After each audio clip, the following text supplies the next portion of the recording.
Nah.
Ooh.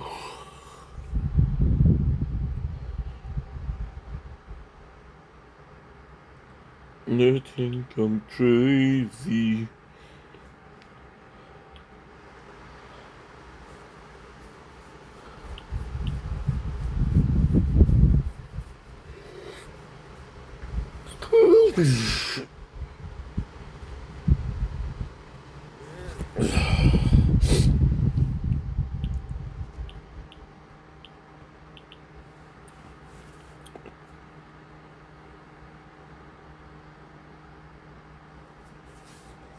Aha. You broke. If I can talk, if I can do an intro.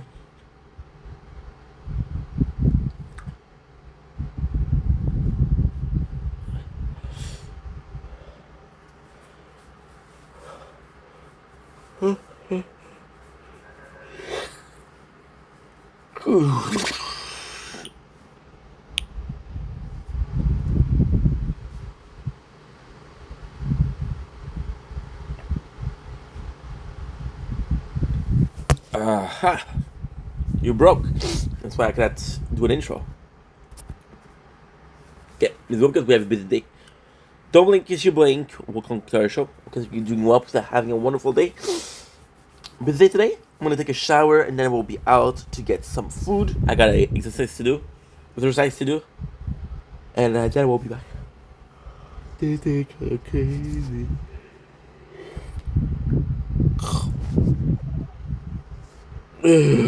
Take me.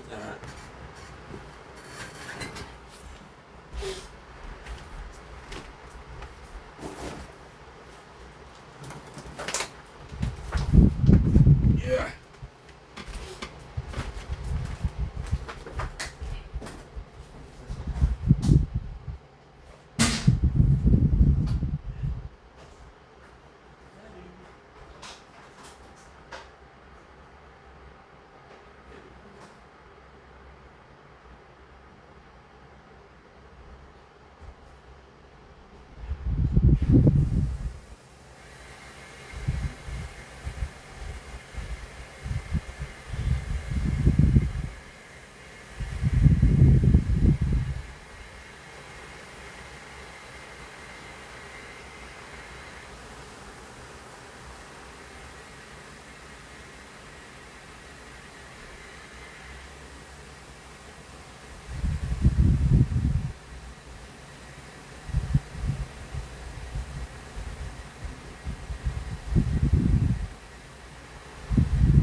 Böyle koltuğun yastığını.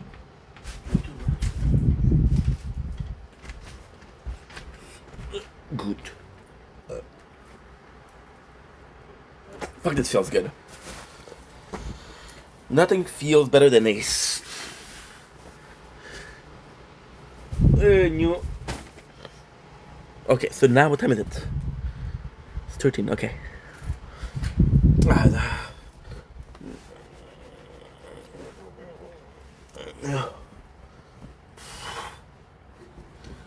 I love you so.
Okay.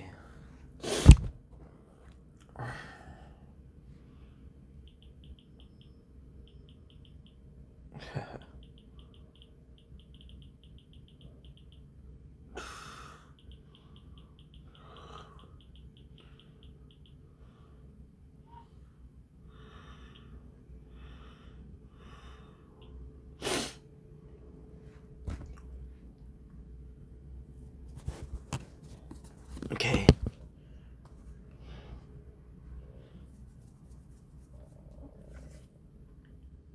Okay. Good. Ugh.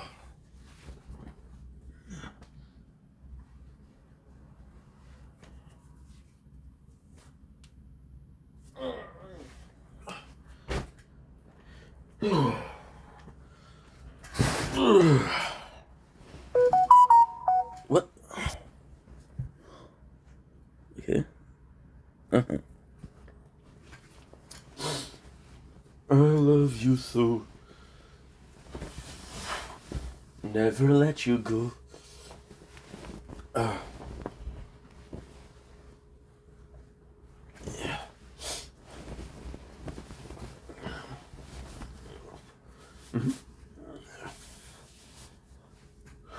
Ok. Mais c'est parce que j'ai quand même un problème d'addiction. Encore une fois, Matt, vraiment proche de mon père. Mon père, c'est un. petit village avec des avions.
Okay.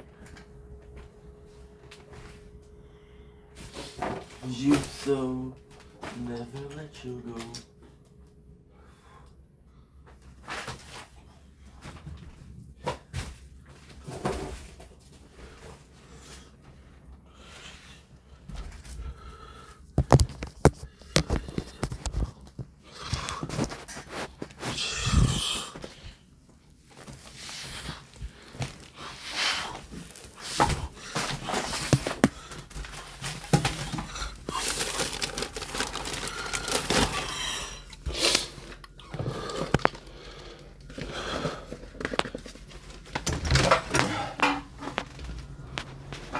Do, do, do, do, do.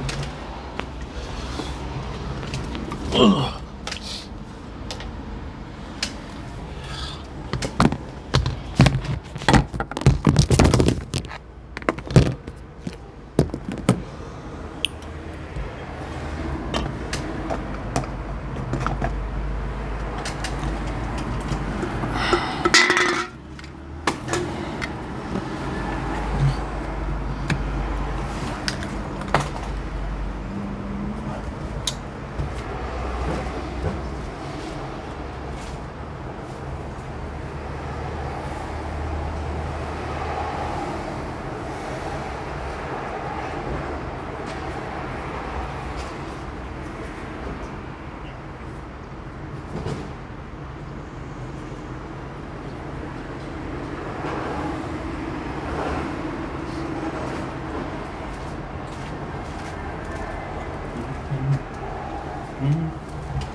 Don't blink. It's your boy Ink. Welcome to Commercial. Because doing walks are having a wonderful day on this beautiful 24th September. Sheesh.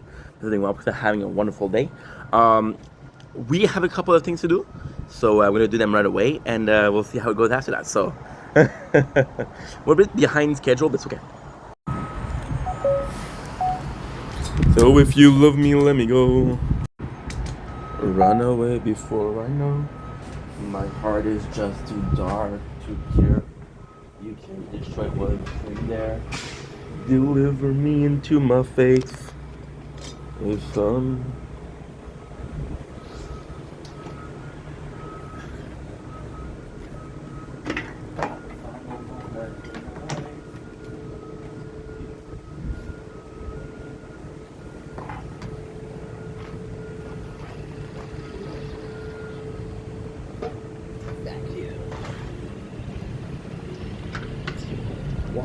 go fuck yourself.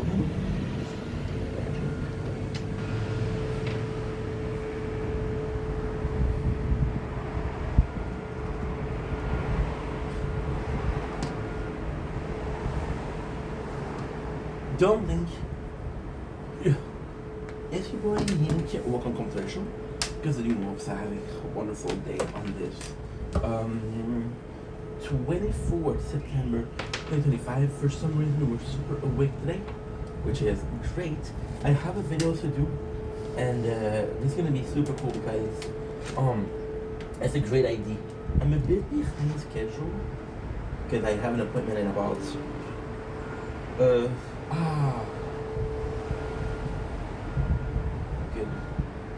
In about 2 minutes. Nah, we made a mistake. It's okay. So today we're doing a little bit of an intro. Isn't it a beautiful thing that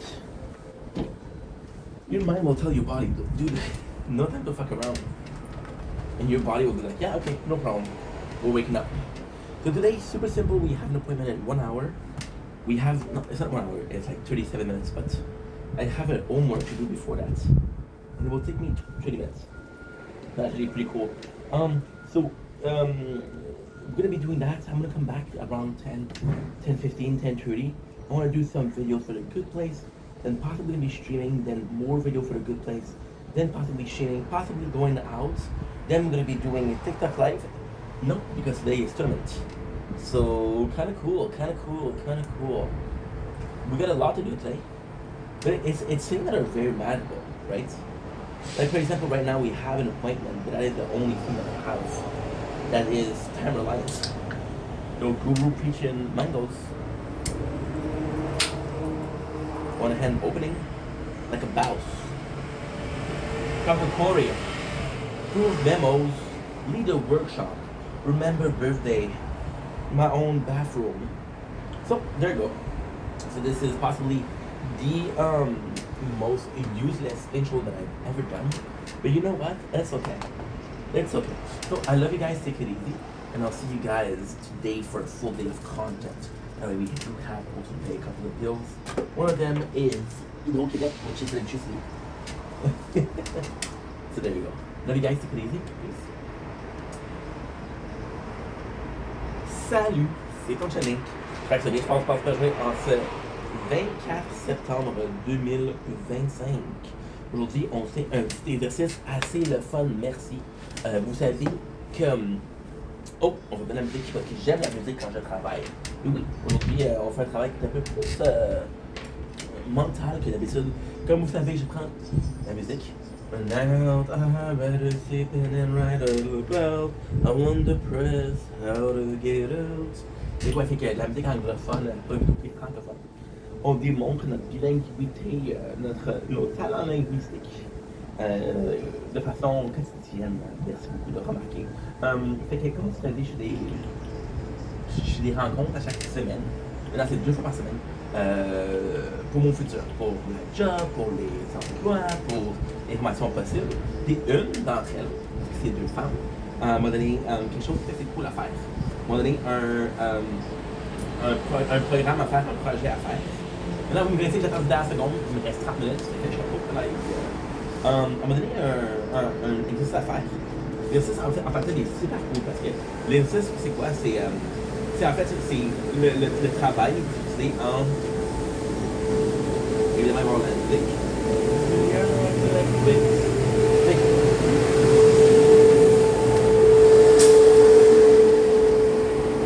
Le milieu du travail, c'est divisé entre 5 gros domaines. Fait que dans les 5 domaines, tu vas avoir des tests, tu vas avoir des tests qui vont être qui vont intéresser. Et par rapport au total des points, je vais être plus en mesure de diriger vers quel est mon champ d'intérêt, quel est mon champ préférable pour le travail. Et ça, c'est mes valeurs. Après, admettons, je sais moi, quelqu'un qui a des valeurs familiales, il va se prendre un emploi qui est plus, je dirais, vers lui-même. Quelqu'un qui est du leadership, quelqu'un qui est très sportif, qui est très compétitif, va se pousser dans une direction qui est plus de gérant, tu comprends? Fait que c'est analyser tes capacités, c'est analyser tes désirs, tes valeurs, puis aussi qu'est-ce qui fait de toi toi-même. Fait qu'il y a 5 modules. Il y en a un que j'ai fait, je vais être 100% honnête, parce que je l'ai fait parce que je voulais faire ça, je voulais savoir c'est quoi. Et là, on va faire, c'est qu'on va les lire ensemble, on va dire le score. On va parler du domaine humain. L'activité professionnelle de rejouer dans ce domaine concernant la société humaine, l'aide apportée aux personnes, leur éducation, leur loisirs et leur forme de la loi. Les personnes qui s'y activent partagent. C'est mieux de faire comme ça, c'est mieux, c'est une meilleure explication. Mêler diverses activités reliées à l'évolution de l'homme. Aider les personnes à atteindre leur équilibre personnel, social et affectif. Éduquer les gens à diverses étapes de leur cheminement scolaire personnel. Encadrer les personnes dans leur activité de loisirs. Aider les individus à connaître leurs droits et à les défendre. Veiller au respect des lois et à leur application. Les personnes intéressées par le domaine de l'humain suivront des cours en rapport avec les sciences humaines comme l'histoire, la géographie, l'éducation économique, la psychologie, la sociologie, l'anthropologie, l'économique, la politique et le droit. Selon l'ordre d'enseignement visé, des cours pratiques et théoriques s'ajouteront aux cours de base afin de permettre l'acquisition de compétences spécifiques pour intervenir de façon efficace auprès d'individus ou de collectivités. Encore une fois, c'est assez piqué des bois. Et c'est super simple. C'est qu'il y a des questions. Les questions vont lancer un score de 1 à 5. J'ai changé de chanson parce que là, présentement, on a l'annonce. Hammer. Ça, c'est un truc de web. Un de mes groupes préférés qui m'a sauvé la vie, c'est cette chanson-là. Gourou, pêche et mangue. C'est un univers. Il répond 1, 2, 3, 4, 5. Pas du tout. Un peu, moyennement, beaucoup, entièrement. Société humaine. Je suis attiré par tout ce qui touche l'origine et l'évolution des gens et des sociétés. Le 3, qui est moyennement. M'intéresse d'abord et avant tout à la vie en société et la résolution des problèmes humains et sociaux. J'ai mis un 4, beaucoup. Je suis capable de comprendre les difficultés qui vivent les personnes de mon entourage et de les aider à les résoudre. 4. Je suis sensible aux répercussions des nouvelles technologies sur la vie des gens. 4. Je fais les réseaux sociaux aussi. Je demande où je me situe du moment dans la société, d'où je viens et vers quoi je me dirige. 5. Entièrement. Beaucoup de questionnements sur moi-même, c'est lancé surtout. J'aime communiquer mes réflexions et partager mes points de vue avec les autres, les événements d'actualité et les valeurs de la société. J'aime tout ce qui concerne le mode de vie, les cultures, les civilisations et les problèmes sociaux. Les relations d'aide. J'ai un intérêt particulier pour tout ce qui concerne la psychologie et la compréhension de l'être humain. J'aime beaucoup le contact humain, personnel, chaleureux et attentif. Je suis préparé par les problèmes reliés à la vie en société. Oh, là je parle. J'ai mis un total de points. Total de points, j'ai mis 28 pour société humaine. Les deux points de la relation d'aide, j'ai mis 4. J'aime beaucoup le contact humain, personnel, chaleureux et attentif. Je suis préoccupé par les problèmes reliés à la vie en société, professionnel et au développement personnel. 5. Lorsque j'ai participé dans l'activité de groupe, je suis intéressé par la relation entre participants et les aspects humains, tout autant que par les activités. Je ne vois dans les réseaux sociaux de nouvelles occasions d'améliorer les relations entre les gens, respectivement 4 et 3. Les réseaux sociaux, c'est très toxique aussi. Fait que oui, il y a des belles opportunités pour améliorer ça, mais aussi c'est très négativement. Don't sunshine to the victim like the main Danny Phantom. To laugh like my name Danny Phantom. Move it like a motherfucking hammer. Nous sommes capables d'intervenir auprès des personnes qui éprouvent des difficultés psychologiques, affectives et sociales. 5 points là. J'ai à jongler avec des idées et à les communiquer vraiment à l'aide des réseaux sociaux. Et c'est juste ça que je fais mes journées ici. On a un autre. L'éducation et les loisirs. J'aime tout particulièrement aider les gens à apprendre, à comprendre et à se développer. Ouais. Aussi, à la fin de notre total des points, tu vas voir que laquelle tu as vraiment, mais vraiment excellé. Parce que derrière tu as vraiment excellé, ben, tu es capable de savoir que peut-être ça t'intéresse beaucoup. J'aime tout particulièrement à aider les gens à apprendre, comprendre et à se développer. Intéressé à créer, à collaborer à l'organisme d'activités éducatives et de loisirs. Je suis capable d'aider les gens à vaincre la difficulté d'apprentissage. Je me vois bien utiliser des tableaux interactifs et des questionnaires pour enseigner à des groupes d'élèves. 3, 5. Les groupes d'élèves, j'ai marqué 3 parce que je ne suis pas un enseignant. Je me vois bien utiliser des tableaux. Je serais bien à l'aise d'accompagner et d'animer des groupes de personnes dans diverses activités de loisirs comme des voyages, des discussions, des visites guidées. 5, parce que c'est. Si je suis intéressé, je suis intéressant, puis je suis intéressé, fait que normalement je serais intéressant. Que de fournir des situations claires qui permettent aux autres de comprendre aisément le phénomène. Tactiquement pour parler, mais pour réfléchir. Une autre annonce, mesdames et messieurs. Je suis capable de fournir des explications claires qui permettent aux autres de comprendre aisément divers phénomènes. Il manque 4. Je suis capable d'expliquer, mais est-ce que c'est clairement 4? Je suis quelqu'un qui fonctionne bien en équipe et je surligne ma patience, ma tolérance dans mes relations avec les autres. 5, ça c'est vraiment. La loi. 4. J'ai beaucoup d'intérêt pour l'ordre, le respect des droits et l'application de sanctions lorsqu'elles sont juste limitées. 4, parce que c'est quelque chose qui touche à la morale, puis ça c'est important pour moi. Aider les gens à résoudre leurs problèmes d'ordre légaux. J'ai jamais fait ça. Problème d'ordre légal, c'est d'ordre légaux. Lego, le jouet. Je suis heureux dans le monde où règne la justice. J'ai marqué un 4 parce que, en même temps, est-ce que je trouve qu'il y a des lois qui sont pas fair? Oui. Est-ce que je pense qu'un monde de chaos c'est mieux? Non. Je suis heureux dans un monde où je suis toujours prêt à défendre les personnes vulnérables qui ne connaissent pas leurs droits. 4. C'est important de connaître les droits. Ça évite la corruption, ça évite les pouvoirs. Je souhaite contrôler la promotion de la sûreté et de la non-violence. Fuck la violence, vive la paix. J'aime enquêter, questionner, vive la paix tabarnak, mon estime. J'aime enquêter, questionner, chercher, déduire, comprendre, convaincre. 3. Je suis pas un gars qui va. Moi, si c'est comme ça, c'est comme ça. C'est pas besoin de savoir pourquoi c'est comme ça. Je suis heureux lorsque j'ai pas aidé des gens à résoudre des conflits. Oui, vraiment. Je marque un 5. En passant, je marquerai pas 3. Je marque soit un. Je marque soit un. Si je marque un 3, je marque pas de 1. Si je marque un 3, parce que je suis pas très intéressé, ça. Ça arrive de marquer des 2, mais c'est très rare. Bon, le next, la gestion. L'activité professionnelle regroupée dans ce domaine concerne des activités relatives à la gestion du personnel, la gestion d'entreprises industrielles et commerciales, la vente de produits et des services, la gestion financière et la bureautique, ainsi que la programmation de la construction et l'analyse informatique. Les personnes qui s'y activent partagent particulièrement les ambitions suivantes. Participer à la direction et à la gestion d'organismes ou d'entreprises. Coordonner des modes de production ou de commercialisation. Assurer les activités de recrutement, de sélection d'embauche et de personnel. Utiliser la distribution de la concentration de biens et de services reliés à la gestion. Fournir un support financier, technique ou administrateur pour leur permettre d'administrer de façon efficace. Procurer le support informatique essentiel au bon fonctionnement des entreprises. Là, je me reconnais un peu moins là-dedans. Les personnes intéressées dans le domaine de la gestion, suivant des cours en rapport avec l'organisation de l'entreprise industrielle, commerciale ou du service, comme les finances, les ressources humaines, la vente, le marketing, les mathématiques, tu sais que le sport administratif. Je me ressens moins là-dedans. Les mathématiques, je suis bon là-dedans. Tu sais que c'est bon, c'est quoi tes talents, tu sais. Procurer du support informatique essentiel au bon fonctionnement des entreprises. Les personnes intéressées par le domaine de la gestion, suivant des cours par rapport avec l'organisme de l'entreprise industrielle, commerciale ou de service, l'économie, les finances, les ressources humaines, la vente, le marketing, la mathématique, ainsi que le support administratif.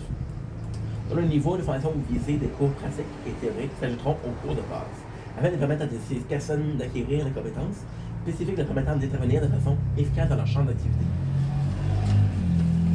Et voilà. Fait que ça un peu moins.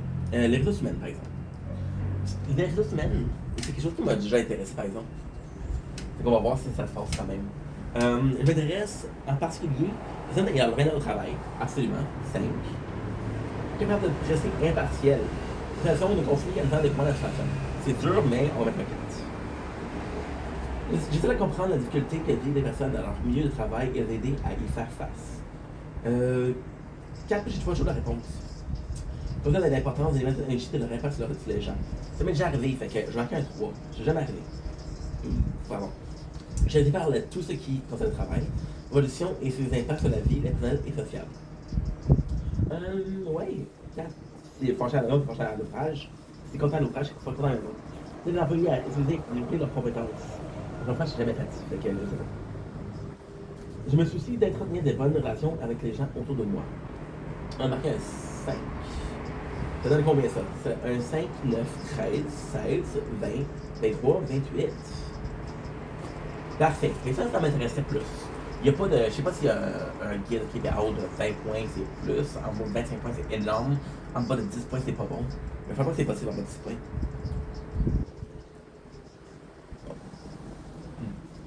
Eh bien, les services. J'ai un intérêt. Oh. Ok, parfait, je sais ce que j'ai fait. L'intérêt particulier est pour ce qui concerne le monde des affaires, la production et la mise en marché des produits spécialisés. Pas tant que ça m'intéresse pas, j'ai jamais fait ça. On va mettre un 3. J'ai beaucoup de tâches méthodiques, la précision et le détail. Pas vraiment.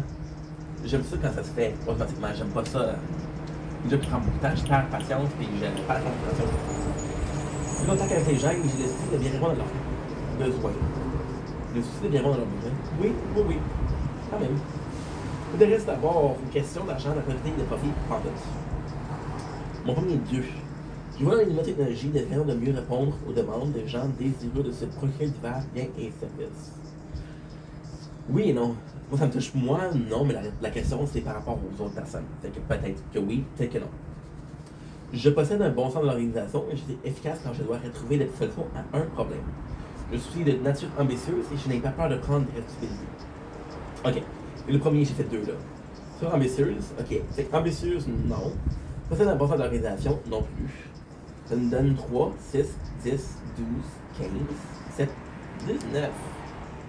Parfait, ça. Alors, j'arrête de finir. Parce que ça me fait la peine, parce que ça m'a donné une semaine. J'ai complètement oublié. C'est un travail logique, méthodique et précis. C'est administratif. J'aime aussi un travail logique, méthodique et précis. Pas tant que ça. Mais on met quand même un 3 parce que c'est juste pour apprendre. Il reste tout ce qui rappelle dossier, rapport, chiffre, oui, vraiment. J'aime les maths. Limiter les gens à résoudre des problèmes relatifs à la finance et la comptabilité. Pas nécessairement. Je les connais pas. Très facilement la logique de mettant de gérer le système financier et comptable ou des rapports fiscaux. Pas tout. Ça m'est jamais arrivé. Je me l'aise d'assister le personnel de direction de mon employeur en assumant divers travaux reliés à la bureaucratie. Oui et non, je ne connais pas tant que ça, mais c'est quelque chose qui ça va pour le bénéfice des employés, ça pourrait m'intéresser. Pas d'expliquer clairement des rapports financiers, de produire des rapports comptables et d'obtenir un ordre de dossier d'entreprise. Les deux premiers, oui, le dossier de l'entreprise, ça fait pas. Parce que les détails, puis les détails, ça me purge. Combien des tâches, pas souvent discrètes, mais qui assurent au patron ce qui leur est indispensable. 3, parce que c'est quand même le patron. Et le patron, c'est lui qui fait la gestion de l'entreprise. Fait que ça fait 7, 9, 11, 14, 17, 20. The wrong way, wrong way. Pratique. Je suis avant tout une personne rigoureuse et très soucieuse de la précision. Pas en tout. J'aime accomplir un travail qui fait d'abord appel à la logique. Oui, quand même. Je suis dans un monde qui doit faire appel à des notions théoriques pour résoudre des problèmes pratiques. Aider les gens à s'organiser. Pas en tout. 2. Comme ça, je me jamais un 1. Pourquoi je veux pas marquer un 1. D'ailleurs, je marquais un 5. Move. Fait que, au milieu, mais pas au milieu.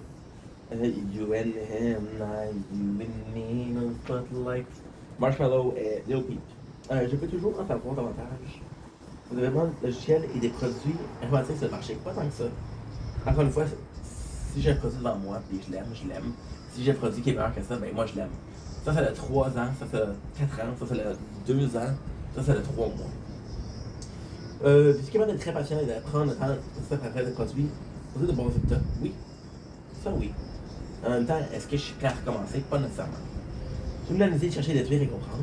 On va mettre un 4 parce que ça m'intéresse, oui, mais pas tant que ça. Mais en même temps, oui, ça m'intéresse, mais comparativement à d'autres affaires, ça m'intéresse plus, mais pas tant que ça. On est avec un langage abstrait. On va mettre un 3. 2, 6, 8, 10, 13, 7, 20. Whatever you're thinking, when you put me in the spotlight. When you do the liquor, I'm faded. You left the wrong way. Je suis un habitué, si je repars à finir. J'ai rendu à 20 minutes, faut que je parte en 10 minutes. When you put me in the spotlight, la culture. Les activités personnelles regroupées dans ce domaine concernant différents modes d'expression de la culture, les beaux-arts, la langue, l'écriture, la mode, les arts d'impression, mais c'est d'art et la communication. Ok. Des personnes qui s'activent partagent principalement de façon suivante. La scène avec leur prestation artistique. Ça aussi, ça m'intéresse, parce que je fais quand même des réseaux sociaux là. C'est l'animation de la sécurité pour créer des effets visuels artistiques. Oui, non, je fais pas de montage. Recevoir et diriger les textes. Recevoir et diriger les textes. Pas full. Comprendre le langage. Recevoir réaliser commercialiser des événements de la réalisation en tout. Pour documents imprimés de qualité. Ok. Même modelé de façon artisanale. Ok, de façon efficace à travers les différents médias. Les personnes intéressées par le domaine de la culture suivront des cours en rapport avec les langues, l'art dramatique, les arts plastiques, la danse, la musique, le son, le logiciel, et les médias. Au niveau de la formation visée, cours pratiques et théoriques s'ajouteront aux cours de base pour participer à ces personnes d'acquérir compétences spécifiques de permettant d'intervenir de façon efficace dans leur champ d'activité. Ok. Ça m'intéresse un peu, mais quand même. C'est parce que c'est tellement vague, tu sais. Les arts d'expression. M'intéresse à partir du travail de création et la petite d'expression. 100%. 100%. Même d'émotions et mes sentiments à travers l'art que je pratique. Oui. Les réseaux sociaux. J'ai pas besoin de connaître l'impression du public à l'égard de son travail artistique. Oui puis non. Est-ce que ce que je fais c'est correct? Oui. Si oui. Sinon, je suis encore lisse.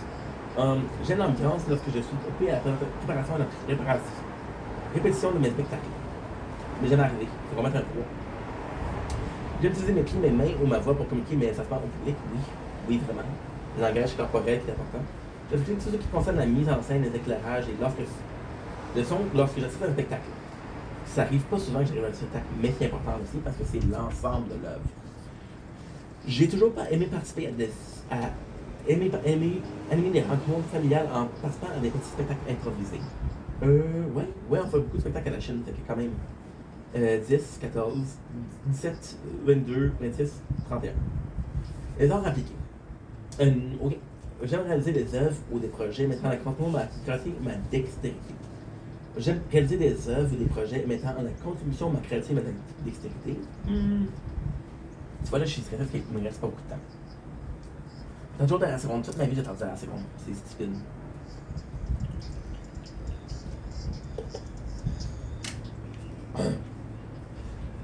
Je suis très occupé de l'effet visuel de mes productions. Oui puis non. Si c'est un décor, oui. Si c'est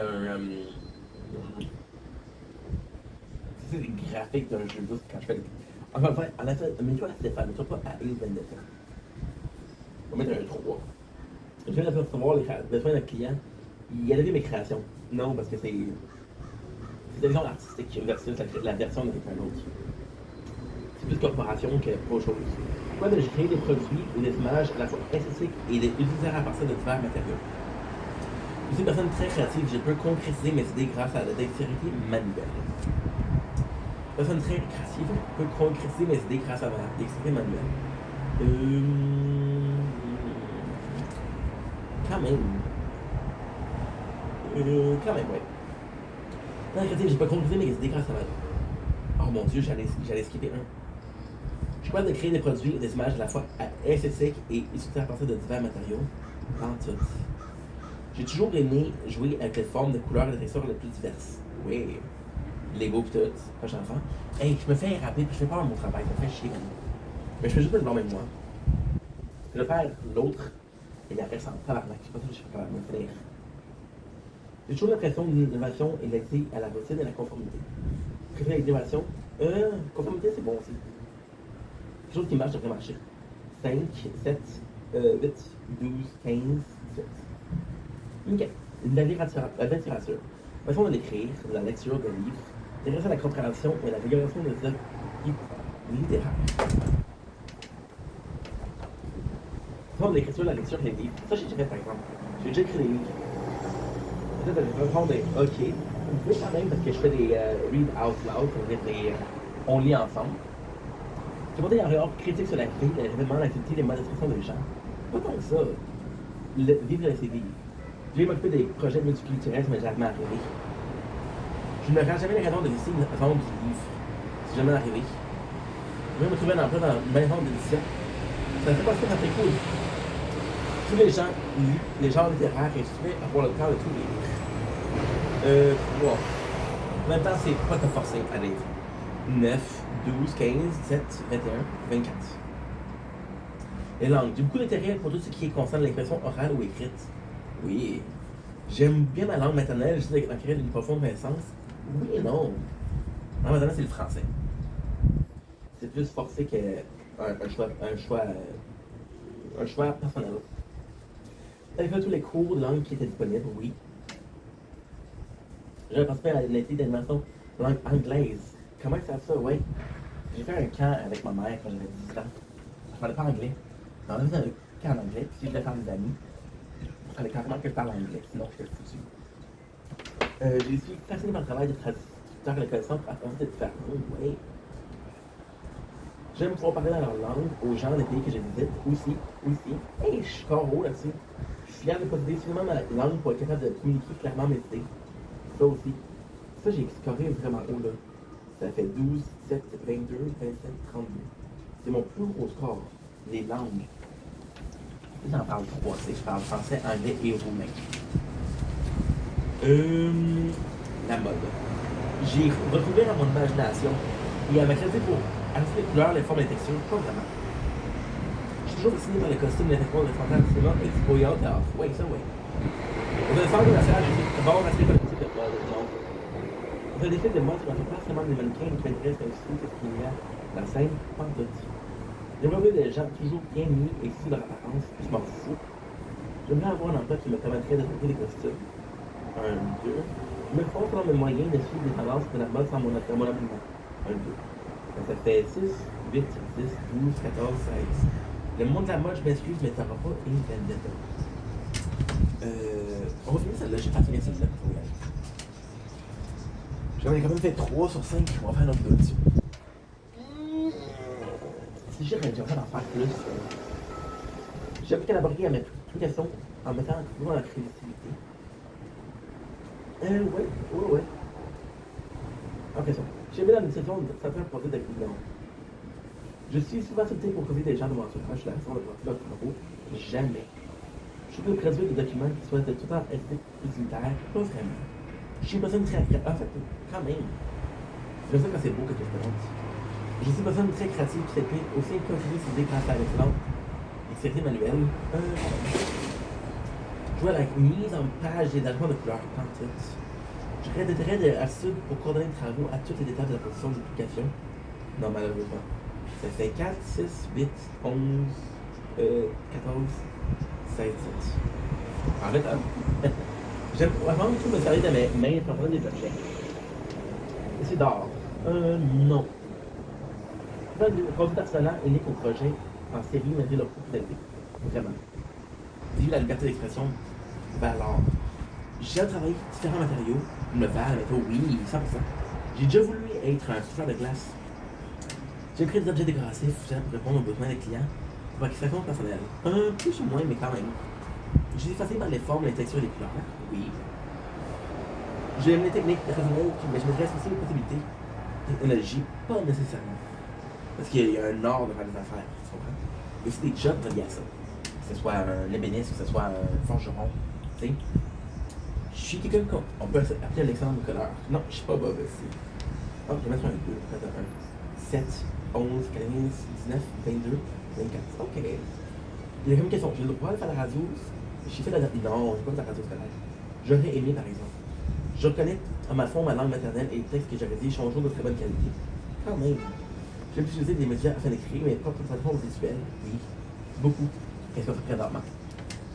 Oui, c'est des paroles, mais quand même. Checker.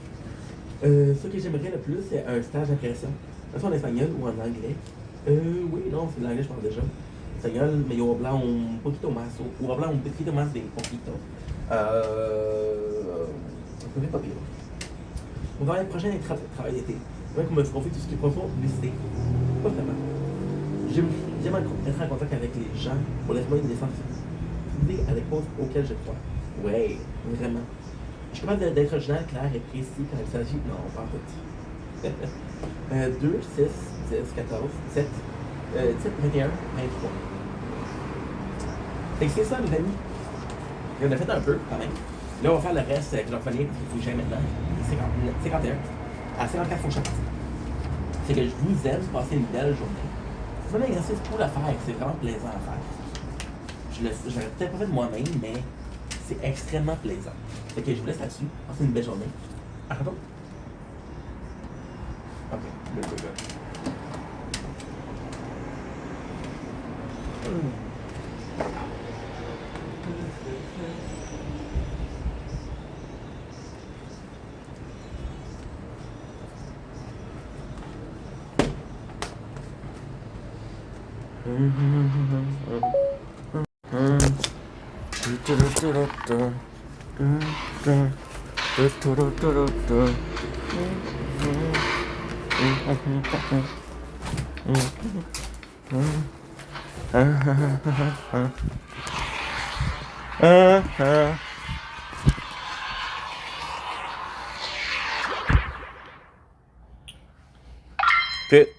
Good night, Shield Sword. Good night.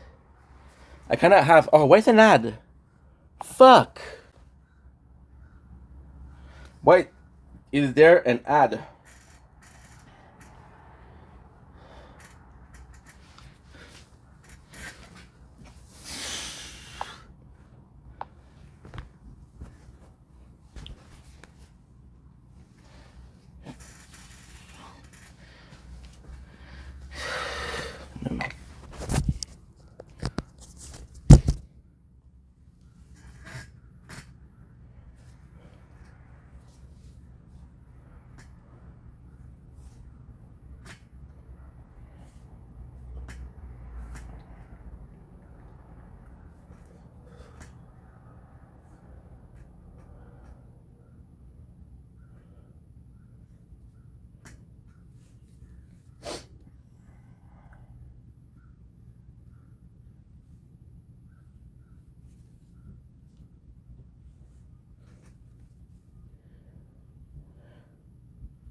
Okay, coming.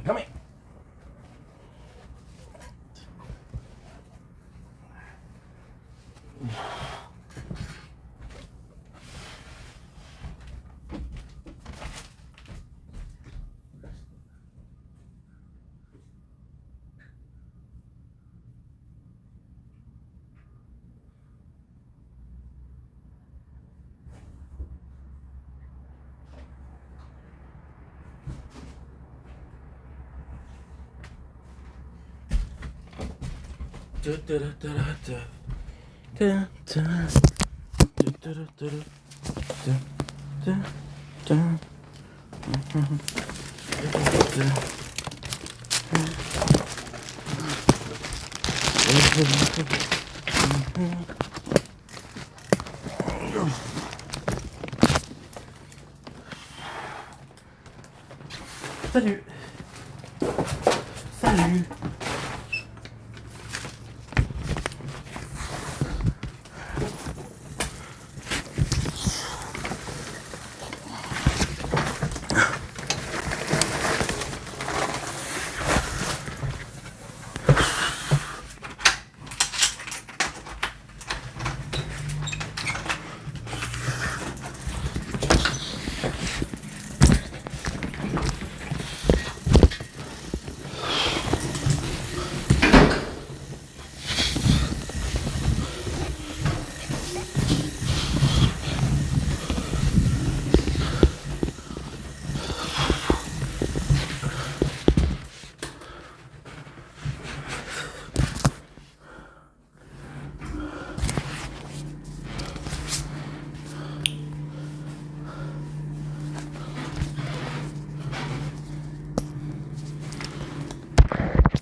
Okay, shit, you're gonna be late.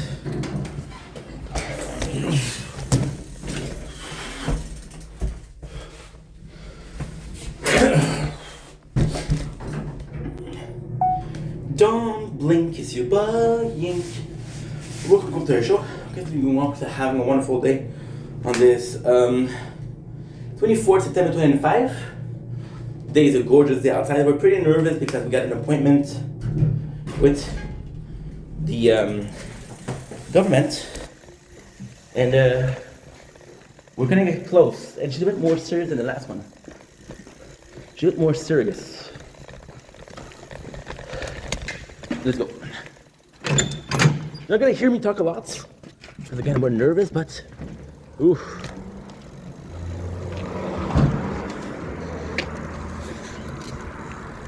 Yeah, we had an election.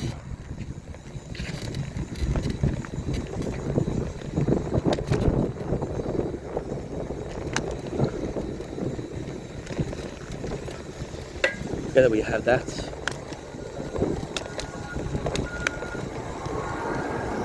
Allez. Non, il n'y a pas de problème, merci beaucoup.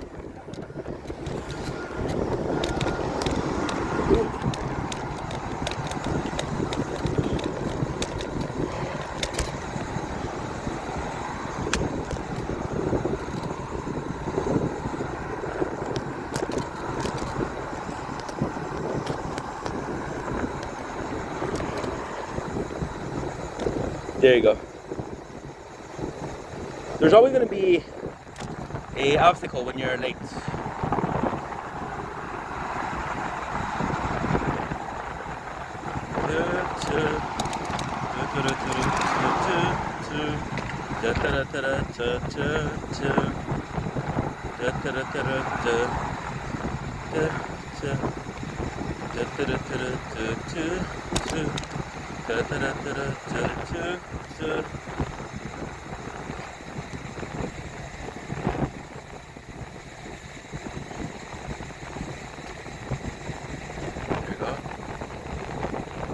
Nice guy. My apologies.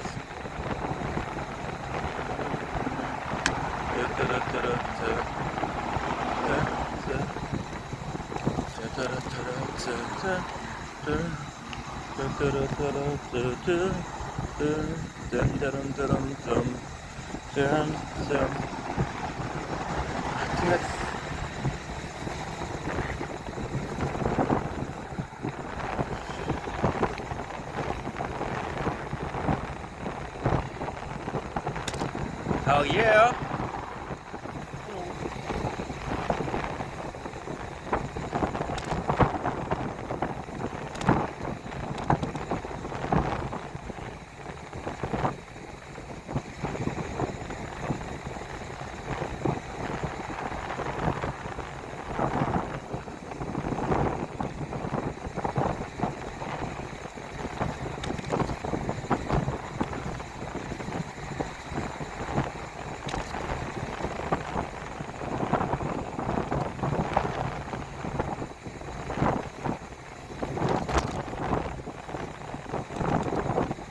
Good.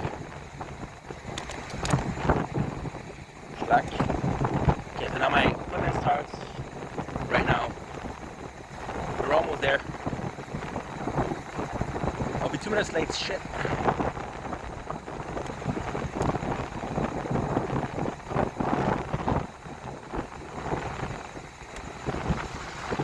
This is what I'll see what it is. But I know it's 11 because of the comments. No, it's the 9th, okay? 9-9. Today we have to do a lot of Brooklyn Nine-Nine because no, we have to do a lot of Good Place because it's leaving Netflix tomorrow. It's gonna be good on that? Yes, we're gonna be good on that. So okay. Good.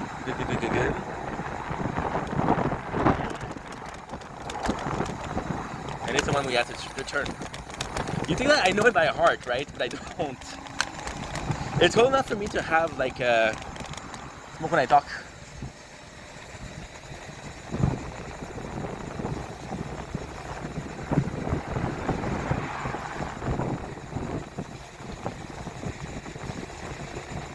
Here you go. I don't know what is it, the English translation for scalaire.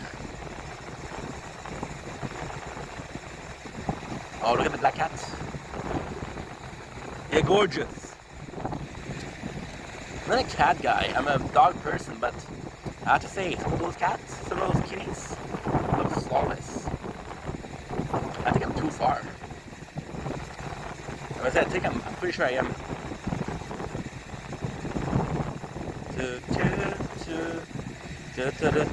Well, now today I have my glasses, so it's different.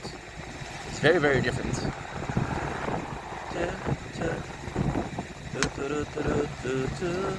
Yes, I'm too far. It's a bad mistake, bro. I'm already late.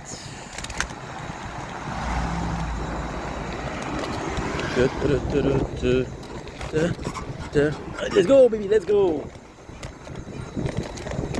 Good, perfect. I got you. I got you. Nice. See, when you're stressed about time, when you're stressed about being there, do it harder. Fuck it, I'm late already. Shit. I don't like being late. So I'm late often too. Because it's a bad start for a appointment if you're late.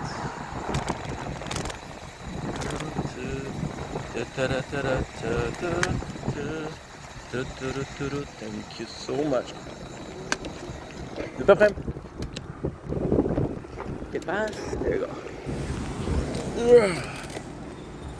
There you go. Try to be nice. Just be nice and nice. Voila. There you go. Over there. So I love you guys. Take it easy. Peace. Play cool, Ink. Play cool. Bon matin. Ça va bien? Ça va super bien, merci. Cheers.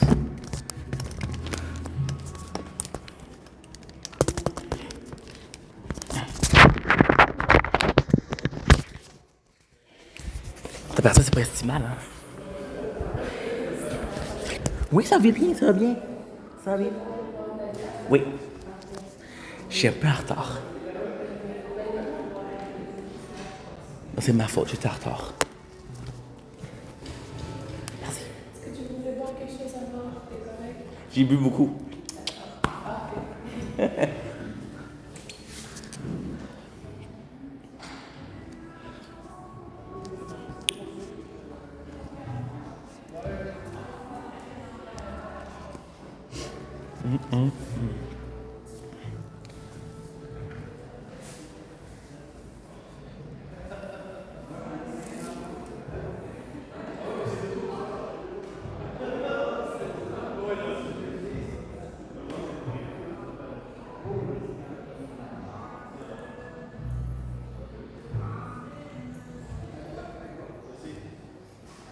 Allô, comment ça va?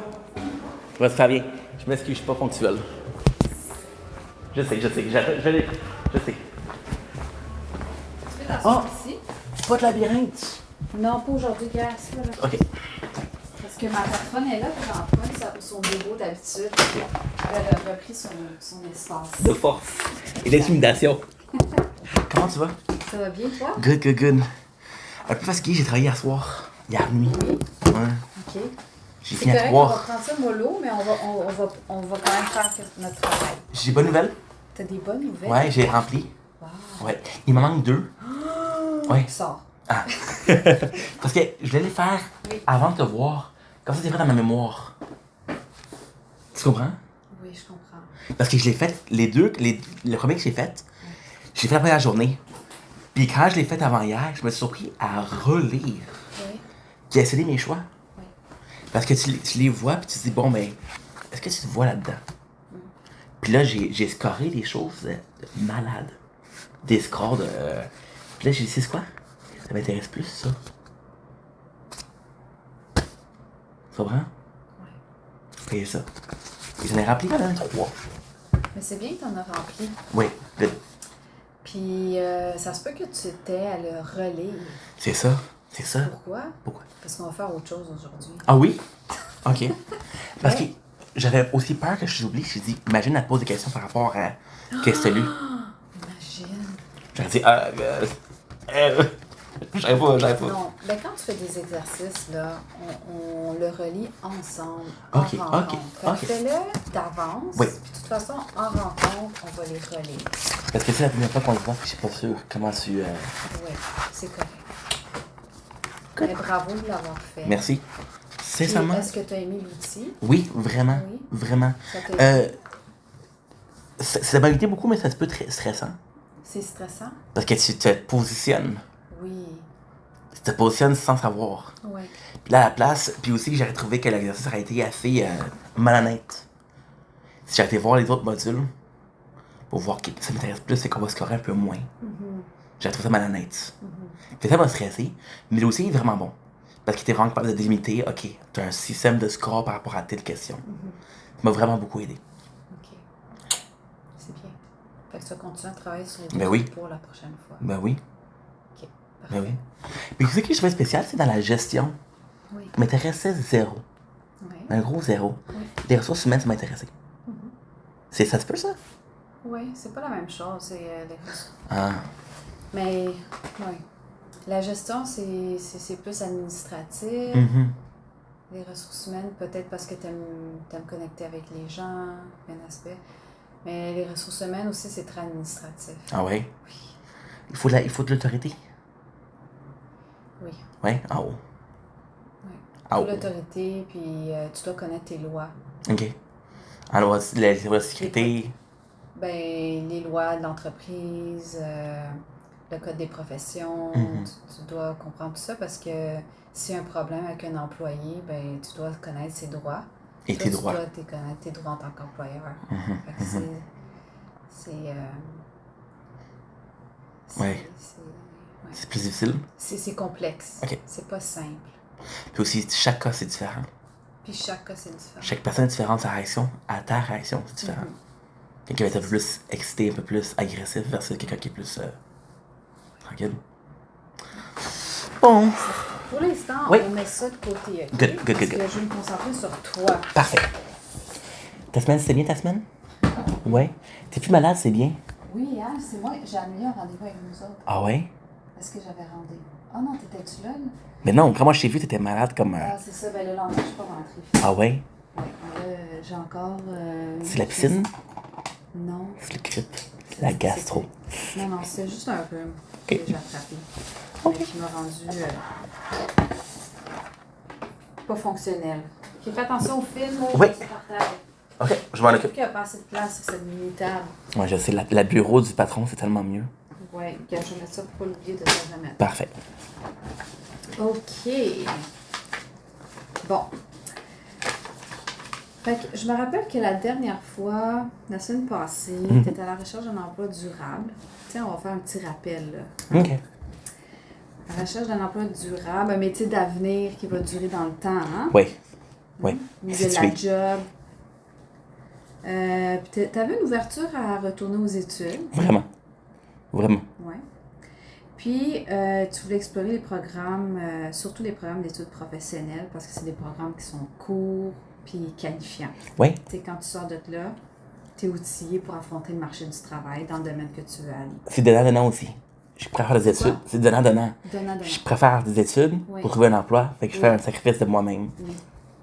C'est ça. Donc, on s'entend là-dessus. Oui. Puis, on avait fait une demande de relevé de notes, hein? Oui. Oui. Je l'ai reçu. Ouais, je l'ai reçu. Ouais. Je pensais pas que t'allais Je pensais pas que t'allais demander tout de suite. Le diplôme que j'ai reçu, c'est en fait, c'était... Le DES? Ah. Non, DEP. OK. DES est manquant. OK, parce qu'il manque de crédit. Je l'ai en papier le diplôme. Ah oui? Mais je vais des cours d'été. Des cours de quoi? Pas bon? Ben, c'est juste pour dire que ils ont reçu de la demande que tu as remplie. Ok. Ils ont dit, on l'a su, fait qu'attends. Fait que... Mais tu vas recevoir ça par la poste. Ok. Je l'apporterai quand je le recevrai. Exactement. Good. Sûrement la semaine prochaine. Good. C'était la pause, m'a surpris. Comment ça, je l'ai déjà reçu? Ben, je l'ai reçu. Oui, c'est ça. Hein? Mais c'est pas ça? Non, puis en plus, tu dis, hein, tu l'as reçu par courriel. Ouais. Tu l'as reçu par la poste. Ok. Ça va prendre 7 à 10 jours. Ok. OK? Mais on s'est vu le 20. Ça se peut. On s'est vu mercredi dernier. Le 17. Le 17, ok. Ok. Je vais le savoir d'ici le prochain rendez-vous. Oui, sûrement. Good. OK. Pourquoi j'ai écrit travailler pour l'agence de placement en recherche d'emploi? En fait, comme je t'ai dit, je travaille pour l'agence. J'ai reçu un appel hier. Ah oui. Mais l'appel Ok. hier, c'est pas sincère, là. C'était pas sincère? Non. Pourquoi? Parce qu'il m'a appelé qu'il est dans la marde. Et quoi? Il m'a appelé parce qu'il était vraiment dans la marde. Ah, ok. C'était pas, hey, je pense à toi. Ah, J'ai dit, hey, il manque un gars, puis hier, j'ai pas. oui. C'était boucher un trou. Il t'a appelé pour boucher un trou. Ouais. Ok. Ok, là, je comprends pourquoi j'ai écrit ça. Financièrement, je le prends, mais émotionnellement, c'est comme. Oui. Ok, parfait. Bon. Ça va. Ok, je vais te poser des questions. Des questions simples pour ta santé physique et psychologique. Ta santé physique. Ok, on commence par le physique. Mhm. En général, tu la considères excellente, bonne, problématique? Ben, malgré le problème de poids, ce serait bonne. Bonne. Ok. T'as pas de situation d'handicap? Non, j'ai l'hyperactivité, mais c'est pas. C'est pas un handicap. Ok, cool. Vision. Tu Oui. vois des lunettes parce que tu vas pas de loin ou... De loin, Fait que t'es myope. oui. Comme une chauve-souris. Comme une chauve-souris. Louis, t'entends bien? C'est excellent ou bon? Bon, T'as-tu des problèmes de dos? non, Non, non, excellente ou bonne? bonne. Parce que c'est toujours mieux que. Il y a toujours eu ta situation Oui. présente. Puis, est-ce que tu consommes l'alcool ou la drogue plus qu'occasionnellement? Non. Tolérance zéro. Parfait. Est-ce que tu fumes la cigarette? Non. Est-ce que tu as des problèmes de sommeil? Plus jeune, oui, vraiment, mais maintenant, Mais non. là. Non. Non. Est-ce que tu fais des allergies? Moi, c'est sûr. Moisissure. Ouais. C'est tout? Oui. Est-ce que tu fais de l'exercice pour tenir la forme? Oui. Qu'est-ce que tu fais? Je fais beaucoup d'entraînement, mais c'est plus comme lever des poids. Puis encore une fois, quand on parlait la dernière fois, tu as dit quand tu te sens énervé, tu fais Oui. quoi? Fait que je lève des poids. C'est qu'au moins une fois par jour, je charge le sentiment de OK, c'est beaucoup d'émotions, je lève des poids. Une fois par jour? Ouais. OK. Est-ce que tu fais d'autres choses que l'entraînement Euh, musculaire? physique, de la bicyclette, des fois. Oui. Ouais. Mais c'est pas quotidiennement la bicyclette. Il faut que je me rende quelque part, je m'en C'est fais. un moyen de transport. Et voilà. OK.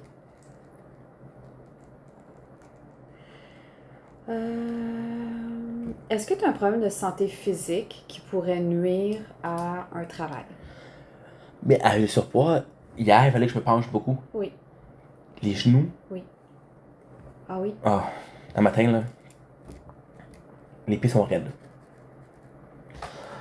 Fait que quand tu te penches beaucoup, qu'est-ce qui arrive? Mais je pense que c'est juste sur les c'est pas nécessairement musculaire, c'est les jointures. Ça met de la pression sur les genoux? OK. Je pense que c'est plus ça qu'autre chose. Est-ce que tu as le vertige? Non. J'ai pas de hauteur, mais j'ai pas le vertige. OK. Santé psychologique. Donc, as-tu un diagnostic en santé mentale? Diagnostic en santé mentale, anxiété, dépression, bipolarité, schizophrène? Non. J'ai eu déjà beaucoup de dépression. J'en ai eu plusieurs. Pour l'instant, tu m'as dit maintenant, non. OK. T'as pas de diagnostic? Non. OK. Est-ce que tu prends des médicaments? Non. OK. Côté neurologique, à part le TDAH, là, as-tu autre chose? Ça serait quoi la possibilité? Un autre trouble neurologique? Non, je pense pas. OK. Puis le TDAH, est-ce qu'il est traité? Il a été traité plus jeune. Il était traité Ouais. plus jeune, puis aujourd'hui? Non. OK. J'ai vraiment commencé avec le pire, là, c'était Ritalin. Ah oui, tu m'avais dit l'autre fois. Puis après ça, c'est le Concerta. Oui. J'en prenais tellement Oui. que c'est une dose qui était au-dessus de la moyenne. Mhm. Puis si tu me demandes mon secondaire, c'est vraiment un zombie, là. Mhm. C'est vraiment malade. Qu'est-ce que tu veux dire? Mais en mettant, tu es dans une classe, je suis pas capable de te pas dire ce qui s'est passé. L'information est là. Mhm. Et si tu me poses une question, je te la réponse. Mais de me demander qu'est-ce qui s'est passé ce jour-là, pas capable. Très, très immobile. Très, très mal dans ma peau. J'ai l'impression que le monde autour de moi tournait plus vite. Problème de parler. Puis on parle pas de parler trop vite, on parle de bégaiement. Ce que j'ai jamais eu. Puis là, aujourd'hui, c'est quoi les difficultés que tu rencontres? Avec la médication? Mais là, tu prends un médicament? Non, je prends Non, aucun. c'est ça, justement. Là, c'est quoi les difficultés que tu rencontres avec le TDA? Ben, c'est sûr qu'il y a des fois quand il y a beaucoup d'informations. Beaucoup d'informations. Genre Qu'est-ce qui arrive? Ben, je vais devoir prendre un pas de recul. Pour dire, ok, ça c'est important, ça c'est important. Mais qu'est-ce qui est bizarre, ça va être temporaire. Admettons, telle personne m'a dit de faire ça, une autre personne m'a dit de faire ça. Oui. Je vais avoir un moment où je vais dire, bon, ben, qu'est-ce que tu fais? Oui. Il va falloir un moment pour prendre ma respiration, dire, ok, qu'est-ce que je peux faire plus tard, qu'est-ce qu'il faut que je fasse? C'est pas automatique. Fait que ça serait plus ça. Fait que quand il y a beaucoup d'informations, tu tries ce qui est important de ce qui ne l'est pas. Oui. Aussi, quand il y a beaucoup, sur une longue période de temps, il faut que je me concentre. J'aurai vraiment un problème. Si, mettons, pendant 1 heure, il faut que je me concentre, si à 40 minutes, exemple, ça stoppe, je suis pas capable de me remettre dedans. Okay. Faut que j'arrête. Sinon, je me fais souffrir moi-même, je me torture moi-même. Comment? Puis je suis pas productif. Mais pas nécessairement torture physique, mais c'est genre juste comme. Non, il faut que tu prennes une pause. Puis une fois, tu vois que je fais 4 à la minute, tout le temps. À la dernière minute? Tout le temps. Je sais pas pourquoi. Puis, qu'est-ce qui va arriver, c'est que je vais avoir un projet à remettre. Je vais devoir le faire trop longtemps. Oui. Puis, je vais complètement arrêter. Puis, vu que j'ai plus le temps parce que je suis déjà chez la dernière seconde, je me force, c'est là que je me torture. Par exemple, c'est stupide là, mais il y a une émission que j'aime beaucoup. Okay. Puis l'émission, à part de Netflix, demain. Okay. Fait que je l'ai écouté. Puis j'ai essayé de vraiment l'apprécier parce que tu sais, ça part. Il va y avoir un moment que je veux que j'arrête. Puis vu que j'attendais la dernière minute, ça part demain, faut que je l'écoute au complet. Sinon, j'aime pas ça faire chose à moitié. Fait que là, je me torture parce que là, je suis comme, ok, c'est trop, là, c'est trop. Ouais. Mais j'ai pas le temps de dire, prends une pause, ça reviendra. Fait que je me force à, même s'il y a un surplus. C'est plus ça. Ok. Ok. C'est dur? C'est normal? Est-ce que c'est normal?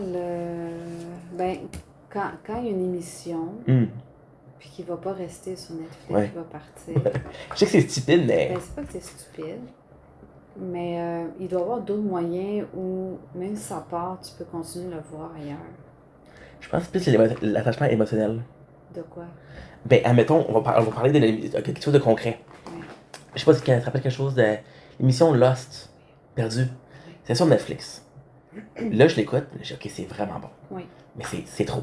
C'est fucked up, là. C'est bizarre. Chaque qui prend une pause. Là, j'ai vu sur Netflix que ça partait dans 2 semaines. OK. Puis j'ai dit, c'est quoi? C'est une grosse émission, mais t'as le temps de l'écouter. Fait que je l'ai écouté. Mais il y a beaucoup de saisons. Il y a 5 saisons. Tu vas pas écouter 5 saisons? Non, j'ai arrêté. Puis l'émission est partie. J'ai eu un mal-être. Ah oui. Ouais. De dire, hey, t'as vraiment fait une erreur, là. Même ce matin, en venant ici, Mais c'était quoi l'erreur? j'ai dit, t'aurais pu le voir, t'aurais pris ton temps, tu l'aurais vu, Ouais. t'aurais pu profiter. Parce que t'as trop attendu, parce que t'as été trop dans la seconde, t'as pu profiter.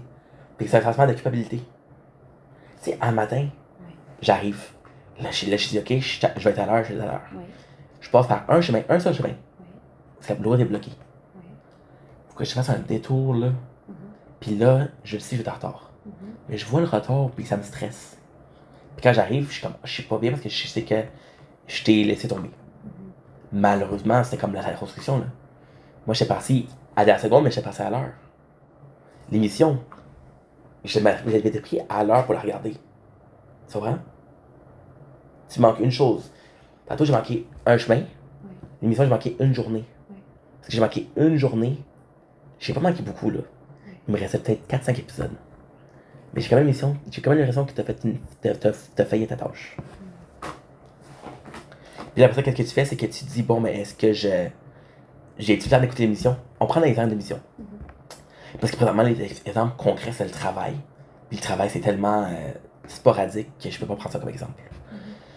Puis l'émission, je me pose jamais la question, est-ce que tu as le temps de le faire? Tu as le temps, tu dis, ok, il faut que tu le fasses. Il n'y a pas la prise de décision. C'est l'impulsivité qui pousse à faire un projet. L'impulsivité qui ne prend pas compte des affaires qui l'entourent. Le temps, les restrictions. Est-ce que l'émission, c'est dur à écouter? Ça se gère-tu bien ou des fois il faut se prendre une pause, il faut que tu analyses? T'analyses pas. T'analyses pas, tu profites pas. Parce que t'agis par impulsivité. Et voilà. Visibilité, je ne contrôle pas. Fait que t'attends à la dernière minute. Hein? Puis, c'est pas ça le pire. Le pire, c'est quand j'attends pas la dernière seconde. Le pire, c'est quand je prends mon temps. Parce que j'ai l'impression que ça presse pas. C'est que peut-être un travail constant et motivé, je vais faire un travail qui va être pas constant. Soit ça tente pas, ou ça me tente pas. Fait que c'est soit je suis motivé par la pression, ou je suis démotivé par le manque de pression. Il n'y a pas de milieu. C'est ça qui est difficile un peu. T'es motivé par la pression ou par le manque de... Ou démotivé par le manque de pression. Normalement, si tu pourrais dire, ok, j'ai tel projet à faire, ça va être le fun. Mais j'ai pas ça. C'est quand même un gros problème. Mes journées, à la vie de tous les jours, soit qui sont trop occupés, ou sont pas assez occupés. C'est ça, c'est le problème. Toi, tu vas demander est-ce que tu dors bien. Ouais. Quand je travaille beaucoup, je dors très bien. Quand je travaille pas assez, je dors pas. Puis c'est quand t'es dans ton lit, tu tournes puis tu penses. Pourquoi t'es pas fatigué? Parce que t'as rien fait. C'est beaucoup, hein, je m'excuse. Mais c'est vraiment ça. Puis je trouve ça dommage qu'il me faut une motivation externe. Je trouve ça dommage. Ouais, c'est comme do or die à chaque fois. Puis la plupart du temps, c'est quoi qui arrive? Die. Puis là, si t'en veux après, si t'en veux, tu dis fuck, t'es bien cave. T'avais le temps de le faire, you had time to do it. But you waited too long, or you didn't do it enough. Mais si t'es conscient de ça, là, Ouais. est-ce que tu arrives à te ralentir puis à prendre le temps? Ben justement, je fais beaucoup les réseaux sociaux. C'est quelque chose qui me passionne, les réseaux sociaux. L'année passée, puis ça, c'est encore une fois. C'est ça que tu fais beaucoup. Des réseaux sociaux? Oui. Ah, je fais des vidéos, je suis vraiment actif là-dessus. Ok. Je fais beaucoup de vidéos. Au début, c'est un rêve. Ouais. Là, c'est rendu plus un hobby. Ok. Parce qu'après 4 ans que ça marche pas, faut que tu moves. Mais t'as tellement eu de. Comment je pourrais te dire ça? C'est l'exemple, encore une fois, de tu fais quelque chose, tu fais rien. Fait que ça me fait quelque chose à faire, c'est quelque chose qui me motive, c'est quelque chose que j'aime faire. Mais les réseaux sociaux, t'es tout le temps on. Pas nécessairement. Non. L'année passée, j'étais trop on, j'ai fait une dépression, j'ai fait un burn-out. Mais vraiment. Et c'est du matin au soir, là. Oui. Oh! Mais c'est ça que je disais. Ouais. Fait que cette année, j'ai eu le contraire. J'ai pas fait assez comparativement à l'année passée. Encore une fois, c'est quoi assez? Ben non, mais c'est parce que les réseaux sociaux, c'est comme soit il faut que tu sois tout le temps là, parce que si t'es pas tout le temps là, ça marche pas. Et voilà. Et voilà. Fait que l'année passée, t'as des résultats parce qu'encore une fois, t'es tout le temps là. Oui. Des résultats. Là, cette année, t'as pas de résultats, t'es pas là. Mais cette année, pourquoi je suis pas là? C'est parce que j'ai peur de l'année passée. J'ai peur de la dépression, j'ai peur du burn-out. Fait qu'encore une fois, c'est quoi? Do or die. Ouais. Puis quand t'as raison. Puis j'aimerais ça être capable de faire le doux. J'aimerais vraiment ça. Mais je me sens pas motivé de le faire. S'il n'y a pas une raison pour le faire. Mais la raison, elle devrait être assez de je veux le faire. Ça devrait être assez d'une raison pour le faire. C'est pas le cas. Mais toi, tu fonctionnes pas comme ça. Ouais. Quand je veux faire quelque chose, je me sens égoïste de vouloir le faire. Oui. Admettons, on parlait de trouver un emploi, on parlait de trouver formation. Oui. Tu vois? Si c'est concret, là, je vais vraiment focus là-dessus. Puis là, vu que c'est pas si concret ça, je dis, bon, mais regarde, si je peux trouver un emploi. Hier, le gars qui m'a appelé, j'aurais carrément pu dire, regarde, je suis pas un bouche-trou. Mais je voulais faire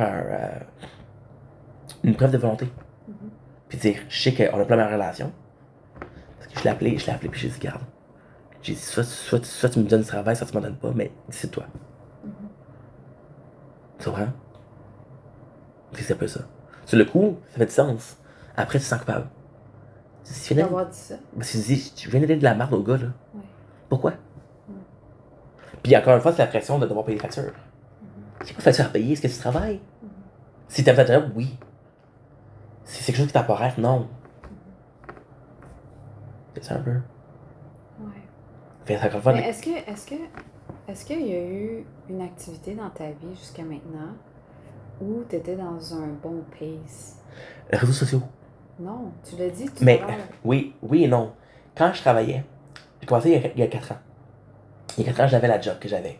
La job que Sur j'avais les 8 ans. réseaux sociaux? Non, la job que j'avais depuis 8 ans. Ok.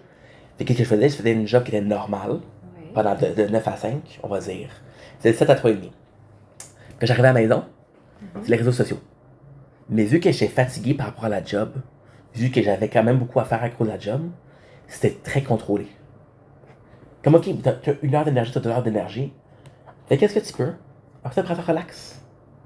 Là, qu'est-ce qui arrive, c'est que j'ai perdu la job parce que la pharmacie est fermée. Fait que là, qu'est-ce que j'ai fait tout de suite? C'est que normalement, tu travailles pendant 8 heures. Fait que tu fais 8 heures. Oui. Parce que ça, c'est global pour toi. Comment t'as appris ça? Tu te dis, bon, mais après ça, quand tu finissais l'ouvrage, tu faisais un extra. Fait que tu fais ton 8 heures, ça, extra après. Mais l'extra, vu que l'extra, comme je t'ai dit, c'était par rapport au travail, t'es-tu fatigué? T'as-tu des situations problématiques au travail aujourd'hui? Ton niveau d'énergie est différent. Parce que t'as eu ta journée dans le corps. Vu que ta journée dans le corps, c'est de faire des réseaux sociaux, t'es pas fatigué physiquement. Pas fatigué mentalement, fait que tu continues. C'est là que je perds le contrôle. J'avais pas une boundary, j'avais pas des. Boundary, c'est un bon mot. Ça fait du sens. Tu parles vite. Je sais, je m'excuse. Je sais, je m'excuse. Attends, laisse-moi. Je veux pas que tu t'excuses parce que t'es comme ça. Hein? C'est moi. Le process thinking, Ouais. il arrive pas à suivre. Il court après toi. Mais- Attends. Ok. T'as gardé un emploi Ouais. pendant 8 ans. Ouais. de temps. C'est un emploi régulier. 100%. Puis pendant, on reste juste là. OK? Ok. Puis pendant ton emploi régulier, ça allait bien. Oui. Mais t'étais dans un pace normal? Oui. OK. Puis qu'est-ce qui a rendu ton pace anormal? C'est-tu parce que tu t'es ajouté les réseaux sociaux après ta journée de travail? Non, ça, encore une fois, c'est très très personnel. Qu'est-ce qui arrive, c'est la job. Je tombe en amour. Mais vraiment, vraiment en amour. On était 12 personnes, une famille. Les gars, ça fait des blagues, c'est le fun, c'est vraiment une famille. OK. Il y a eu un des gars qui était très problématique. Mais on parle de menaces de mort. Il m'a fait des menaces de mort. OK. Le gars était très problématique, très colérique, très émotionnel. OK. Moi, vu que j'étais quelqu'un qui était assez bon vivant, assez easy going, le boss m'a dit, le gars là qui est agressif, qui est émotionnel, s'il travaille avec quelqu'un d'autre, il va avoir une bagarre. C'est quoi? S'il travaille avec quelqu'un d'autre, n'importe qui d'autre dans la compagnie, Ok. pour une bagarre. Ok. Avec toi, il n'y en a pas. Ok. Fait que le gars, il m'a mis de la pression émotionnelle. Il m'a traité de retardé, il m'a traité de faggot. Des choses terribles, là. Pendant 5 ans. Ok. Fait que là, qu'est-ce que j'ai fait, c'est que j'ai pris les réseaux sociaux. Fait qu'il t'a intimidé pendant 50 ans. Mais encore une fois, c'est tellement compliqué parce que il intimidait une journée, le lendemain, culpabilité. Culpabilité. Il m'apporte la bouffe et dit je me sens mal de ce que j'ai fait. Tiens. Ouais. Fait que je dis ok, mais le gars qui a dit bon vivant. Ouais. T'sais, il est pas normal. Qu'est-ce qui est arrivé? Il y a eu un enfant. C'est pas prévu. C'est clair, c'est carrément ça. Puis la pression financière. Mais c'est quoi le rapport avec l'enfant? Mais il était stressé à cause de l'enfant, il était stressé à cause de la situation financière. Ouais. J'avais toute sa famille Ouais. qui était assez bien intégrée. Lui, non. Fait que sa fille, il dit bon, ben garde, sa fille. Il y a eu 2 enfants. Ça, encore une fois, c'est une longue histoire, là. J'en parlerai pas trop, là. 2 enfants sont nés en Moldavie. Il était moldave. Sa petite fille, québécoise. Pour lui, c'est un problème. Donc, on est moldave. Fait que la naissance a fait beaucoup de pression, qui a créé beaucoup de problèmes dans le couple, puis il a apporté ça à l'ouvrage. Ok, fait que là, ce que tu es en train d'expliquer, c'est que la raison pour laquelle il t'a intimidé pendant 5 ans, c'est parce que ça allait pas bien à la maison. Et voilà. C'est tout. Ouais. Ok. Là, à part ça, fait que t'avais une job normale. Ouais. T'avais ce gars-là qui t'intimidait. Ouais. Fait que comme réponse émotionnelle, j'ai à la maison, j'ai dit Stéphane, il a une vie de marde. On va créer un personnage, sur les réseaux sociaux, qui n'aura pas une vie de marde. Si j'ai une vie de marde, qu'est-ce que je fais comme réponse? J'ai la deuxième vie en fait. Puis la deuxième vie, elle va bien. Fait que je focus là-dessus. Puis là, j'ai découvert une passion. T'étais pas bien au travail à cause de ce gars-là? Non. Pendant les 5 dernières années, t'étais là. Ouais. Fait que t'étais pas bien. Mais t'es resté là. Pourquoi t'es resté là? Parce que quand il était pas là, quand c'est pas une situation avec lui, le reste c'est fantastique. Les autres étaient corrects. Même le boss, il avait pitié pour moi. Il me laissait écouter de la musique au travail. Fait que même s'il m'intimidait, j'écoute la musique. Fait que s'il m'intimide, je focus là-dessus. Mais c'est l'accumulation. Ok. Fait que ton moyen pour dealer avec ça, c'est de créer un personnage sur les réseaux sociaux, puis c'est un exutoire. Et voilà, exutoire, c'est parfait. Ouais. Ok, fait que là tu faisais ça, comme dès que tu rentrais chez toi, c'est comme si you drain all your problems en faisant ça. C'est ça. Okay. Les problèmes existent plus. Puis attends, tu faisais ça de quelle heure à quelle heure? Comme tu faisais ça à 3h30? Sincèrement, là, c'est assez spécial. Quand je venais à la maison, j'étais fatigué, personnellement, j'étais fatigué. Fait que je me couche. Je me réveille, je me couche à 4h. Ok. Je me réveille à 1h du matin, 2h. Attends, 4h jusqu'à 1h en M, 2h. Ouais. Mais 4h, c'est pas précis, là. Non, c'est juste un aperçu. Uh-huh. Ça, tu dors. Ouais. Puis après ça, à 2h, tu te réveilles. Uh-huh. Puis là, tu es sur les réseaux sociaux. Je suis le personnage. Attends. Combien de temps? Je pense de 2h à quoi? À 6h. Puis à 7h, tu vas travailler. Et voilà. Ok, attends. Quand tu dis que je suis un personnage, est-ce que toi, tu vivais le personnage? Mais en fait, ce qui est arrivé, c'est que tu es un personnage parce que tu as encore des problèmes. Là, tu te rends compte du monde sur les réseaux sociaux. Ils sont vraiment gentils.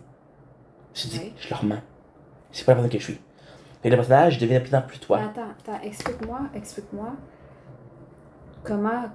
C'est comment ton personnage sur les réseaux sociaux? T'as un YouTube channel? C'est quoi? Mais en fait, c'est moi-même. Oui. Mais juste plus expressif. Ok. Parce que moi... Mais comment les gens te voient? Ben comme je suis, I guess. Non, mais t'es sur quelle plateforme? YouTube, Twitch, TikTok. Attends. Fait que toi, tu crées tes vidéos. Ouais. Puis là, tu te mets en personnage. Et voilà. Puis là, tu les exposes sur... Et voilà. Attends. YouTube, TikTok, quoi? Twitch. Ouais. OK. Puis là-dessus, tu peux voir les commentaires des gens. Oui. Right? Oui. OK. Mais c'est comme ça que tu établis des liens avec les... socialisation. Exactement. OK. Parfait. Oui, donc, reprends. Là, ils sont vraiment gentils avec moi. Qui? Les gens avec qui je parle. Oui. Les gens, ça a l'air de... Oui, non, je veux juste comprendre. Mais les gens qui font les commentaires sont vraiment gentils. Ah, J'ai quand même une belle communauté, là. OK. C'est des gens qui me connaissent, ils disent comment ça va. À la job, je me fais pas dire comment ça va. Non, c'est ça. Sur les réseaux sociaux, oui. C'est des étrangers. Je me sens mal, je dis, tu leur mens, man. T'es pas correct, là. Tu leur mens à qui? Aux gens. Parce que je suis pas la personne qui pense. Tu comprends? Oui. Je joue un personnage. Mais c'est quoi ton personnage? Mais- Décris-moi un peu. En fait, c'est moi-même, mais qui est Ouais. plus vocal. Ok. Beaucoup plus vocal, beaucoup. Ok, mais là, tu me vois. Le problème, c'est que tu me vois présentement, Ouais. mais tu me vois après 4 ans d'avoir fait ça. Ouais. Tu m'aurais vu il y a 4 ans, là. Mais nomme-moi J'étais pas pareil, ok. Mais ça, c'est vraiment dans mes débuts, là. Oui, mais nomme-moi un extrait. Oups. Nomme-moi un extrait Hein? où ça décrit bien qu'est-ce que tu es en train de m'expliquer. Mais en fait, tu vois comme. Quand je commence à faire des vidéos, Oui. c'est beaucoup de tests de bouffe. Test de bouffe. Oui. Ok. Fait que tu vois Parce que des. t'étais à la pâtisserie. Non, j'étais complètement différente. J'étais pour l'agence, puis j'étais dans une shop de métallurgie. Hein? Ouais. Pendant 8 ans? Ouais. Puis j'ai trippé. Que j'aimais le travail, pas tant que ça. Parce que j'aimais les gens beaucoup. Tu comprends? Fait que tu vois les vidéos, puis tu vois quelqu'un qui est vraiment mal à l'aise. Qui parle pas beaucoup. Je suis mal à l'aise, là. Tu vois que je suis pas bien, là. Ok. Puis il y a pas d'intro, il y a pas d'intro, tu fais la job, c'est fini. Ok. Puis là, tu vois, il y a plus d'assurance. Fait que là, c'est sûr que. Quand j'ai commencé, j'étais plus un personnage que moi-même. Ok.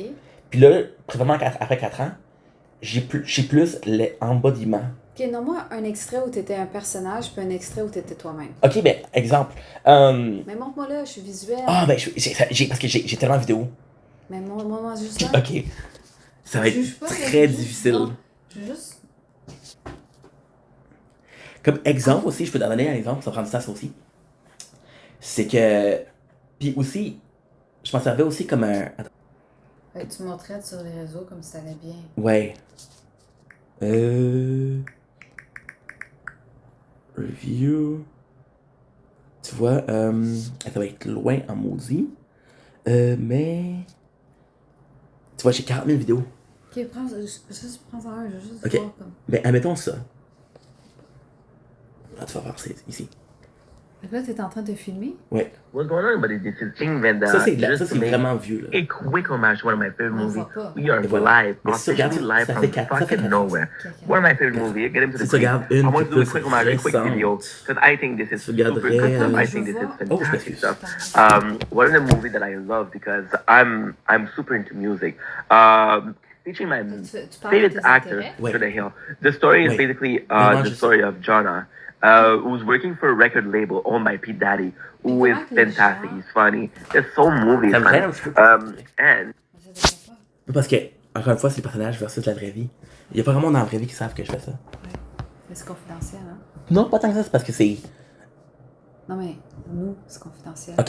Je vais pas sortir d'ici. là. Non, mais c'est pas ça, c'est parce que c'est plus que t'es une personne dans la vraie vie, puis Ouais. puis que j'ai beaucoup de misère. Tu t'es dévoilé. Ouais.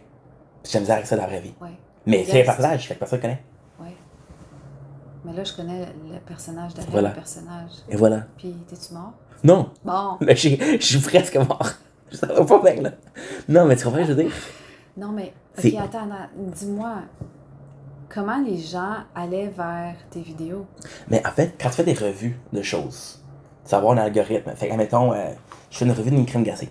Ah, On va dire Ben Jerry. oui. Quelqu'un va marquer Ben Jerry, va me trouver. Puis Je vais là, voir après la vidéo. ça, ils vont voir, hey, c'est le fun d'écouter. Et voilà. On continue. Et voilà. C'est quand même spécial, là. Est-ce que j'ai une passion pour Ben Jerry? Non. Non. Et encore une fois, c'est difficile d'avoir la différence entre la partage et la vraie vie. Ok, je reviens en arrière. Ouais. Fait que là t'es sur ces plateformes-là, Mhm, mhm. tu fais ça, là, je comprends, là. Mhm. Ok, tu fais ça. Puis après, c'est genre... Ok, pendant que tu fais ton personnage, est-ce que tu te sens bien? Oui. Ok, puis quand t'es plus dans ton personnage... Ah, c'est difficile parce qu'au début, oui. Mais attends. Hein? Mettons dans l'extrait que t'as Ah. montré, là, Ouais. tu dis que t'es dans un personnage, mais tu parles des choses que toi t'aimes. Et voilà. Mais en quoi c'est un personnage? Est-ce que tu sais que Stéphane aime ça? Non. Tu sais que Inc. il aime ça. Mais comment tu sais? Mais parce que tu sais que la personne qui fait la vidéo, qui parle de son intérêt, elle aime ça. Je parlerai pas de dildo parce que j'aime pas ça. Tu comprends? Ouais. Fait que tu sais que j'aime ça parce que je t'en parle. Ouais. Versus quelque chose que je parlerais pas.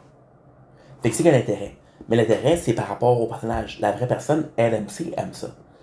Mais vu que tu connais pas la vraie personne, tu la connais, admettons, je sais pas moi, quand t'étais enfant, Ouais. papa, Ouais. c'est papa. Ouais. C'était pas son vrai nom, là. Puis quand t'es adulte, c'est encore papa. Ouais. C'est ça. Fait que les gens qui me connaissent en tant que Stéphane, c'est vraiment Stéphane. Puis les gens qui me connaissent en tant que Inc, connaissent en tant que Inc, connaissent pas Stéphane. Est-ce que les deux c'est la même chose? Non, mais le Inc, là, Oui. est-ce qu'il parle des choses que toi t'aimes? Oui, vraiment. Oui. Fait que Inc, c'est toi. Et voilà. C'est juste une personne qui est plus volubile.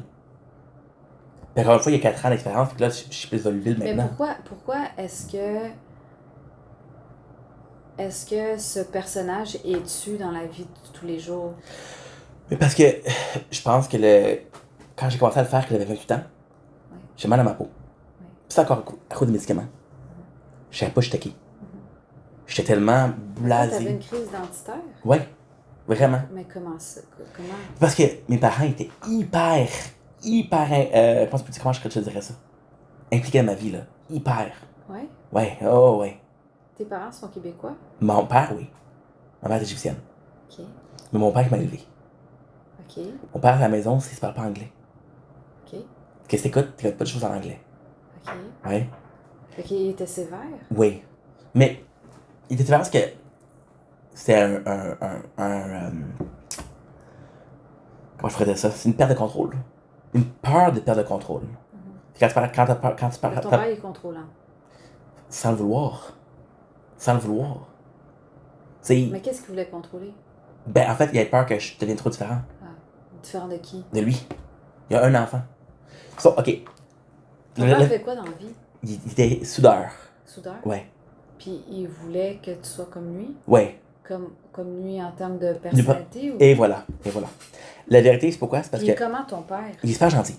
Non, mais il est comment? Il est travaillant? Il est Oui, sérieux, ouais. tout ça? Il voulait que tu sois comme lui? Ouais. Ok. Mais on se soigne beaucoup. Son père, à lui, c'est un alcoolique. Mhm. Il n'a pas de relation. C'est parce que son père n'a pas de relation, il voulait avoir une relation avec moi. Pour remplacer le manque d'un père dans sa vie. Mhm. Fait qu'il dit, vu que mon père c'est de la merde, je vais être correct. Mhm. Mais en étant trop correct, qu'est-ce qui arrive? T'as fait trop. Mhm. Pour l'enfant, c'est difficile. Mon père, c'est un gars travaillant, je suis travaillant. Mhm. Mon père, c'est un gars qui est sérieux. Quand j'aime quelque chose, je suis sérieux. Mhm. Il y a beaucoup de choses qu'on se rejoint, mais mon père, c'est vraiment quelqu'un qui. Pas colérique, Mhm. mais quelqu'un qui a une présence. Puis moi, je suis pas comme ça. Moi, je suis comme, hey, tu veux être toi? Cool. Mhm. Sois toi. Moi, je suis moi, toi, t'es toi, c'est parfait. Mhm. Versus, hey, t'es ça, moi, je suis ça, ça marche pas, là. Mhm. Faut qu'il y ait quelque chose en commun, là. C'est ça un peu. Fait que ouais. Fait que en contrôlant trop, plus les médicaments, j'avais toutes mes histoires sociales, c'était à l'école, sous médication. Tous mes événements personnels, c'était à la maison sous tutelle. Tutelle de père qui est trop présent. Fait que moi, je me retrouve à 20 ans en appartement. Je sais pas chez qui. Crise identitaire. La crise Mais pourquoi identitaire, il était sous tutelle? ben, c'est pas une tutelle dans le sens propre du terme. Ouais. Mais lui, il contrôlait tout. Ouais. Ok. Qu'est-ce que t'écoutes? Tu parles français, ça écoute pas ça. T'écoutes en français. C'est vrai? Même à l'appartement, il y a la clé. Ici, mon horaire de travail. Mhm. Il va à la maison. Faut vérifier. Vérifier quoi? Si je fais de la drogue, tu sais. Mais as-tu capoté quand tu t'es tatoué? Ouais. Ouais. Mais après un tatou, oui. Après deux tatous, non. Après 4-5 tatous, il a dit, bon, ben, regarde, qu'est-ce que je fasse? Tu comprends? ma mère qui dit mon enfant, tu sais. Ma mère, c'est ma mère qui est hyper gentille. Elle est trop gentille. Mhm. Le monde profite d'elle. En tant que fils, tu vois ça. Puis t'es comme, mom, you're a sucker. Laisse-les pas faire. Puis t'as mon père qui est trop sévère, ma mère qui est trop gentille. Quand on parle de crise identitaire, c'est vraiment ça. T'as deux parents qui sont similaires. T'as deux parents qui sont complètement différents. Puis toi, en tant qu'enfant, tu peux pas blesser un. Tu peux pas blesser l'autre. Fait qu'est-ce que tu fais? Tu prends pas de décision. Comme ça, tu blesses ni l'un ni l'autre. Puis qu'à 20 ans, tu commences à t'apprendre à te connaître. Mais c'est quoi tu fais? T'apprends à te connaître ou tu vis? Tu te couches à l'heure que tu veux, tu manges, qu'est-ce que tu veux, t'écoutes, qu'est-ce que tu veux. C'est ça. Après 2 ans, tu trouves un emploi. Tes emplois, ça dure, mais ça dure pas longtemps. Parce qu'encore une fois, t'es une bonne personne, mais t'es pas un bon employé. T'es une bonne personne, vraiment, là. Le monde t'aime. T'es un employé, t'es pas super fiable. Pourquoi? Parce que j'ai jamais appris à être fiable. Quand des parents qui te contrôlent beaucoup, qui vont toujours passer en arrière de toi pour faire des affaires pour toi, pour voir si c'est correct ou pas. T'as pas pu développer ton autonomie. Puis même pire que ça, tu dis le projet est pas fait correctement. Mon père va passer en arrière, c'est pas grave. Tu comprends? Fait que là, t'as l'emploi, puis là, il faut que tu payes des factures. Fait que t'as l'emploi, mais l'emploi, tu le veux pas. Tu payes les factures. T'es pas motivé. Fait que quand tu te fais mettre dehors, tu te dis, bon, ben, j'ai du chômage, pas grave. Tu comprends? Quand est-ce que ça a vraiment changé? C'est à 28 ans. Non, c'est à 24 ans. Quand j'ai eu l'emploi que j'avais maintenant, les 8 ans. Parce que les gens, je les aimais. C'est une bonne job, ça approchait chez moi, le salaire était bon. Je dis ça, man, si tu gardes ça là, pendant 30 ans, là, you're set. Retirement début, puis c'est fini, là. Tu comprends? Ça a fermé. Oh. Fait que là, vu à cause de. Encore une fois, c'est à la job. Puis la job, c'est pas. J'étais pas. Je voulais être moi-même, oui. Mais j'étais plus content de participer à quelque chose. Ça fait partie d'un ensemble, the greater good. The greater good versus your good. Tu comprends? Fait que le greater good, c'est quoi? C'était l'emploi. Puis là, me faire ramasser à chaque jour, j'avais plus le fun à être à l'emploi. Fait que j'étais misérable. Fait que là, tu te retrouves sur toi-même. La job, je peux la quitter. Pourquoi? Parce que ça fait 3 ans que je suis là. Je sais pas, ça a l'air, c'est vraiment proche. C'est walking distance, là. Hey, mais 4 $ de l'heure, là. Quand la job avant, c'était 16 $. C'est une grosse différence, là. C'est 50%. Fait que tu te dis, ok, bon, regarde. Fait que t'arrives à la maison. C'est là que j'ai créé le personnage parce que je me suis dit, bon. J'ai dit, tu connais pas. Apprendre à connaître, c'est pas comme ça, là. Ça prend du temps. Puis le problème est constant. Fait qu'on parle de do or die. C'est tellement une bonne façon de le dire parce que le do or die, c'est quoi? Do something different. Il n'y a pas de motivation parce que la motivation, ça devrait pas être lui m'intimide. Fait que je vais changer. Pourquoi? Pour qu'il m'aime. Non, il devrait m'aimer comme je suis. C'est même pas fuck lui. C'est vrai? Fait que le die, c'est quoi? C'est la mort de Stéphane, la naissance du personnage. C'est carrément ça. Puis après ça, les gens t'aiment beaucoup. Tu te sens mal. Fait que le personnage devient moins un personnage, devient plus soi. Mais encore, puis dernièrement, si je suis sincère, j'ai vraiment des problèmes à différencier où est-ce que moi je commence, où est-ce que le personnage arrête. Où est-ce que toi tu commences, où est-ce que quoi? Le personnage arrête. C'est vraiment difficile. Puis je me rends compte qu'après 4 ans, où est-ce que c'est les 4 ans que j'ai eu le plus constructif, le plus productif dans ma vie. Le plus meaningful pour vrai. Meaningful. Puis je dis, comment ça, il y a eu tellement d'opportunités, il y a tellement de fun, tellement d'activités. Stéphane, il était quoi lui? Il a rien fait. Puis qu'est-ce qui est vraiment dommage, c'est que si je peux pas plus comme personne, le personnage sur les réseaux sociaux s'améliore. Mais si le personnage sur les réseaux sociaux s'améliore, c'est juste conséquent de la personne que je suis, pas vice-versa. Ça fait du sens? Oui. C'est assez complexe, là. Oui. Et là, tu te retrouves à vouloir être toi-même pour prouver à toi-même que tu peux avancer dans la vie. Sauf que les résultats que tu fais quoi? Parce que ça devient une maladie. Ça devient une obsession. L'année passée, là, j'allais à l'épicerie. J'ai acheté une pain de lait. Ouais. Fallait que je le filme. Ben, j'ai dit, c'est du contenu. C'est money. Ça va? Mais je serais capable de prendre une pain de lait puis de dire, regarde, c'est pas important ça. C'est une pain de lait. Relax. Je suis pas capable. Fait que cette année, on fait plus d'efforts pour redevenir la personne que je suis. On a une espèce de balance entre les réseaux sociaux et la personne. Puis c'est pour ça en fait qu'il y a plus d'efforts pour trouver une job. C'est pour ça en fait qu'il y a plus d'efforts pour trouver un emploi à long terme. Si c'est une formation, c'est une formation. Si c'est un emploi, c'est un emploi. Parce qu'il y a un désir de revenir dans la vie normale versus la vie des réseaux sociaux. Tu comprends? Ouais, fait que si t'avais étudié à l'école pour devenir un rédacteur de contenu web, ben là, tu vas pas te détacher de ton personnage. Et voilà. Et voilà. Voilà. Mais en même temps, est-ce que c'est sincère? Est-ce que c'est sincère de vouloir se détacher du personnage ou c'est une peur de constamment être prisonnier du personnage? Tu comprends? Je sais pas si tu connais Eminem. Oui. Eminem, il a vécu beaucoup. Il créait un personnage qui s'appelle Slim Shady. Puis c'était pour avoir la rage. Parce qu'il était il perdait sa fille, il perdait sa femme. Il créait Slim Shady. Il a guéri de sa dépendance, de ses problèmes affectueux, émotionnels. Il est redevenu lui-même. Moi, qu'est-ce qu'on dit? On veut pas toi, on veut l'autre. Puis t'as peur, c'est ça qui arrive? Ben, je sais ce qui arrive. À part mon père, ma mère, puis quelques amis. Quelques amis, là. Le monde m'appelle Inc, là, c'est jamais Stéphane. Tu vois? C'est difficile. Ben, c'est comme si Stéphane n'existait pas. Mais est-ce que t'as pu penser que ça pourrait aller vers un trouble de personnalité?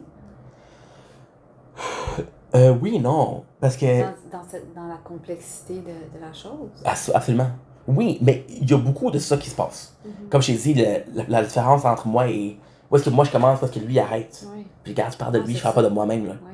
Tu comprends? C'est assez Ouais. spécial. Mais je te dirais que non. Parce que si c'est un problème qui serait présent, ça serait présenté plus jeune. Ça serait pas quelque chose de nouveau. Là. Il y a vraiment une réponse émotionnelle à se faire intimider. Qui comme lui, s'intimider, je crée un enfant, je ne fais pas intimider. En même temps, là, les réseaux sociaux, tu penses que c'est plus gentil que la vraie vie? Non. Il y a des trucs de cul, là. Fait que tu t'exposes à ça, pourquoi? Parce que dans la vraie vie, l'excuse que tu te donnes, ils ne connaissent pas. Fait que c'est juste ça. Fait que, problème de personnalité, oui. Sûrement. Mais en même temps, est-ce que j'ai besoin d'être cette personne-là? Non. Est-ce que je pourrais juste être Stéphane? Oui.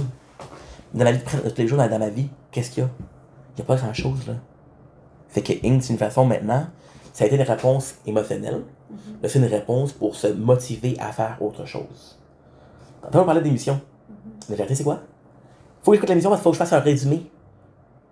Si je manque le résumé, j'ai travaillé 20 heures, pourquoi? Tu comprends? Et je dis, bon, ben, garde, venez que ça commence. C'est très difficile, là.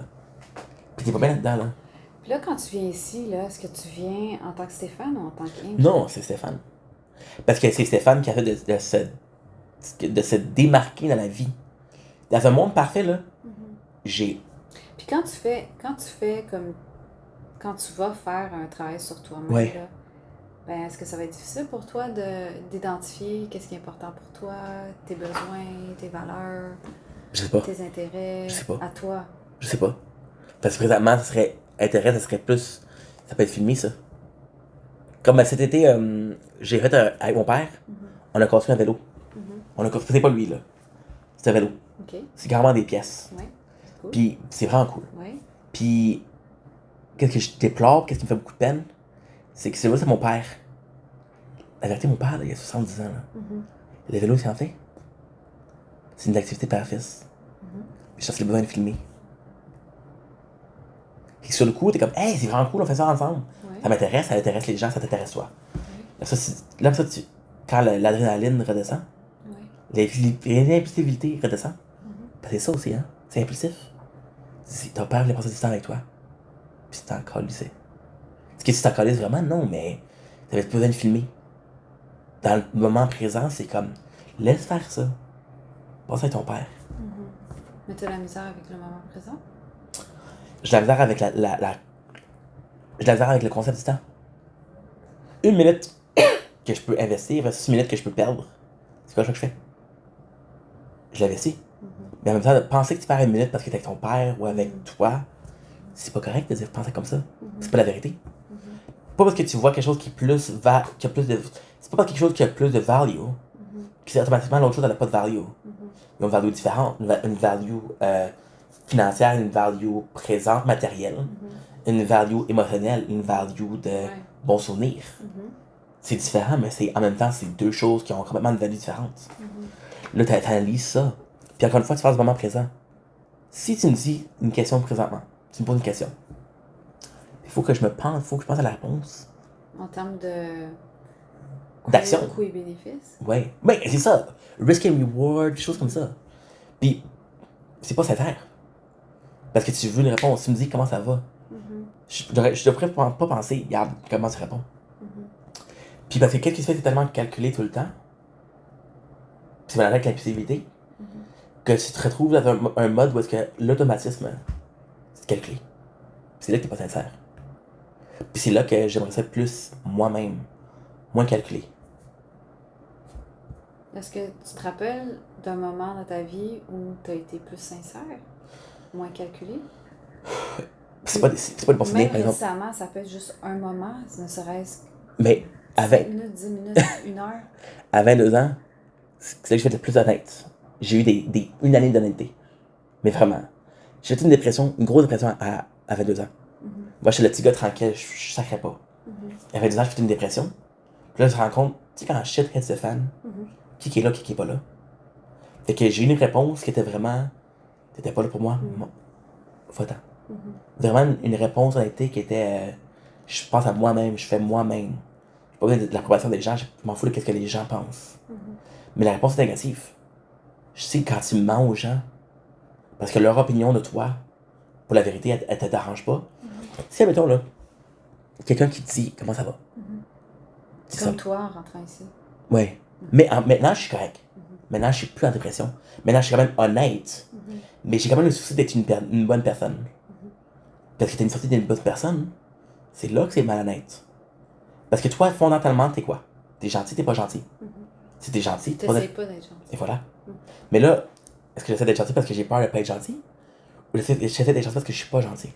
C'est la question. J'ai-tu peur de pas être gentil? Mais tu te poses la question? Mais oui. Quand j'ai envoyé chier le gars d'agence, il y a une semaine, c'était pas correct. C'est pas correct que j'ai fait. Mais il y avait une pression là-dedans, là. Ça fait 2 semaines qu'il m'appelle pas, qu'est-ce qui se passe? Puis la question, j'ai posé plusieurs fois. Fait que j'ai eu un coup de colère, puis j'ai dit, ah ouais? J'ai dit, là, je vais te mettre un ultimatum. Parce que moi, j'ai rien à perdre, là. Ça fait 2 semaines que je travaille pas. Le gars, c'est pas un ami. Tu sais, avant, j'avais. Mon boss, c'était comme un père pour moi, il était gentil, là. T'avais un lien d'attachement, Ouais. alors que lui, t'en as pas. T'es qui? Ouais. Fait que j'ai dit, si je te perds, ça me fait ni pris ni froid. Puis c'est la question de, est-ce que lui pense à moi? Pourquoi je fais l'effort d'être gentil avec une personne qui n'est pas avec moi? Fait que je l'ai vraiment, je l'ai directement dit, si tu m'engages, si tu m'engages pas, arrête de faire perdre mon temps. Après ça, tu réalises, ouais. Ça fait 2 semaines que t'as pas parlé à ce gars-là. La première chose que tu me dis, c'est ça. You get more bees with honey than vinegar. Mais pourquoi tu veux des abeilles? Ça sert à quoi? Tu comprends? C'est un peu ça. Fait qu'à 22 ans, j'ai vraiment été honnête, mais c'est pas gentil, là. C'est mentir aux gens parce que tant qu'ils pensaient que j'étais correct, c'était bien. Tu sais, le fameux I'm fine, mais je suis pas correct. C'est ça qui se passait, là. Fait que je mentais, je manipulais. Beaucoup. En tant que réponse de je suis pas bien. Fait que, mettons, mon père, il disait, hey, pourquoi tu viens pas? Je j'étais pas bien. Fait que je disais, ben, j'ai ça à faire. C'est quoi tes priorités? Mais j'ai dit, ça peut me rendre un emploi, qui peut payer les factures, qui peut mener à ma survie. C'est ma priorité. Mais cette réponse-là, c'est basé sur un mensonge. Fait que t'es pas honnête. Mais t'es honnête en voulant pas le voir parce que t'es pas bien. C'est ça l'honnêteté un peu. Fait que tu valorises l'honnêteté? Ouais. Mais encore une fois, je valorise l'honnêteté parce que j'ai été malhonnête toute ma vie. Tu vois? C'est réponse. J'essaie de changer. J'essaie de changer pourquoi? Parce que j'ai besoin de changer. Parce que qui je suis, c'est pas bien. Mais est-ce que ça marche? Oui, Tu réussis à changer? oui. C'est une question de culpabilité. C'est à toi qu'est-ce que j'ai dit. Mais c'est encore un coût de bénéfice. Et Si voilà. tu changes, Et voilà. tu te sentiras plus coupable. Et voilà. C'est pas pour changer. Mais encore une fois, on parlait tantôt de do or die, ou encore une fois de je suis motivé quand il y a de la pression, Puis je suis démotivée. quand il n'y a pas de pression. Apprendre de changer qui me motive à vouloir changer. Puis le résultat, qui c'est qui va être positif. Quand je parle des réseaux sociaux, là, une vidéo, même si elle marche pas, qu'est-ce qui va marcher plus? 0 vidéo ou une vidéo qui marche pas? Une vidéo qui marche pas. Tu comprends? Puis encore une fois, c'est le coût-bénéfice. Ça me coûte du temps. Puis le bénéfice, c'est quoi? C'est que je fais quelque chose de ma journée. J'ai-tu des résultats? Peux-tu faire un choix d'orientation avec coût-bénéfice? Oui.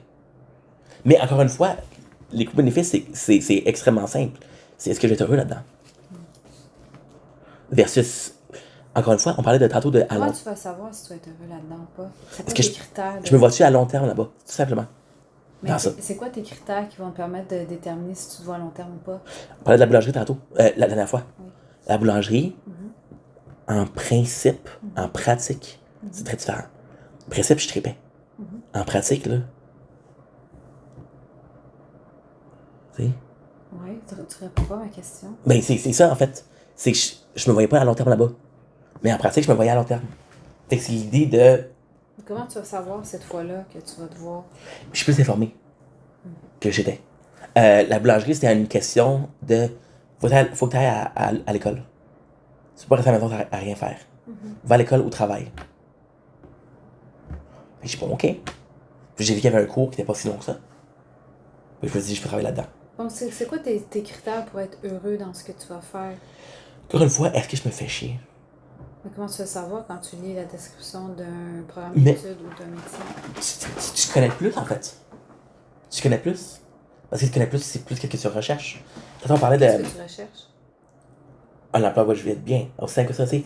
Maintenant, on parlait de ressources humaines. Oui. Je me plais à vouloir aider les gens. Je me plais à résoudre des problèmes. Parce que, regarde, moi, en tant que personne qui a eu des problèmes à l'ouvrage, j'aurais aussi qu'il y ait des ressources humaines.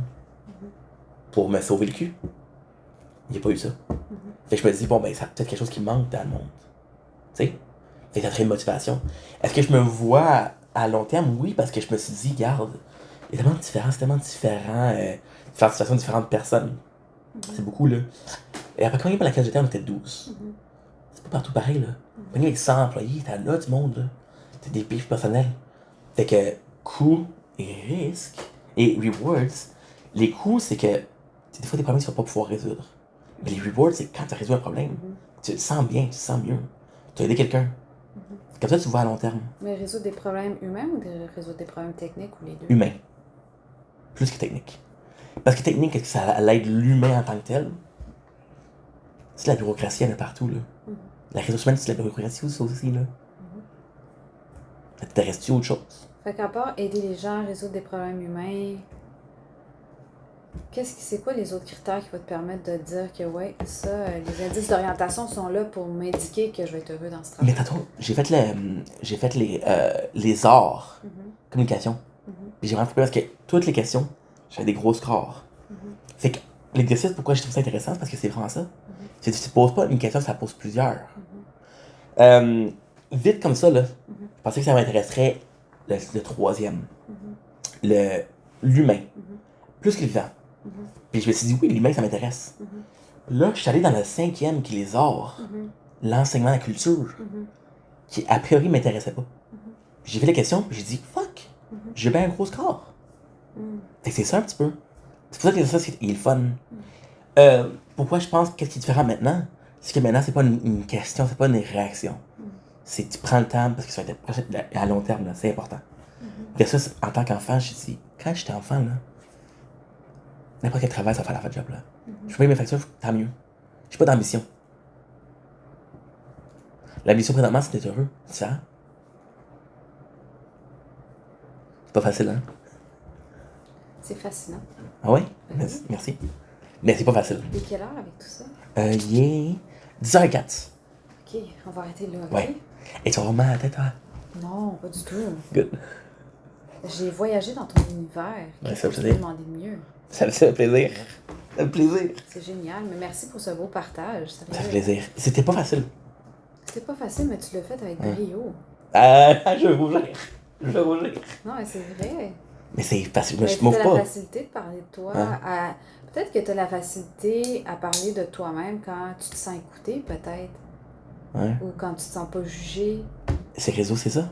Bref, c'est la vraie vie. Les réseaux, ils te jugent. Pas nécessairement. Pas nécessairement. J'ai la chance d'être une petite chaîne. Quoi? J'ai la chance d'être une petite chaîne. Fait que ceux qui écoutent, c'est des gens que je connais. Ça va être négatif plus tard, là. Mais pour l'instant, c'est T'as bien. faire de l'argent avec ça? Beaucoup? Non. Mais ouais. Mais c'est comme par vidéo, t'as de l'argent? Non, mais en fait, c'est par. En fait, c'est comment ça marche, c'est que si t'es un gros créateur, par vidéo, t'as de l'argent. Et si t'es un petit, c'est un paquet de scènes là, un paquet de scènes là, une pièce ici. Puis à la fin du mois, tu te dis, ok, bon, c'est ça que j'ai fait. C'est ça, c'est intéressant. Puis en même temps, on parlait tantôt, vite, là, coût et reward. Si chaque vidéo que je fais, ou chaque action que je fais, il faut qu'il y ait un reward. C'est pas le fun. Si je fais une action, puis plus tard, il y a un reward, c'est bonus. C'est ça un petit peu. Je paye des factures, ouais. Est-ce que je mange du caviar? Non. Non, je mange du ramen. C'est bon le ramen, là. T'es content, t'es satisfait. Ouais. Fait qu'on se voit la semaine prochaine. Yes. Même heure? Je veux juste valider. Ok.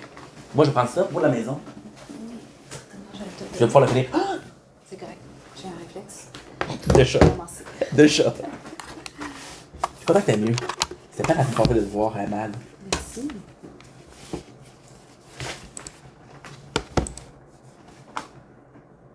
La semaine prochaine, mercredi à 9h. On est Ça va être le 30. Le 31. Non, on va être le 1er octobre. Oh, Ouais, parce que juste 30 jours. Stéphane. À 9h, oui, je te Yes. confirme.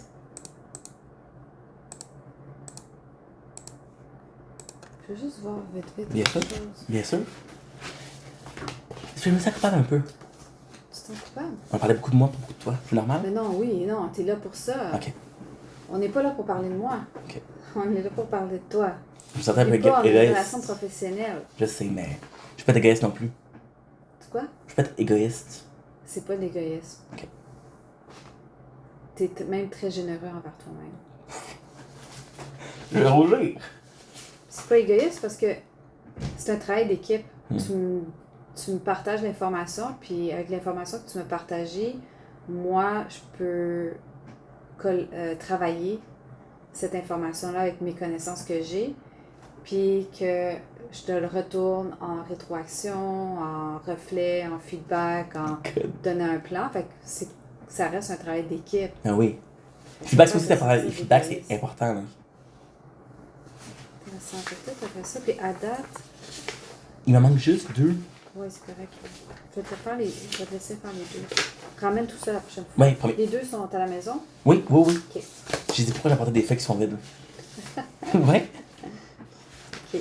Ramène ça la prochaine Yes, fois. promis. Je te vois mercredi prochain à 9h. Yes. Hey, Nadia, merci. Ça fait plaisir. Prends toi. Toi aussi. J'apprécie beaucoup, pour vrai.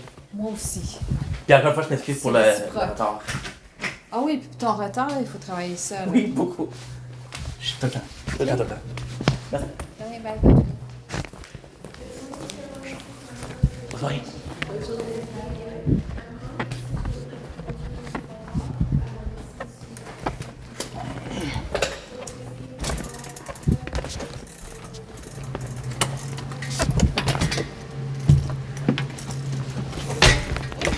Ça va? Bonjour.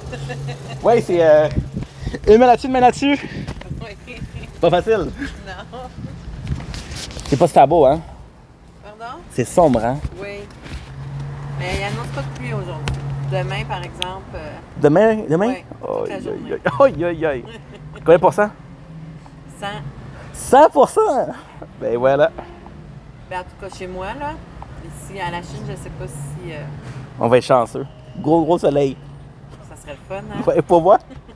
T'habites loin? À Mascouche. Ok, quand même. Oui. J'ai pas de trafic un matin? On a tout le temps. Ça, c'est 100%. Chaque 100%, comme la pluie. Good.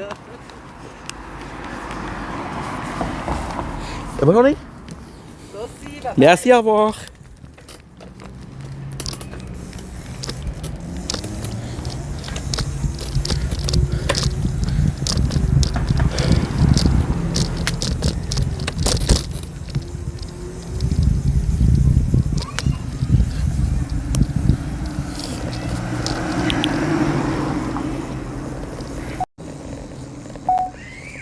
Don't blink. It's your boy Yink. Welcome to the Welcome to the show. Hope you guys are doing well. Guys are having a wonderful day on this on this 24th September 2025. I just had my meeting with the government. It went super well. She was disappointed because I was late, but it really went well. Like I said, fuck, what a appointment. A lot of talking. It was very similar to when I saw a social worker, right? We talked about my past. We talked about everything. I talked about social media because she asked, "What do you do in your free days?" Because she was like, "You look exhausted. You look tired. What's going on?" And I was honest. I said, "I work a lot." But that was cool. That was really cool. She was asking for my motivation because she was like, because I told her that my motivation were always, or almost always, risk and reward, value of work. It's nice. It was nice. It was a super. Oh fuck, bro. You know, you a huge weight off the shoulder, honestly, because you talk about your problem. Not a problem necessarily, but your reality. And in reality, there's problems in your reality, but those problems are pre or non-existent in everyday life. You're not met with situations that are insane versus situations that are not insane. What a nice chair, dude! That's a rocking chair. That is a rocking chair. We have one at home though. Oh, by the way, you guys saw me get a bicycle. My father said no, it's too messed up. We won't be able to fix it. Speaking of my father, I'm not gonna be going to see him because it's late in the morning. It's less late than usually, but it's late in the morning. And because it's late, we have a lot of he has a lot of work. And it's 10 o'clock, so the middle of the morning, which is good because don't often give yourself a break. There you go. There you go.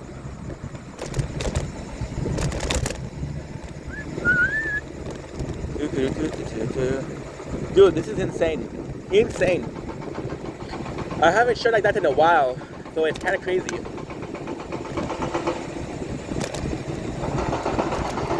Maybe I needed to talk, you know?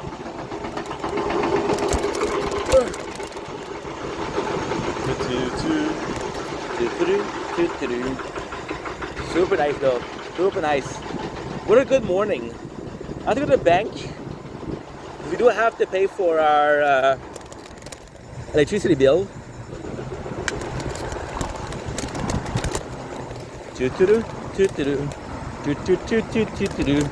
See this? Love this. I'll take 14. Phenomenal.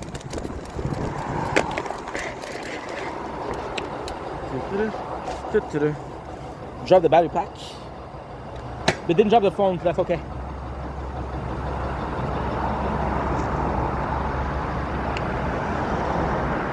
There's more okay.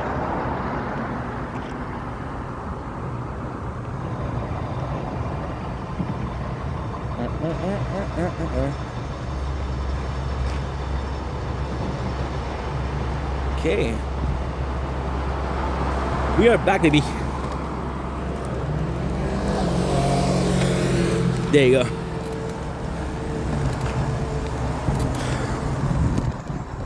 It is so nice outside. It's supposed to rain. If it's not raining, to charge the battery, I think I'm gonna do a little bit of a bike ride. Talk about how the appointment went, which is super nice, honestly. Super nice. It was really cool. So because it's new, the first appointment was more so about, okay, well, what's the plan here? What is the functioning? What's her role? What I can expect? It was also super important because you had this conversation of, okay, well, what's going on? What's going on? And now today was more so, okay, well, let's get to know you. And it's crazy because she didn't even look at, well, she kind of looked at it, but she didn't really look at the result that we did. And it's nice because it feels like it's more so for me, it's more so for my understanding of different domain, different possible job, possible point of interest, which is nice. There you go. There's a car behind me. Just be more careful. I'm gonna do what you shouldn't do. And there you go. That way we have a fail-safe. It was nice though. Really nice. Talk about the motivation behind why a work would be more interesting. How am I supposed to choose the work? And it's insane because I felt like I talked so much to her, which I honestly probably did. And also I feel like because you guys have possibly noticed that I have ADHD. It's very subtle, but still. And it's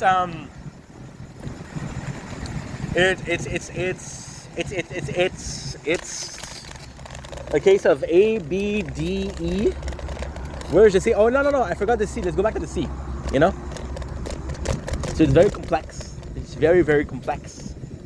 And because it's very, very complex, it requires a certain level.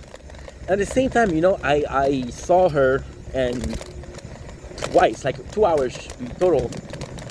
So understanding each other at 2 hours is kind of crazy. I do feel bad because it's a lot about me, but I wish I was more about her a little bit, you know? Feel selfish. Feel very selfish. I feel we're good. I always making sure that we're safe. The safety, my friend, is like wearing a condom before your prom date. How? I never had prom dates. I don't know, but logically speaking, it makes sense. We have to go to the bank. Gonna drop some big dollars, some hooker money. 'Cause, you know, priorities, I guess. That is pretty much it. I love my baby. I love my darling. I love my friend. I lost my mind. Okay, so I'll be right back. Oh, it's not working. Peace dates.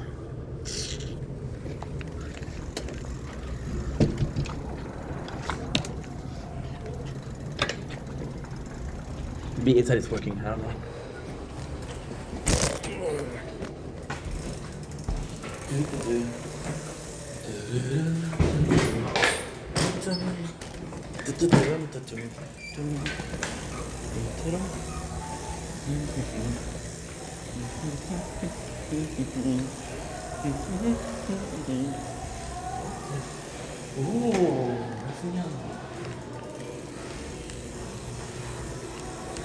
Bonjour. Oui. That's my friend.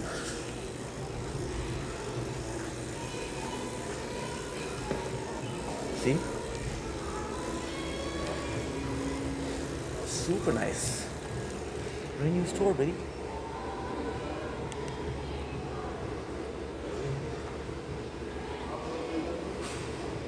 It's really sweet.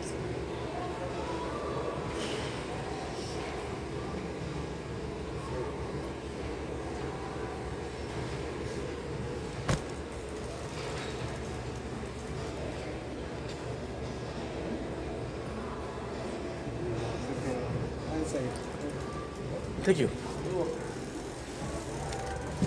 Okay.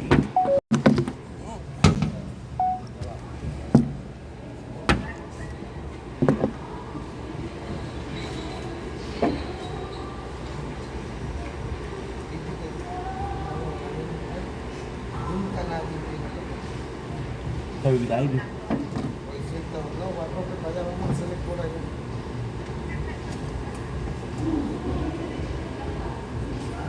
Vamos al salado, volando al salado, vamos al salado.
There you go. Hello. I made a mistake. I pressed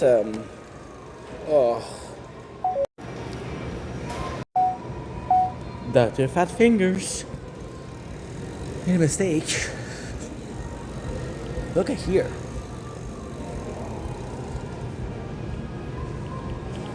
Some new stuff for the Chin is also nice. This used to be like a specific store. Choo choo choo choo choo choo choo choo choo choo choo choo choo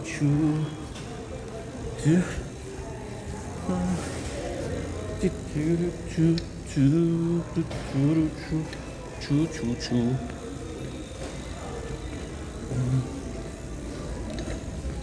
So yes, so we press deposit money. We didn't have any money to deposit, and they were stuck there. Luckily, when they left the bill there, put the bill, which is not a bill, like not a money bill, but a receipt. French we call it an facture bill. And they saw the paper. They said, okay, no problem.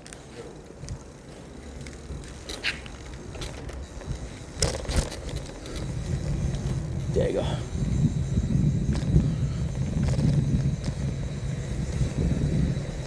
So the bill is paid. Lucky because inside it was working. I wasn't doing anything, but there's late fees if you're late, so because money is tight nowadays. Money is tight nowadays, you don't do it. Schluck. I'm not gonna go far because again, we did some dim sum, the recipe. We did some, and I don't go often over there, so let's go over there. We'll go to the 55, we'll come back, and we'll talk. Yesterday it went really well. I felt like almost as a Ishikawa because it's your whole entire being that's explained in a couple minutes, you know?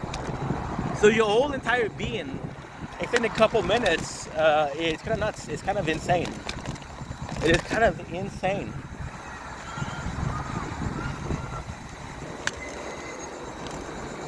Okay, if you can go fast, you got it.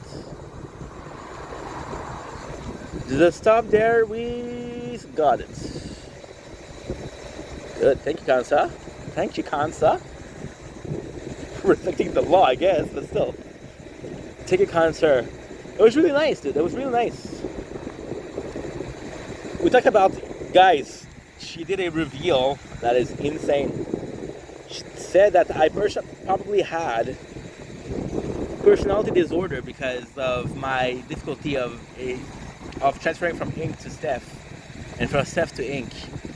She said you create this character out of a trauma. Because you create this character out of trauma, then your answer to this character is traumatic. Because your answer to this character is traumatic, then everything else linked to it is traumatic. And I was like, holy shit. And it is possible, right? Because at the same time, they're the same person. So it's nuts. It's weird. It's weird. But hey, what isn't weird when you're ink vendetta, right? Referring to myself at third person, we get, ooh, look at this. I'm gonna show you something nice. I'm gonna show you something really nice. You're gonna look upon the wire. You get to the wire. So you see all of those small dots? They're all birds. Look at here. Some spooky stuff. Spooky season, baby. So what we're gonna do is we're gonna do a little bit of bikes. After that, we have to go back, make some videos. Possibly gonna be showing a little bit RE because I missed RE deeply. What is RE? Resident Evil, baby. So just a lot of work. Just a shit ton of work.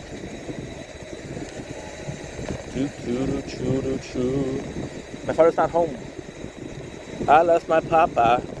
He left for today to get groceries, something like that. He didn't call me back, so he might be busy. I hope that he's okay. On this day, that's Wednesday.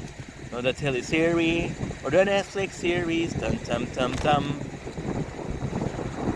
It's just a lot of pressure off your shoulder because you're talking about shit that you don't talk about with anybody. You know, it's nuts because I talked to my father. I would talk about my father with that. I would talk to my father about that. He wouldn't give a shit. I would talk to my mom about that. She'd be worried. She'd be really worried. She'd be like, Ink. She'd be like, Steph, my darling daughters with an S, you know. Steph, my darling daughter, you need a shrink, baby.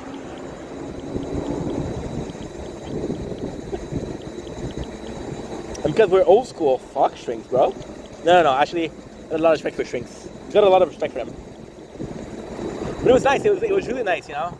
It was such a refreshing moment. I'm gonna make a video about it, but for now, I'm trying to do a quick recap. Good video about it, but I'm gonna eat like a porcupine. Forget a porky pig, porcupine. Porcupine, baby. Because we deserve it. You see the sound? This is a wind. I'm telling you, it's not a good day. Well, it's a good day because we're alive. It's not a good day. Weather-wise, weather-wise, love things that finish with the same thing, or love things that are finishing with the, or sound similar. Wise weather.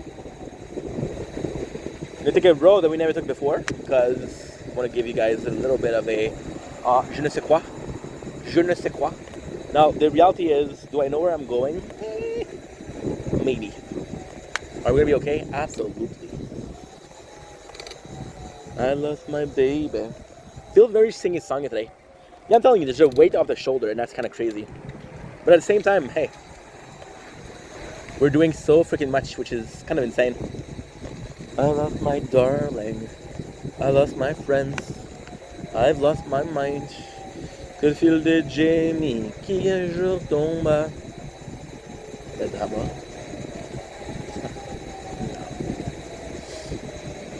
Love that sound. Imagine if I'm a dumbass and it's actual sirens. I'm like, oh yeah, guys, it's the wind. No, it's the sirens, dummy. I don't know. I think it's the wind because sirens would be more perceivable. Something like that. Somewhat, somehow, like that. J'écoutais du country entre deux caisses de bière. Okay, that's it.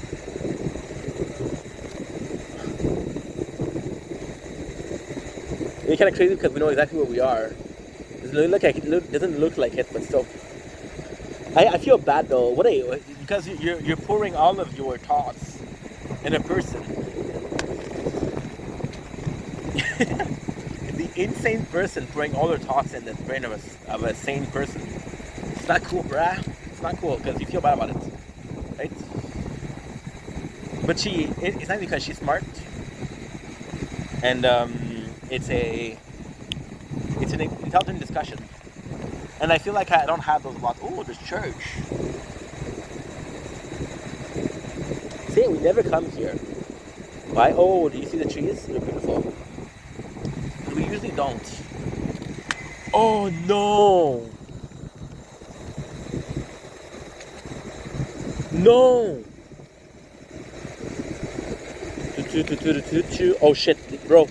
I forgot my Saint Seigneur. I forgot my my portfolio and bank in the bank. Here, hurry up, Ink. Somebody's gonna steal it. I forgot my portfolio in the bank. We left it at the bank. Come on, Ink. Made a mistake there. Now the truth is I don't know how to get to the bank from here. Bravo. Okay. 43. I actually know how. Okay, so it's gonna be simple. Come on, bro. It's okay because it's only been like 10 minutes, but still.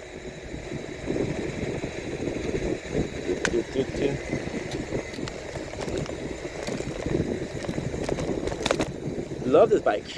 It's my baby. I feel. See? That's stupid mistakes.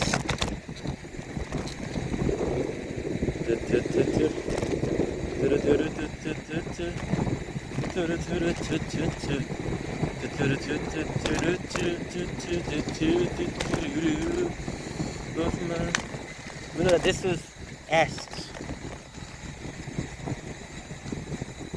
Yeah, so this is Est. It should be perfect because this is at the end of the park. So you just do one more.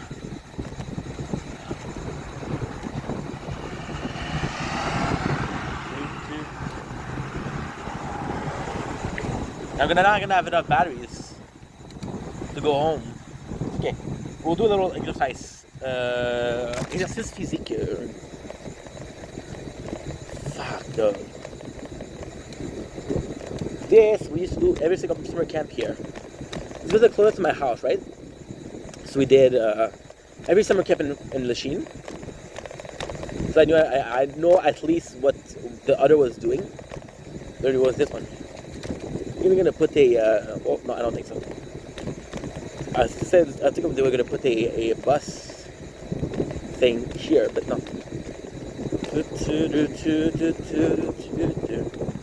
It's probably not there anymore. Somebody probably took it. God damn it.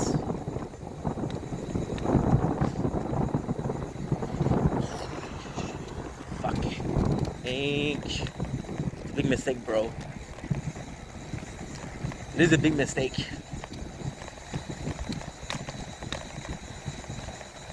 Sherlock.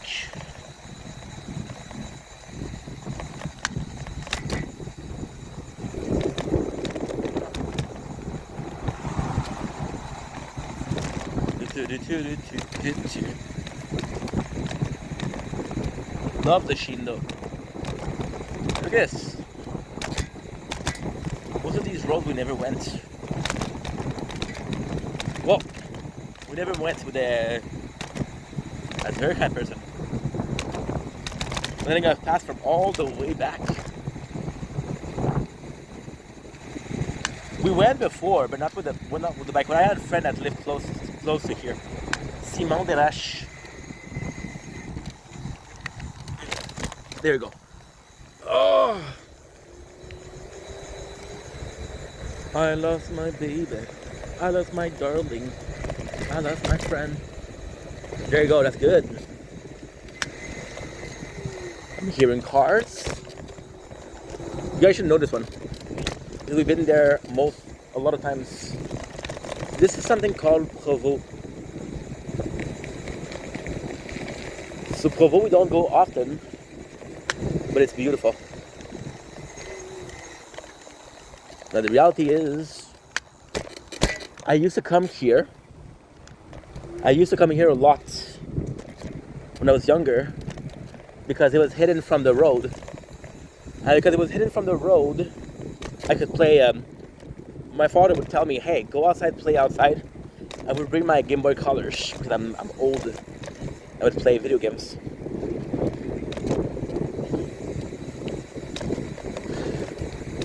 I lost my baby. You know exactly where we are in a couple minutes. Because we did countless videos here. Oh, golly.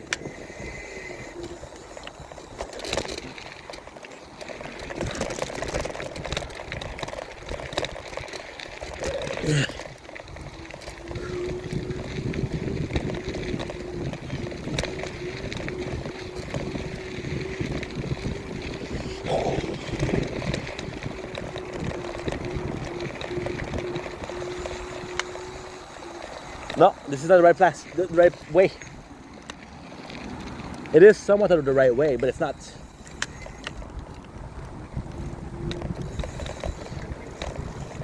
Yeah, it's not the right way, somewhat.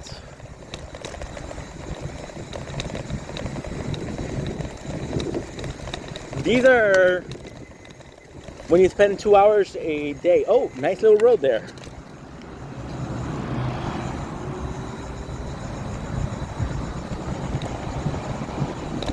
There you go.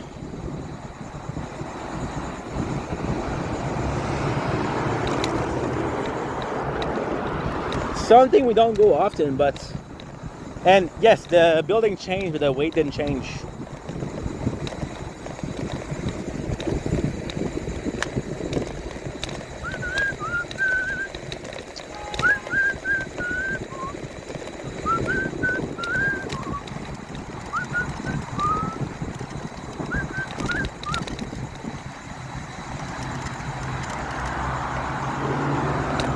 Nobody's turning. Yep. We're good.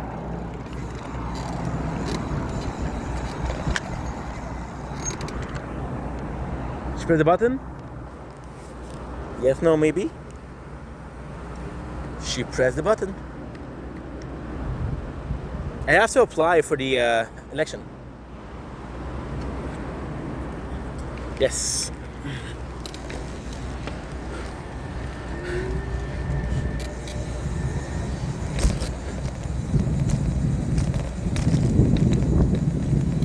I'm watching this guy called Korea Nosh.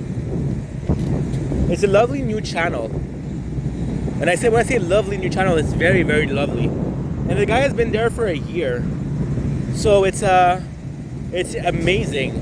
What it does, what do we call it?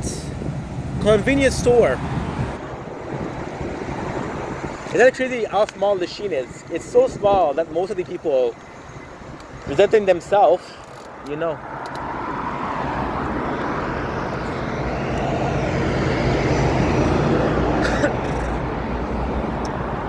So this convenience store review,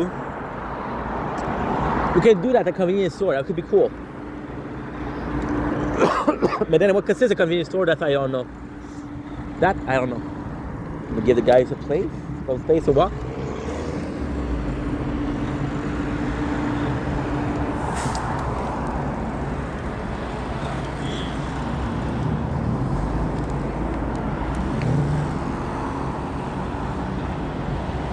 Press the button? Yes, maybe, no? Yes.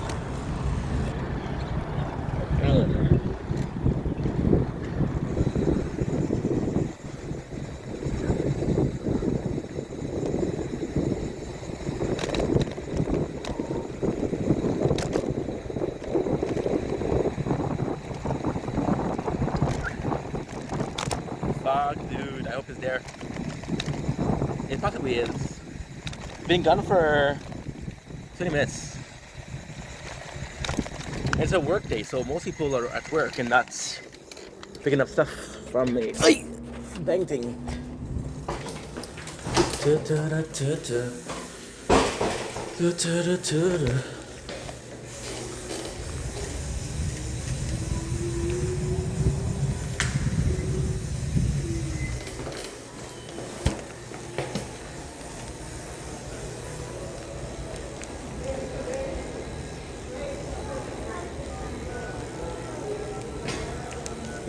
Looky here. Love you. You know what's insane? I put it here. You don't see. I put it here. So I did it like that. So it's kind of hidden, but not. Whoever did this, I love you.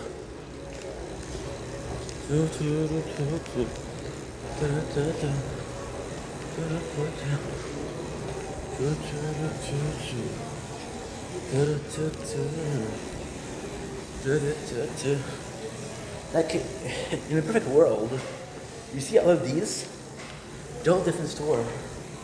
We can try.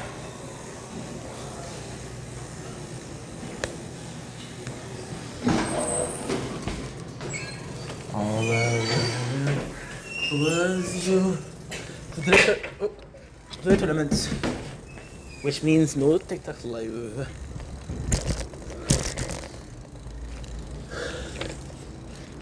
Shout out to the lovely Anna that was supposed that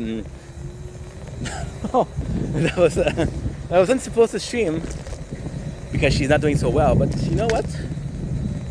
She was like, I know I'm not doing well, but I want to stream. So shout out to her and overcoming obstacles. That's a good word. We're gonna keep this one in the rotation. All I wanted was you. Let's go, baby.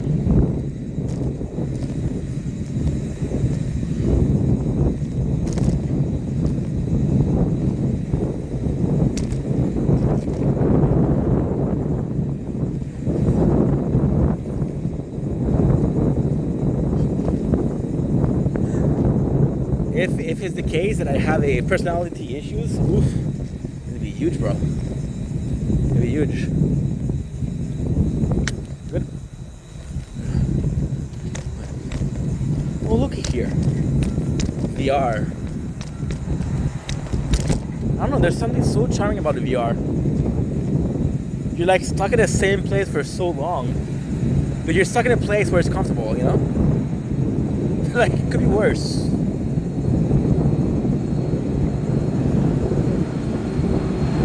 All I wanted was you. All I wanted was. I hope I get the place. So you see, there's two. Thank you. Meja, which is the older lady, has been our prime minister, our mayor for the last 4 years, and she did super well. She did super good because Lachine had a mayor before. It's kind of corrupt, right? So she did a super good job. But at the same time, did she do a good job because she's not corrupted, or did she do, like, for example, right? What did she do that was awesome? Was it awesome, or was it better than the other guy who was below par? If the guy was below par, then she's on par, which is great. But if there's somebody better, and you don't know there's somebody better until you try them. And when you try them, like, hey, guess what, bro? Hey, guess what, bro? I was wrong. Or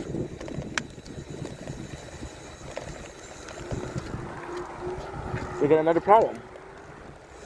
And then we impeach. Firstly, Trump did a speech yesterday, I think, and it's very like polarizing. When is the guy not polarizing? So we're home. Should we do our home? I'm gonna let you guys go. And I love you, that you matter. I'll see you guys very soon.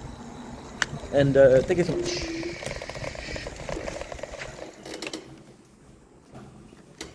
Bonjour. All I wanted was you. All I wanted.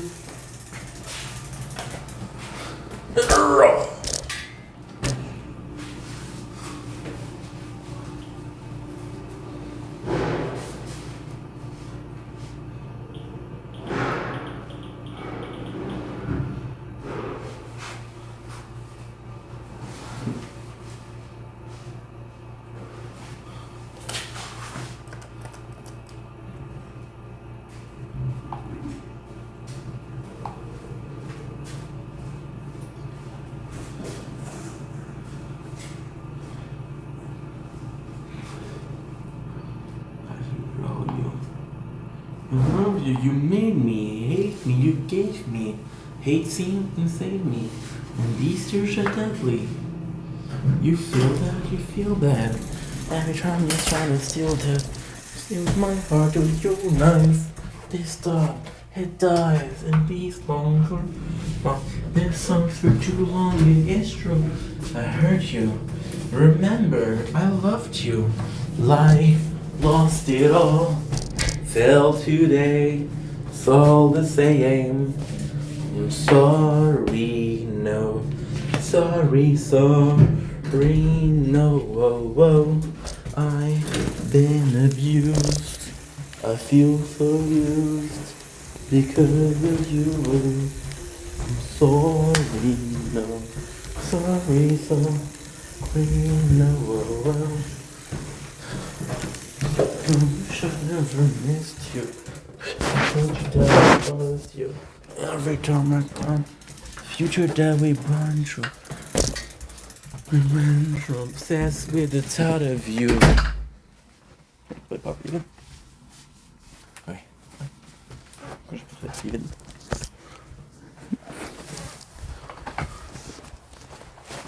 eat. Tell my beloved mom. Abuse. I feel so used because of you. Sorry. Sorry. No. C'est pas j'avais fait. Okay.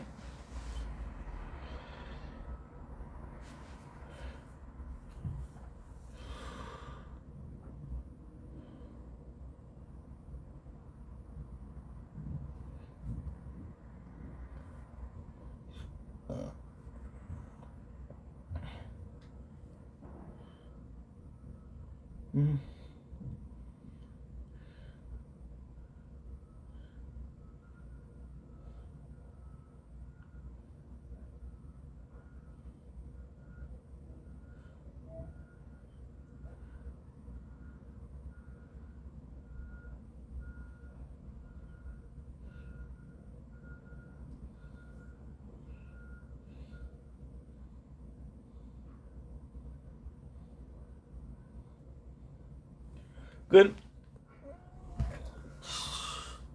Seems like all we had is over now, and left to rest in my tears are over now. I can't even to die, lost it all, felt today.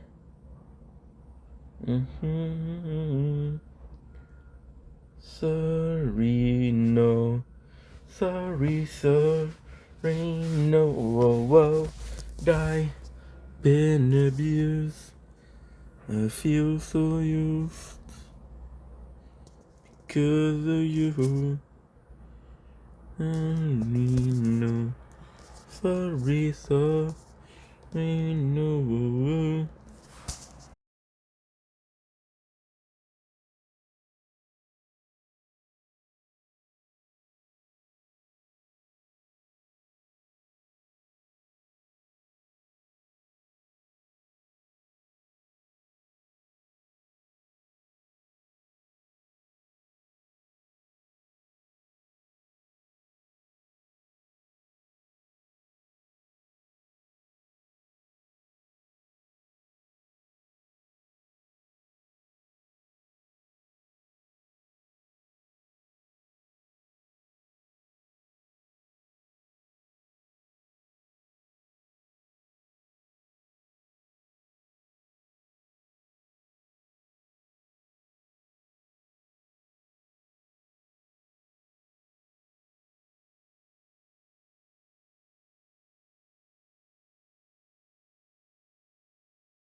Non.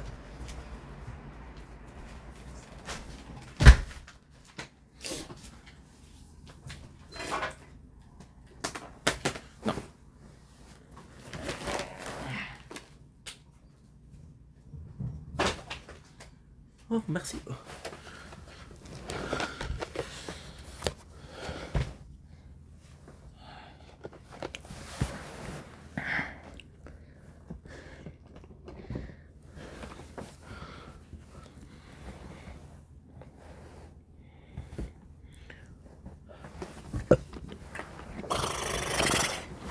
Merci. Mais il manque qu'on fasse un peu là.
Don't blink, kiss your blink. Welcome to Commentary Show. Considering well, because I'm having a wonderful day on this glorious, do mean glorious, on this glorious 24th September 25. I wanted to play a little bit of Fortnite, so here we go.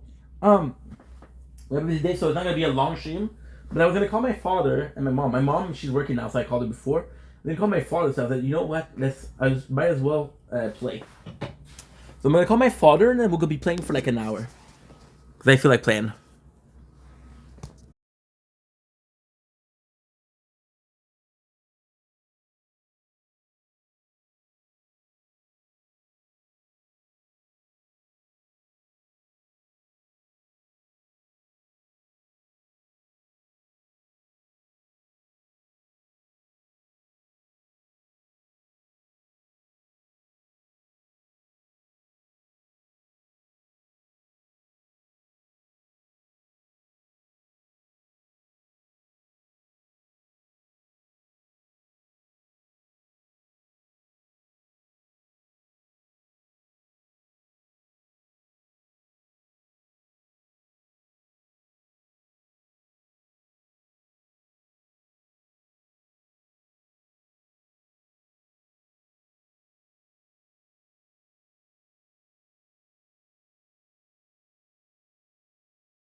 I didn't know they added rail to Fortnite. That is kind of cool. That is super duper cool. Like I said, I'm going to be playing for like an hour.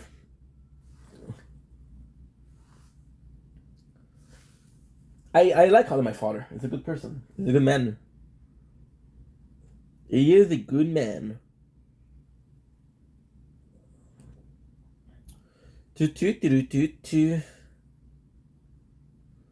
Whoa, whoa. Damn, feel good. Now what we're gonna do is upload a video. We're talking about because we found a bike. Ooh, what a mistake. I made a mistake. It's not a big mistake, but it's still a mistake.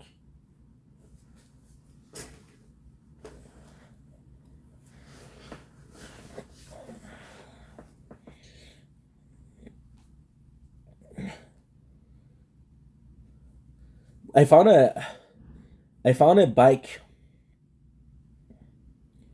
and we wanted to make sure that there was a way of saving it or not. And the answer was yes, there was. Which is kind of cool, I gotta say. I'm in a good mood today. We had an appointment with the government. It went really well. Really, really, really well.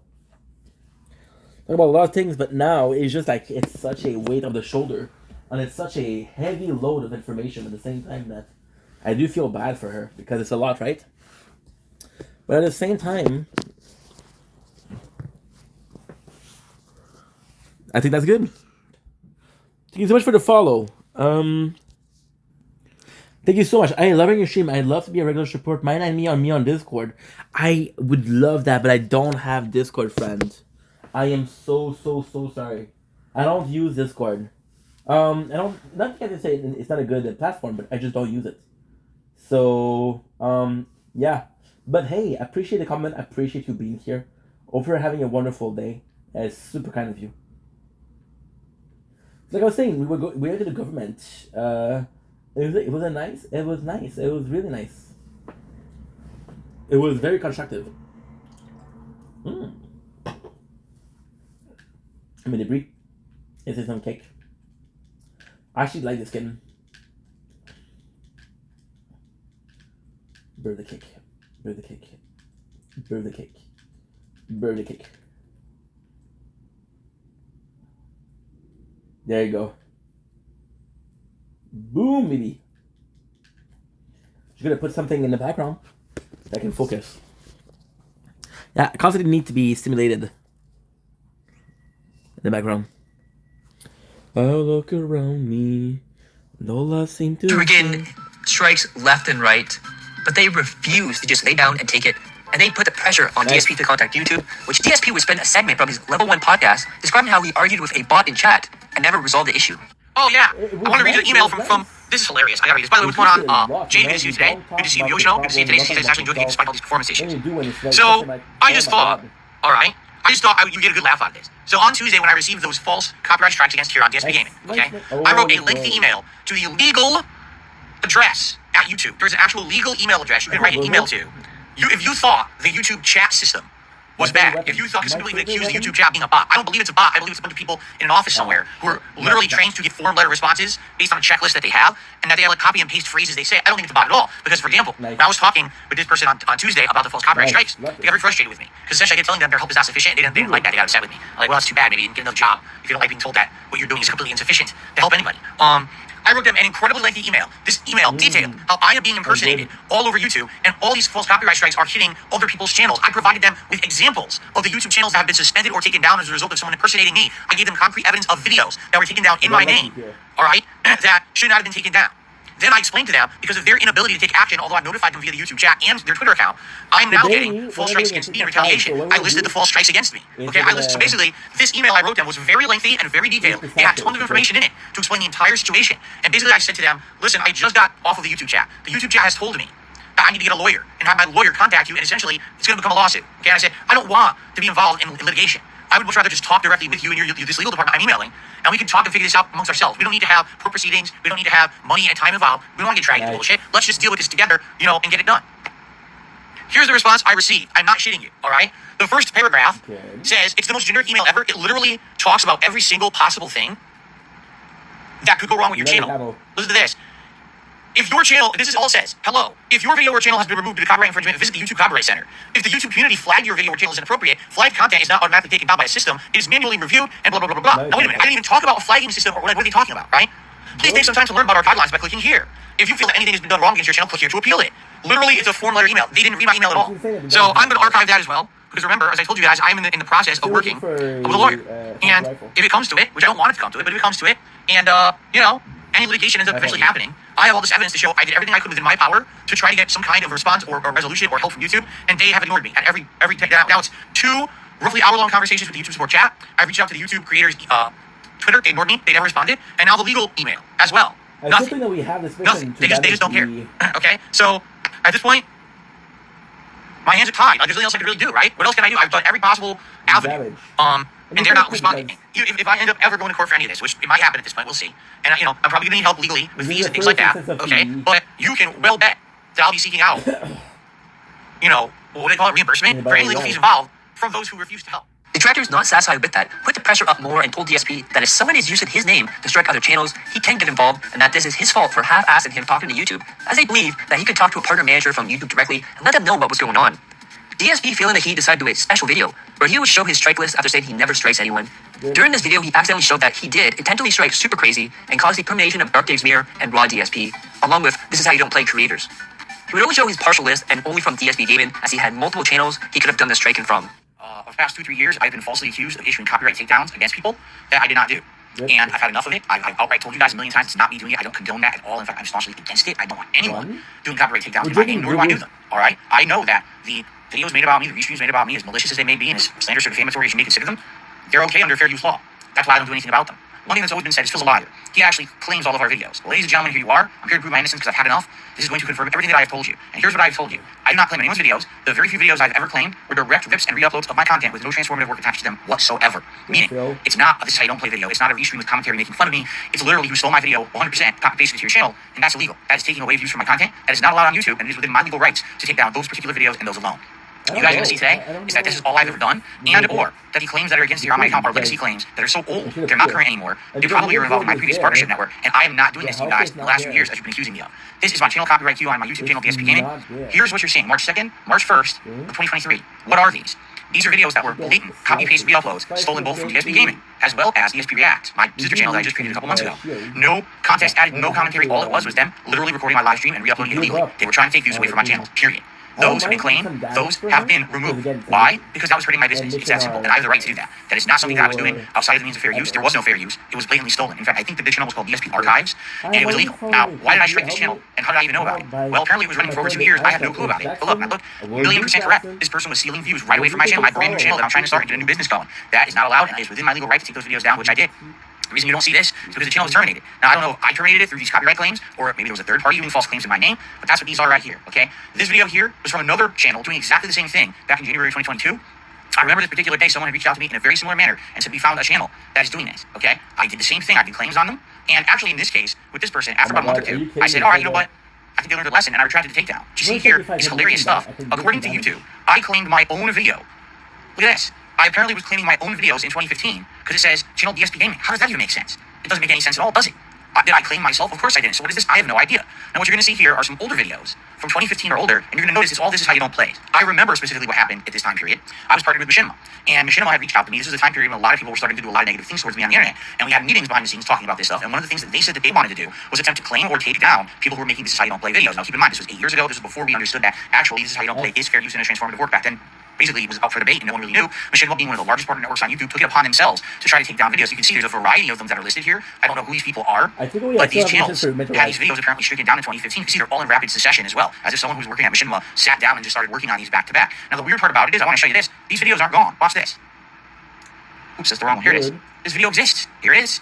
It's real. So why does it say that it's taken down when it's still up? I don't get it. But my guess is that Machinima did all these, and when Machinima went out of business and essentially their channel was defunct, any claims that they may have put out were reversed. Here's the next cue. Again, this stuff doesn't seem to make sense. It's the same channel we were just looking at, which these videos exist, so I don't know how that could be possible. This doesn't make sense. Look, DSP's Dark Souls 2 playthrough part 12, but that's the name of my video. Again, is this claiming my own video? It doesn't make sense, nor does it have any data attached to it whatsoever. This is just fluff. There's nothing here. It's a waste of time. It's nothing. And here's the last page. All right? Again, apparently me making claims against myself. And that's it. That's the entirety. It's the last page, me claiming myself, the 2 videos I told you about from 2022, and the DSP Archives channel from 2023. All of these were straight up copy-paste re-uploads. That is it, folks. There's nothing I can do, guys. I did my best to help you. I can't. Please stop with the harassment. Because I'm going to tell you right now, I'm receiving constant harassing emails. People saying they're going to false strike me. People saying they're going to contact a lawyer and sue me. It's not me. Here's your blatant proof. These are the only people I ever legitimately showed right here in front of you. And look how small it is, and it's all legit. That's it, guys. I've had enough. Please leave me alone. Leave my business alone. I'm done with this. This is the last time you'll hear me address it because I have nothing to do with it. After the revelation of DSP accidentally showing him striking detractor channels, and in some case, those channels getting terminated, the detractors went on the offense and rallied together, making videos exposing DSP and showing support to those affected. DSP was enraged at this point and decided to make a special video where he would tell the detractors to leave him alone and don't come to him for help, which ironically would bite him in the butt later on. These detractors of mine have created such a whirlwind of toxicity and hate against me on the internet because the internet thinks I'm a villain. And no matter what, all they care about is hating on me. You know? And it's fucked up. It's just fucked up. That's just the truth. It doesn't matter what I say or do. It doesn't matter what extent I go to do the right thing, or even prove in this case, to prove my innocence to something that people have been accusing me for years, and I have definitive evidence that what you're saying about me is not true. It's never good enough. It will always move the goalpost. It will always make up the next thing. I now have the distinct evidence of this. As of yesterday, the actions that I took on my birthday to try to do the right thing were ignored by the detractors. All right? So it's this simple. Here's what's come out of yesterday. All right? As of today, April 7th, 2023, I, Phil Burnell, making this formal statement to the internet. Do not ask me for anything ever again, because you will get nothing. Nothing from me ever again. Because you are ungrateful and you're not looking for truth, and I have no time for your fucking bullshit. I owe you nothing. If you have an issue, get a lawyer and sue someone. I'm not going to waste my fucking time with you ever again because you are so full of your own shit, and I'm tired of it. I'm so sick and tired of wasting my fucking life and my days that I should be spending with my family and my wife, and I'm wasting them on you. Fuck you. That's about how much time I have for you for the rest of my life. I'm not wasting my time on these people anymore. They're toxic, they're evil, they're vile people. Anyone who would sit on here and hate on someone to fucking begin with is a scumbag. There's nothing good to be coming out of you or your life. I hope you realize that. You're all just a waste of time. Waste of my fucking time and my precious life that I have left on this planet. I'm done with you. I'm not going to go out of my way to help you ever again. You had your chance. And I actually spent time yesterday on a day when I should have been with my family, wasted it on you, and it wasn't good enough. Too fucking bad. So sad. Your sob story, go cry to a lawyer and sue YouTube about it. I'm not involved. I don't give 2 fucks anymore. It's your fault. Because I actually did care at one point, and now I don't anymore. I said my piece. I took the time yesterday. No matter what I do is not good enough, so fuck off. You got an issue with me? Go fuck yourself. I'm done with it. I'm serious. Get a lawyer. Go issue lawsuits frivolously all over the internet. See how far it gets you. It's not going to get you anywhere, all right? I'm not the issue here. It's YouTube. Sue YouTube and see how far you get. But I'm done with it. I'm done wasting my time on scum. Because the truth is these people don't care. Do you got your little noise, your sound clip for today? Good luck. Go for it. And I say, oh, you see, he was the villain all along. Fuck you. I did my best, man. I absolutely did my best. And there's nothing I can do about it anymore. You know, I just can't. I'm done with it. What else could I possibly do, right? What else? I've done everything I can. And at this point, all right? So we're done. Fuck them. However, after this, YouTube would start reversing strikes and restoring channels. This was the endgame moment where all the heroes came back and everything was restored. DSP after this started to ignore the detractors and pretend like nothing happened. One thing we had this month was, as of this recording, the last episode of Ask the King, which is his every other month Patreon reward. As of December 2023, he has not done anymore. He has promised it on Patreon and not delivered the reward, which is a violation of Patreon and could get his Patreon shut down. But I mean, distinctly today, attendance on the stream, very low. Engagement, low. Obviously support, everything was low. So let's see what else happens if, you know, maybe it's just a one-off. You never know, right? Jidose Kishimonimi 1. Jidose Kishimonimi 1 says, listen to that, what a name. What equipment would you recommend for an aspiring game streamer to get? Do you have any suggestions to keep prices low and any advice you give them starting out? Is it cheap to get into streaming? I would say no. You're probably minimum $500 just for the bare basic low-end stuff. Probably. You're talking around $750. If you're talking capture device, webcam, ring light, microphone, and a receiver device, or even getting like a Blue Yeti, and or headphones and everything you need, you're going to spend a good amount. Well, hopefully you'll get stuff that'll last and it'll get you into it. You know, those are the basics. There's way more advanced things you can get too. But the next question is from Puck Factor, who says, Phil, I've been a long-time viewer since 2009. I watched you as I've grown up. I'm now 25 years old and I've just gotten out of the army. I love playing video games, I always have, but I realized for me it's not realistic to earn a living. Okay, so I'd like to ask, what career fields do you think are good for people like you and I? I know you used to work for a helicopter company, but what exactly did you do? Did you enjoy it? I'm really interested in your input on the question. It pertains outside to the streaming and entertainment aspect of making a living. So the final question from the forums is from Felix the May. Do you think streaming and making YouTube videos is worth the hassle in 2023? It all depends on what you're looking to get out of it. There's so many trolls. The thing is, not on DSP React. We have so many tremendous amount of idiotic trolls in here. Gotta keep reading them out if you wonder what I'm doing. That's what I'm doing. So, okay. So shout outs. We have shout outs here, and we have a few more questions, and I'll probably do open Q&A. Shout out to the patrons. These are the people who still pledge to my Patreon at patreon.com/DarkSidePhil. There's not a lot left, I'll be honest. Over the years, these dwindle more and more because now my focus is online streaming and all of that. But thank you to those who still consistently support the content on Patreon. We got Slayer, American Monster Undertaker, Big Toe 995, Martin, Planet Jeff, 2-Bar King, Sean Given, Thomas McDonald, 17 Kyle 1, David Denmark, QPZMWN, Richard, and Stormforce Gamer. That's a holdover show from the past. And if you don't think that Ask the King has a place in my content anymore, then thank you for sharing that opinion. I hope others would be honest with me. Like I said, this is actually the lowest attended stream I've done in quite some time, and actually the lowest engaged and supported Ask the King stream I've done probably in years. So, maybe it is time to consider hanging it up. It's up to you guys. You guys give me your feedback, all right? A couple more quick questions, and then we'll probably do open Q&A for the rest of the show. These are just some random questions I pulled off of Twitter. I'm going to be honest with you guys. I really don't get much positive anything off of Twitter anymore. Usually I just post up my schedule, and I have a few people I follow, and they'll talk to me back and forth. But outside of that, it's a lot of idiotic trolls and stuff. I think Twitter really has gone downhill recently, so I really don't get much off of there anymore. First question is from Bad Moon. You talk about Street Fighter 2 scene back in the early days and how was it? You know, I think I kind of already did. So this guy's name was GTA 3 and LCS memes, but that wasn't his Twitter handle. That's what his name was, so I just put that down. What is your favorite PS2 era GTA game? Would you ever come back and play them again? Just twice trash. So you looking forward to any upcoming Nintendo titles? What about any new hardware, any wishlist for Nintendo Switch or Nintendo console? I mean, obviously we got the new Zelda. I want a new Mario. I don't know where the hell a new Mario Odyssey or anything is. All right, guys, we have extra time. I'm happy to be able to never do this. Open Q&A with the chat right now. You guys have roughly about 20 minutes or so, a little more, to ask me questions. If you tag me in the chat, I'll answer your questions. Here we go. Do I write down questions on a piece of paper? No, I print them out. See? I can take them from all different places, put them into a document, and I print them out, and I read them off. That's how I get the questions. Dude says, hypothetically, if all of your supporters vanished overnight and doing YouTube is no longer viable, would you keep doing it for the sake of entertainment and as a hobby? I did it as a hobby for 2.5 years before it was a way to make a living. I keep telling people this. They don't listen. From 2008 until late 2010, I didn't make $1 on YouTube. No, we're not doing a house story. You know the reasons why, so there's no reason to ask. No, I'm not. I have no mouth and I'm going to speak. Devon says, how many fans do you think stayed with you from the beginning? Man, I have no clue. I really wouldn't know. Like, if you look at my channels today, if you look at DSP Gaming, all right, likely I have 10,000 active viewers. I don't block people who have different opinions than me. I block people who are hateful towards me and spread misinformation like you, which is why you just got blocked for lying. Luke did a super chat. He said, have you tried getting the podcast on Spotify? No, because that's not the point.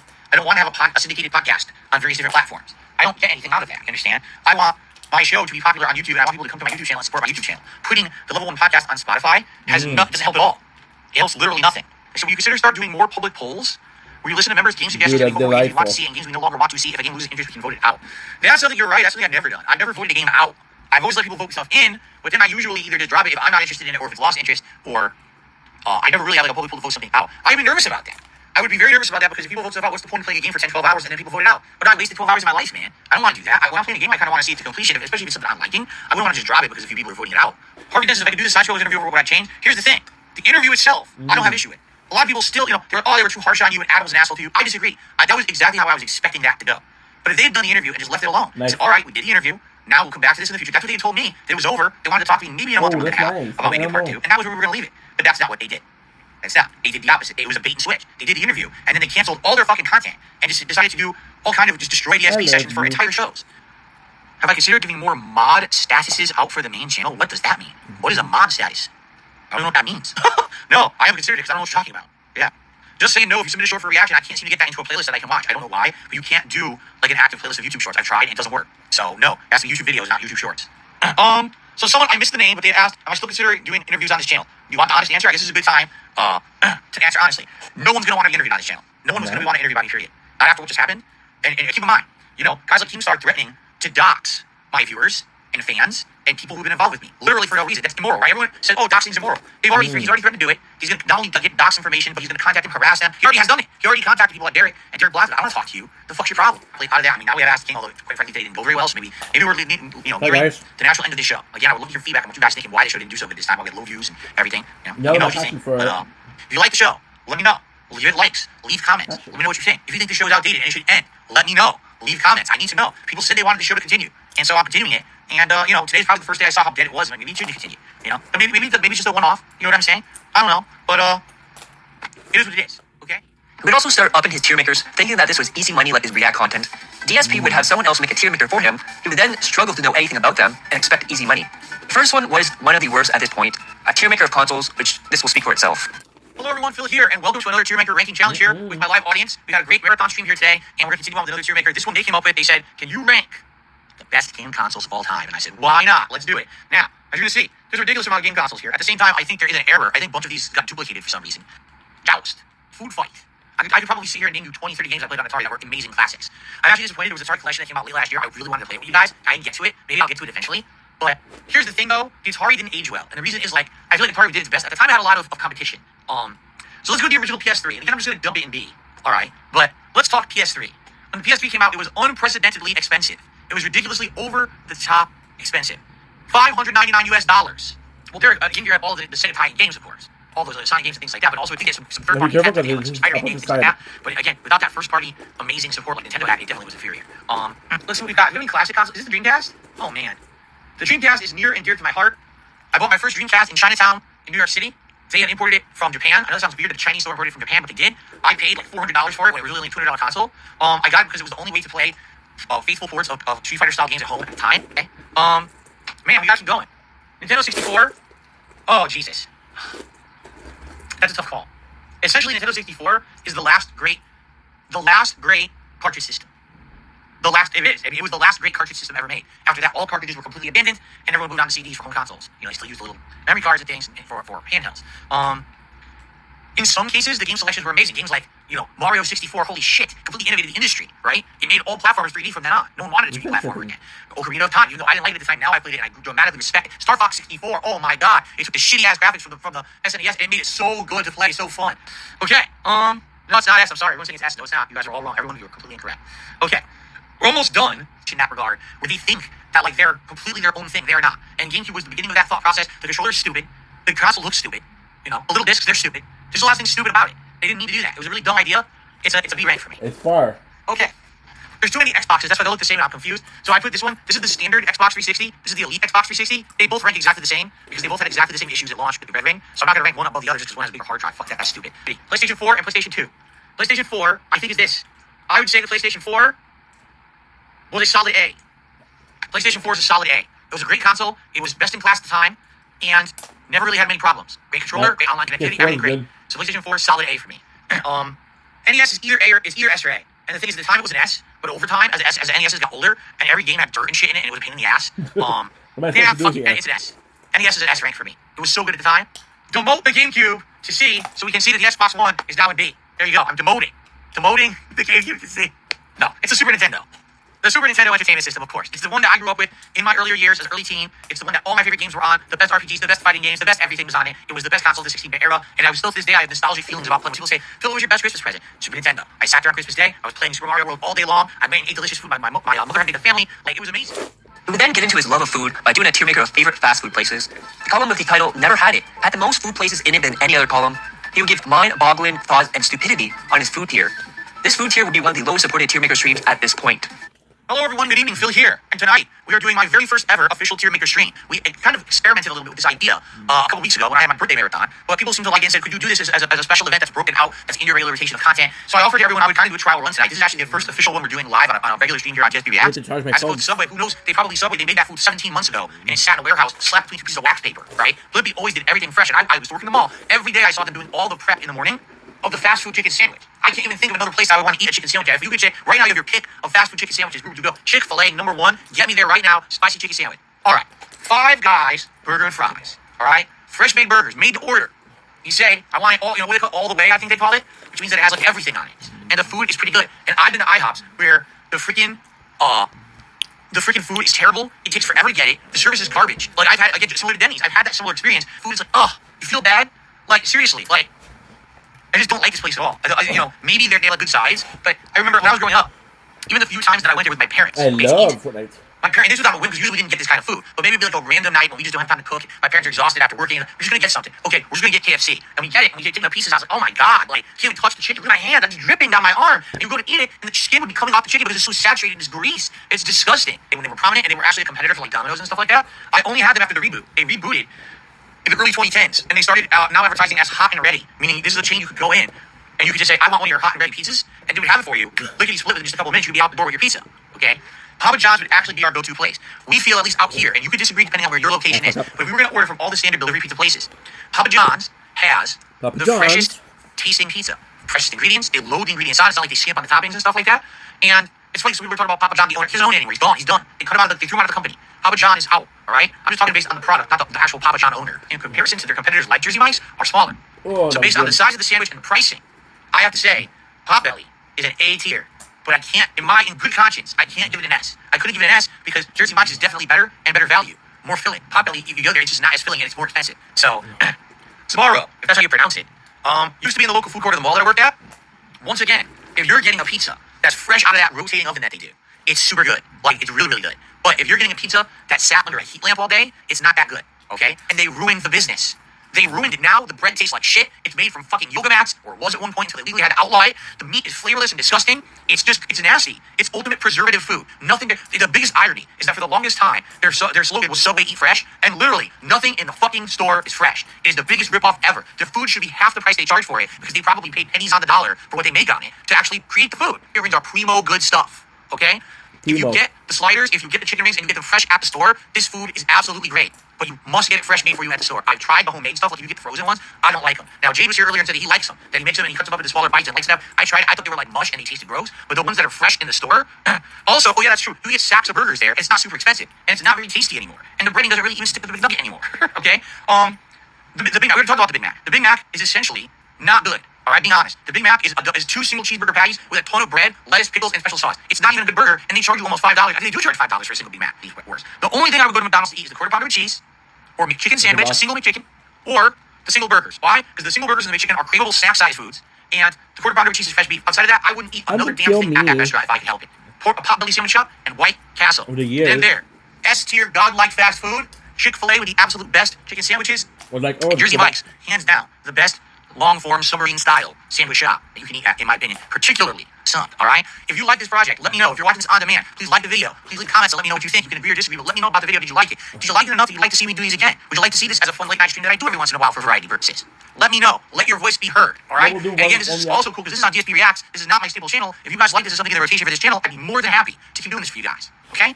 Again, thank you all. I really, really appreciate you guys being here tonight. If you were here live and you happen to watch it on demand after the fact as well, thank you all so very much. This is Phil signing off for DSP Reacts Tier Maker Rankings of the best fast food franchises in America. I hope you enjoyed it, and I'll see you all later. We would also get some new lore here, as DSP would talk about when he got married to Kat, and his parents placed a reveal that his mom offered to pay for his honeymoon, and he then made his mom pay for his taxes instead. He would then go on to talk about how he doesn't understand why he would want to go on a honeymoon, and this shows you how he not only feels about his wife, but how he feels about women in general, as he took advantage of both his mom and his wife at the same time. When I go to Hawaii, maybe I would one day, I don't know. People can ask me about this shit. Where do you want to go? Do you want to go to Japan? Do you want to go to Hawaii? Do you want to go to Europe? I don't have a means to do anything. So I don't want to sit here and fantasize about traveling the world and doing all these fun trips when I have no realistic chance of doing any of it. You know? The one time in my life I had a chance, when I was getting married, all right? When I was in Connecticut getting married, my mother said to me, I want you to go on a honeymoon, and I'll pay for it. And I said, well, how much? She was going to pay for the flight and a hotel and everything. I was like, that's great, but you understand that if I don't pay my taxes this year, because this was before bankruptcy, so I wasn't paying my taxes or anything. So you realize if I don't pay my taxes, right, that the government will likely put all kinds of problems on me, means on my house and shit, and I might just lose where I live. So does it make sense for me to go on a frivolous trip when I need money to just pay this stuff so I can stay living where I'm living? And my mom got mad at me. She's like, you should go on the trip. I was like, what's the point of one trip if you lose everything else, right? So what ended up happening was, I told you guys about this, she helped me to pay the taxes that year so that I could basically get by, right? And that was the last time realistically that I had any possibility of doing anything like that. You know, realistically today, no, I could not go on a trip. Eventually, I might be able to have good enough credit where I can do something like refinancing my house. Good luck doing that now, number one. I have no credit because my bankruptcy no one grants me credit. And number two, everything this year has been going horribly because of inflation. Because of inflation, they keep rising interest rates. So even if I refinance now, it probably would screw me over. I wouldn't be able to even do anything because the interest rates are so high. So it's just kind of like, there's nothing I can really do right now. I'm just kind of stuck. You know what I'm saying? So why am I going to sit here and say, oh, I want to go to Hawaii, I want to go to Europe, I want to go to Japan? What am I, fucking idiot? You want to torture yourself, right? Do you just sit there and stare at people who have more than you? Do you sit there and watch fucking, trip vlogs of people who are going on fancy trips? What do you want to do? Fucking make yourself cry to sleep every night? Like, no. You enjoy what you have in the moment. You don't sit there and focus on things you don't have and always pine for them and be always ungrateful for what you have. I'm very grateful for what I have. I am. I like what I have. I like my life. Could things be better? Absolutely, they could be better. All right? But I'm not going to sit here and fantasize about things that are going to happen unrealistically and make myself feel shit and depressed, That's stupid. So you can stop asking me now. Like, seriously, we keep asking these questions about travel and shit. I'm not traveling anywhere. There's no real point to talking about that kind of stuff. It's not happening. So we'll waste everybody's time, including mine. For the longest time, DSP talked about how he never used the guide, and how he has a very intelligent brain. He is one of the worst actors I've ever seen, and he can tell right away when he looks something up or uses the guide. People found out from his Discord that he used the guide for Elden Ring, provided to him by his mods. He then straight up admitted that he uses guides, and so in the past even pretended to not use the guide. Playing the game, how would you even know that, right? And the thing is, 12 years ago, I must have figured it out or looked it up. Why did I look it up? Here's the truth, and 12 years ago was a different time. I wasn't live streaming, I wasn't doing the red capture. If I would get stuck on something like this, I would end the part and I would go look it up. And then I would just come back and do it right. Sometimes I would even pretend like I didn't look it up. But what are you going to do? You're playing offline. You don't know what to do. You don't have anyone helping you. I never played the game before. It's my honest first playthrough of it, right? That's just frustrating as shit. With Street Fighter 6 on the horizon, Capcom decided to have celebrities promote the game to get new viewers to watch and a new audience. DSP singled out one of the guest hosts for a presentation, in particular, Lil Wayne. DSP, despite having a business degree, couldn't understand why Capcom wanted a celebrity to promote the game and expand the viewership. DSP believed that this should only be for the FGC and competitive gamers. This is happening 1 week from today, and ladies and gentlemen, it is hosted. Are you ready for this? No, I don't think you're ready. Okay, everyone, if you didn't hear the announcement, you gotta calm down. I gotta prepare you. You have to temper your expectations here. You have to prepare yourself. Okay? So, first of all, before I make this announcement, make sure you're firmly seated in a safe position. Make sure there's no dangerous things around you. Make sure you have a radius to move and flail your arms and enjoy at what I'm about to tell you. Because so much positivity and excitement is about to hit your body all at once. That you need to be ready to be safe. You don't want to have any loved ones near you. Make sure you have no pet. There's a cat near you, put the cat away. Push it away. Dog, no. Rover, go over there and play with your bone. Because I'm about to make an announcement and I don't want to hurt anyone inadvertently with my explosion of satisfaction. Okay, you ready? Alright, I'm going to warn you. This Street Fighter 6 presentation is going to be hosted by none other than, I'll announce it in 3, 2, 1. Lil Wayne. Lil Wayne! Lil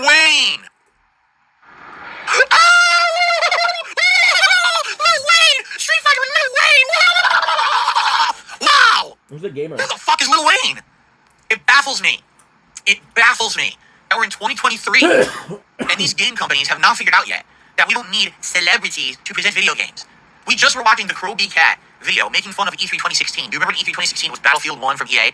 And they hired all these celebrities like Zac Efron, right? And all these Snoop Dogg coming in to play the fucking game. Did that sell a single copy of the game? No. None of them knew how to play it. None of them knew what the fuck was going on. They were literally standing around doing absolutely fucking nothing, getting paid.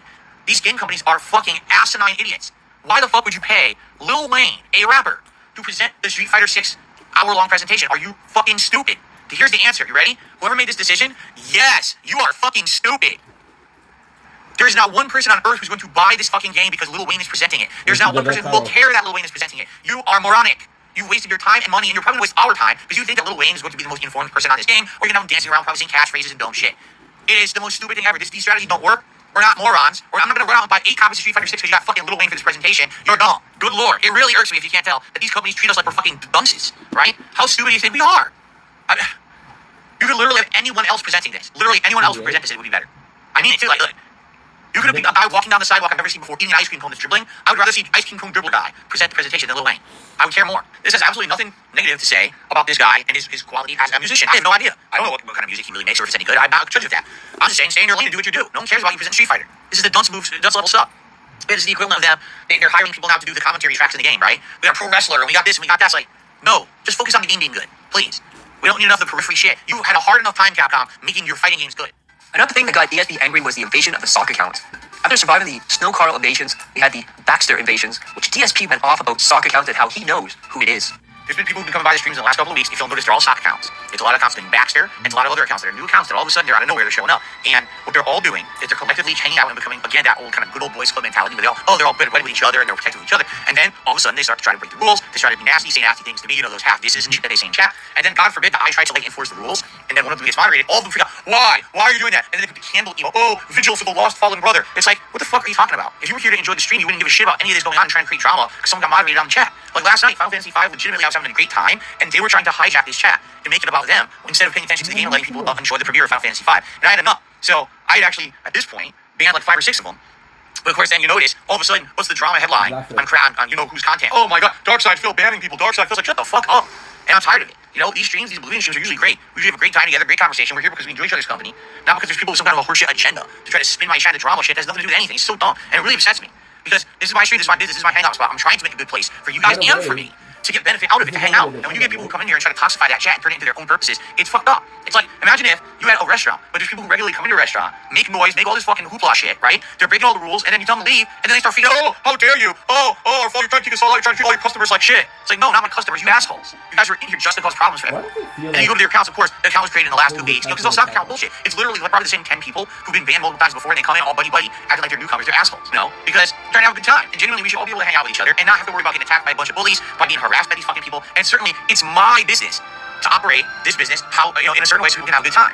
If I feel like I need to moderate someone, then it's my prerogative to do that, and it's my right to do that. It's my business. And I shouldn't have to be beholden to a ton of, why'd you ban him? Why'd you ban him? Because you broke the fucking rules. Now go fuck yourself. It's not your business to question, right? Like, what the fuck is your problem? Would you have to justify every little action I take? Every time I breathe, should I tell you why I sucked in the amount of oxygen that I did too? How about fuck off, right? Like, it's so ridiculous and unreasonable the way I get treated on the internet, and I'm tired of it.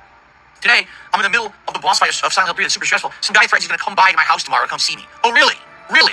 That's interesting. So it's a public threat you're making on my stream in front of everyone here. That's really interesting. Because number one, I live in a private community. If anyone ever came by, you go right to jail. Because I call the cops 911. They're here in 5 minutes, and you're in prison because you trespassed. Okay? Number two, if you ever try to break into my house, you're gonna be very sorry. So fuck these fucking people. Who come here and they can just say whatever they want. They're out of their fucking minds to be able to. Oh, I'm on the internet. I'll get away with it. Yeah, okay, whatever you fucking say. So anyway, my apologies for going on a little side pirate here. Every month so far, we've had at least one rage quit in it, and this one was no exception, as DSP would play Star Wars and rage quit it, saying that it has huge lag, and not the fact that enemies were killing him numerous times, with his reaction times being very slow.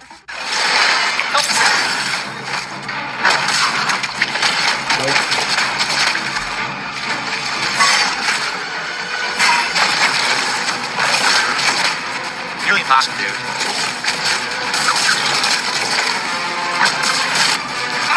Why would I want to continue to play this piece of dog shit? Fuck this game. It sucks. It's such a bad game. It's such a bad game. It runs so badly. I want to play, like, earlier today, the first hour and a half, the intro was slow, and I was disappointed at it. Then we got to this world, Kobo or whatever, Kobo, and I was having a good time with it. I was like, oh, the first hour and a half, the frame rate was good, and it was playable, and the exploration was fun. And then tonight, this entire 2-hour stream I just did tonight, the frame rate was bad the entire time, and the game's unplayable. So I don't want to play it anymore. If they patch it and fix it, then I'll play it again. But I'm not going to waste any more time on this. It's a piece of shit. They fucked the game up so bad, I refuse to play it until they fix it. So if you guys let me know when they patch it, great. I'm not wasting my time on it anymore. I'm not wasting any more time on this piece of shit game. It sucks. It runs like crap. It's completely unacceptable that they would sell a game like this, right? Multiple formats too. It's not just one format. It's not just Xbox. PC apparently has it even worse than me. PC players are saying it's completely unplayable. I'm just not wasting my time on it anymore. Yeah. It's a complete, unfinished, unpolished piece of shit joke. And Respawn and EA should both be fucking completely embarrassed with themselves at the piece of junk that they put out today. Especially when the previous game was so much better. The previous game was so much better than this. This is complete crap. Alright, I got a $3 tip for CM Fool. I'm about to try to do that on Grandmaster. Yeah, with lag. I said, not only is there insane amount of drops, there's an insane amount of lag. Like the lag, whenever the frame drop happened, the input lag is delayed. So not only do you have frame drops, you can't respond, now your controls don't work either. Like, why the fuck do I want to play that?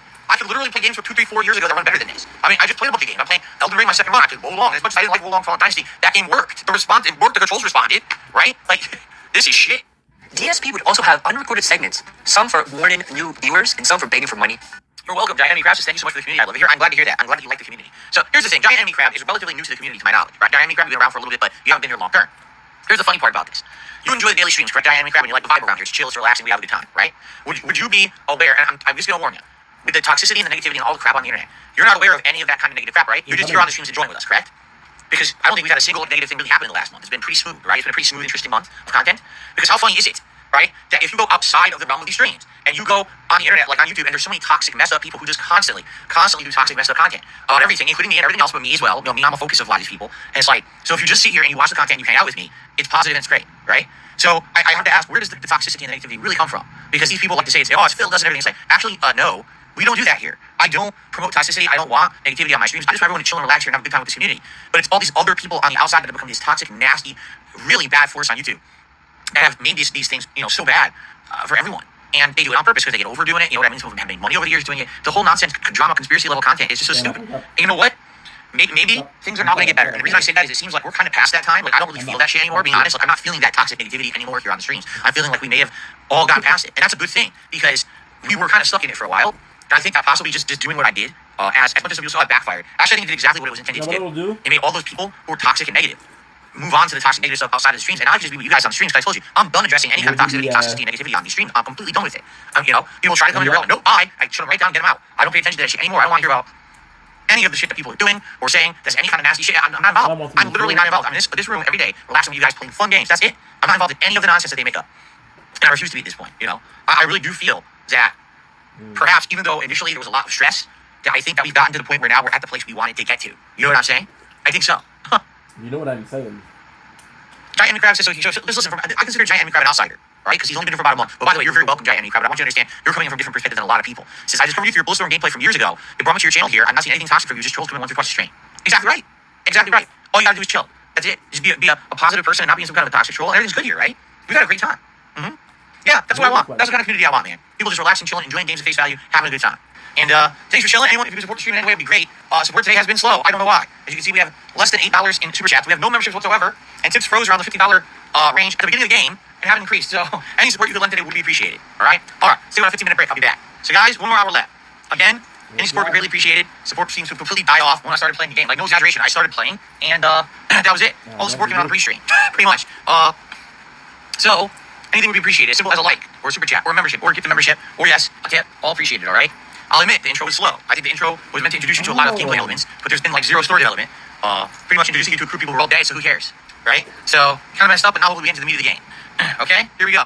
So remember when DSP made a video about how he's not going to help anyone, to leave him alone when all the strikes started happening?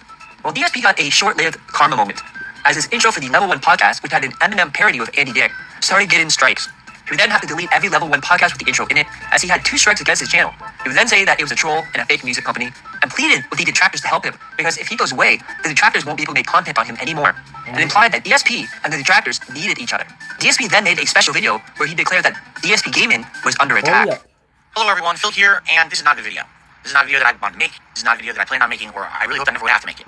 Right now, DSP Gaming is in grave jeopardy of being shut down under completely illegal and false pretenses. It's not fair, because I've done absolutely nothing wrong whatsoever, but I'm being treated like I did because YouTube's copyright system is broken. We were all worried this was going to happen, because as you know, my haters, detractors, whatever you want to call them, recently have all been up in arms against me, claiming that they've been receiving tons and tons of false copyright strikes against their accounts in my name. Earlier this month, I made an entire series of stuff. I did a whole thread showing that I talked to YouTube support about it. I then showed it to everyone on my YouTube claims page showing I haven't claimed any of these videos and showing you guys I have nothing to do with it, okay? I didn't do it. I'm not doing this false claims system, and I know that apparently YouTube channels are getting suspended, shut down, whatever it may be because of it. It's not me doing it. I don't know what to say. I don't know what to do to help people because I'm not involved. Sadly today, I guess that look ran out. Because as of right now, this just happened during my late night stream. DSP Gaming received multiple copyright strikes, okay? They are not valid whatsoever, all right? They're just not. What they are for music. What they're for is from the introduction to my podcast, The Level 1 Podcast. If you remember, I started calling my podcast The Level 1 Podcast around summertime last year, and within only a couple of weeks of having that podcast running, someone made an introduction for me. And it was me with a green screen kind of dancing around in front of it. It actually featured, I guess, the comedian and former comedian Andy Dick doing it, talking. And it basically played over what sounded like an instrumental and a spin-off of that Eminem song, My Name Is, you know? And My Name is Slim Darksea, right, is what it said as the lyric in there, with Andy Dick doing the lyrics or whatever. It's funny, people like it, and I'm using this intro ever since the summer of last year on my daily Level 1 podcast. Now, I must assure you, I looked into it when I got this intro. This intro does not use the Eminem song. But now, my trolls are angry, because whoever this is doing the false strikes in my name are shutting down their content. And now they feel like, I guess they have to lash out against me, even though, again, shutting me down and my content doesn't fix the problem. It doesn't make your content come back. All it does is make me not be able to make content on DSP Gaming, and it means that essentially now there's no content to be had anywhere. You can't make fun of me because I can't make content. It doesn't make sense. So what you're doing makes no logical sense. So here's what happened. I received 2 claims claiming, again, that this song, the Eminem song, My Name Is being used in those videos when it is not. Nothing happens over the course of the next day. I hope when I come back on Thursday, the channel is still here, and we can do business as usual, all right? In fact, I'm not even going to do a daily rap today. What's the point? This is going to be my video for the end of the day, because there's really nothing else to talk about. This is more important than anything. So I'll let you know. Please, again, on Twitter if I have to, right? Or on the other channels if I have to. Hopefully YouTube didn't lie to me, and the other channels will still be around. To share information with you guys. If not, then we got to do other means. Probably Thursday, completely different. You know, we're going to do Street Fighter 6 demo. Maybe we're not. Maybe I do a random Twitch stream and we see what happens, right? Hopefully, fingers crossed, nothing further happens. But yeah, this channel is very much at risk, and it might disappear in the next 24 to 48 hours before I even have a chance to come back. Hopefully not. I hope I can still be here for you guys this coming Thursday to make content like usual. We'll hope for the best. Okay, guys? All right, thank you all for watching. And I'm going to have a day off tomorrow like I was supposed to. And I hope to see you all on Thursday. Sound good? Thank you all. Be safe. Hopefully see you soon. And if not, you'll know where to go. Twitter, Twitch. In the meantime, until we figure something else out. All right, guys? Thank you. The strikes would eventually be reversed on DSP Gaming, and DSP would go back to his usual toxic self and yelling at people while demanding money. So that is the month of April 2023. My trolls are always watching me, waiting for another disaster stream. They won't even give me a piece or one whole fucking thing on my stream. The detractor me. I can't get rid of them. I'm losing my mind. I'm losing sports. The detractors are picking me over. Just another time in this looting rule order. What is going on, guys? We are back with another DSP video, and today we're doing the month in review for May 2023. This has been a wild ride so far. I'm glad you guys are liking the new content on the channel. So let's do a quick recap of the year up to this point so far. DSP has had an identity crisis, worried about his legacy, and that he is seen as a joke on the internet. His peers and audience don't care about him and laugh at him. He decided to become more like everyone else, thinking it would make him look more professional and would bring him back to prominence again. He got a ring light, changing color lights, a new camera, and started doing React content. He had a decline in viewership and support on streams. Big new releases that used to bring in views and support have all but dried up, which leads to more intense unrecorded begging. We had Keemstar and DSP going back and forth, with Keem trying to get the Loud Cow podcast off the ground with DSP attached. The interview that was supposed to clear his name and debunk all the trolls happened. DSP appeared on the Side Scrollers podcast, and in one of the most prolific moments of the year, DSP was exposed for his lies, and now more eyes were on him for his WWE Champions addiction, among other things. After that, DSP or one of DSP's followers started doing damage control and trying to get rid of the detractor channels by striking them. But it would only be temporary, as the channels would come back stronger than ever and united. DSP trying to prove that he never struck anyone showed his strike list, which then proved he got raw DSP terminated and struck super crazy, and this is how you don't play creators. Now we get to May 2023, which was a weird month for many different reasons. One of the major storylines this month was Keemstar and DSP's feud blowing up and getting out of control. Key would go into DSP's chat to talk to Phil, but would get banned. Key would then tweet that DSP was now kicked off the podcast, which irritated DSP and made several videos. We do have to talk about one topic. I'm going to put it to bed for good. All right? Thankfully, I think this is going to be the end of it. I'm pretty sure this is going to be the end of it because, at this point, I don't think anything else is happening with it or anything. All right? Last year, Keemstar wanted to do a show called the Loud Cow Cast, which was going to be a podcast with me, Boogie, and Wings. He was going to offer us each $50,000 as a signing bonus to do the show. However, I never even entered a conversation with the man about it because he was unable to contact me at the times that I told him to contact me. He was also not willing to discuss it via DM or email. So it literally never happened. In reality, I'm not interested in working with Keemstar. I don't like the guy. I don't like his work, the work he's put out. I don't like his morality. I don't like anything about him. I don't want to enter a business relationship with him, period. I had some discussions behind the scenes with guys like Boogie and Wings about maybe doing our own thing. Say, hey, what's stopping us from doing the show with each other? Right? Boogie and Wings, me and Boogie had a couple of conversations where it was like, well, he wanted to interview me. I said, I'm willing to do an interview with you, and maybe I can interview you back. We can share content or whatever. Like that was some of the discussions that we had. Okay, but it never really amounted to anything. One of the things I worked on, as you know, this year's DSP Reacts. I was thinking that'd be good content for the channel. They have an interview with him. Now, in the meantime, he continues to show up on my streams. He continues to tweet about me. I want nothing to do with this guy. I'm just ignoring him at this point. I'm done with him. I have no more interaction with him. I'm done. All right. In the meantime, all that's happening. Okay, I get contacted behind the scenes by a third party saying that they're representing Boogie and Wings and that they're interested in doing this podcast with me. All right, and it would be just three of us working on it. And essentially, it would be like a three-way split where we all do a show, work together, and yada yada yada. But no details are worked out because in the meantime, Boogie and Wings are doing this fight, this boxing match for Keemstar. It's Keemstar's event, and they're taking a payday to do it. I think they're getting like $10,000 each or something like that to do it. And essentially, we can't talk details about the show until they get back from their fight. All right, I confirmed to Boogie and Wings, yes, this was legit. They said, yes, this person is legit. This is someone who we're already working with, and we want to do this all together. Well, we'll talk when they get back from their fight. Okay. Now, the other discussion was that I told him outright, I'm not doing anything with any involvement with Keemstar. So if he's involved, I'm out. And also, we can't use the name of the Wildcowcast because if we do, that would actually be grounds for Keemstar to be angry and upset and maybe try to do something. Because that was his idea. Technically, he's the one who came up with the idea that it was going to be a Wildcow podcast with people involved in all of that. And you can't just run it and steal his name and all that. That's messed up. Not even just business-wise and legally, but even just, for me, I wouldn't be ethically okay with doing that. You're going to do your own thing, you got to do your own thing, right? I guess Boogie did an interview with Side Scrollers. I don't know anything about it. I'm not following Boogie nor am I caring about Side Scrollers at this point. And in the interview, he apparently said a couple things. Number one, he's salty that I cost him $50,000, him and Wings. I did not cost him and Wings $50,000. The idea was made up by Keemstar, literally never spoke with me about it or checked with me to see if I was even willing to do it or interested in doing it because I decided I don't want to work with the guy. I didn't cost them money. Keemstar cost them money. I couldn't go with an idea that needed my involvement, and when I decided not to do it, he canceled the idea. I mean, I already said, why don't you just do the show with them? Why do I need to be involved? If I don't want to be involved, do the show with them and pay them the money you said you were going to pay them, right? Boogie goes on this interview, he's mad that I cost him $50K, and then he says, well, yeah, so we are talking with Dark Side Phil or whatever about doing a show. So he lets wind of it. He's the one who talks about it publicly, not me.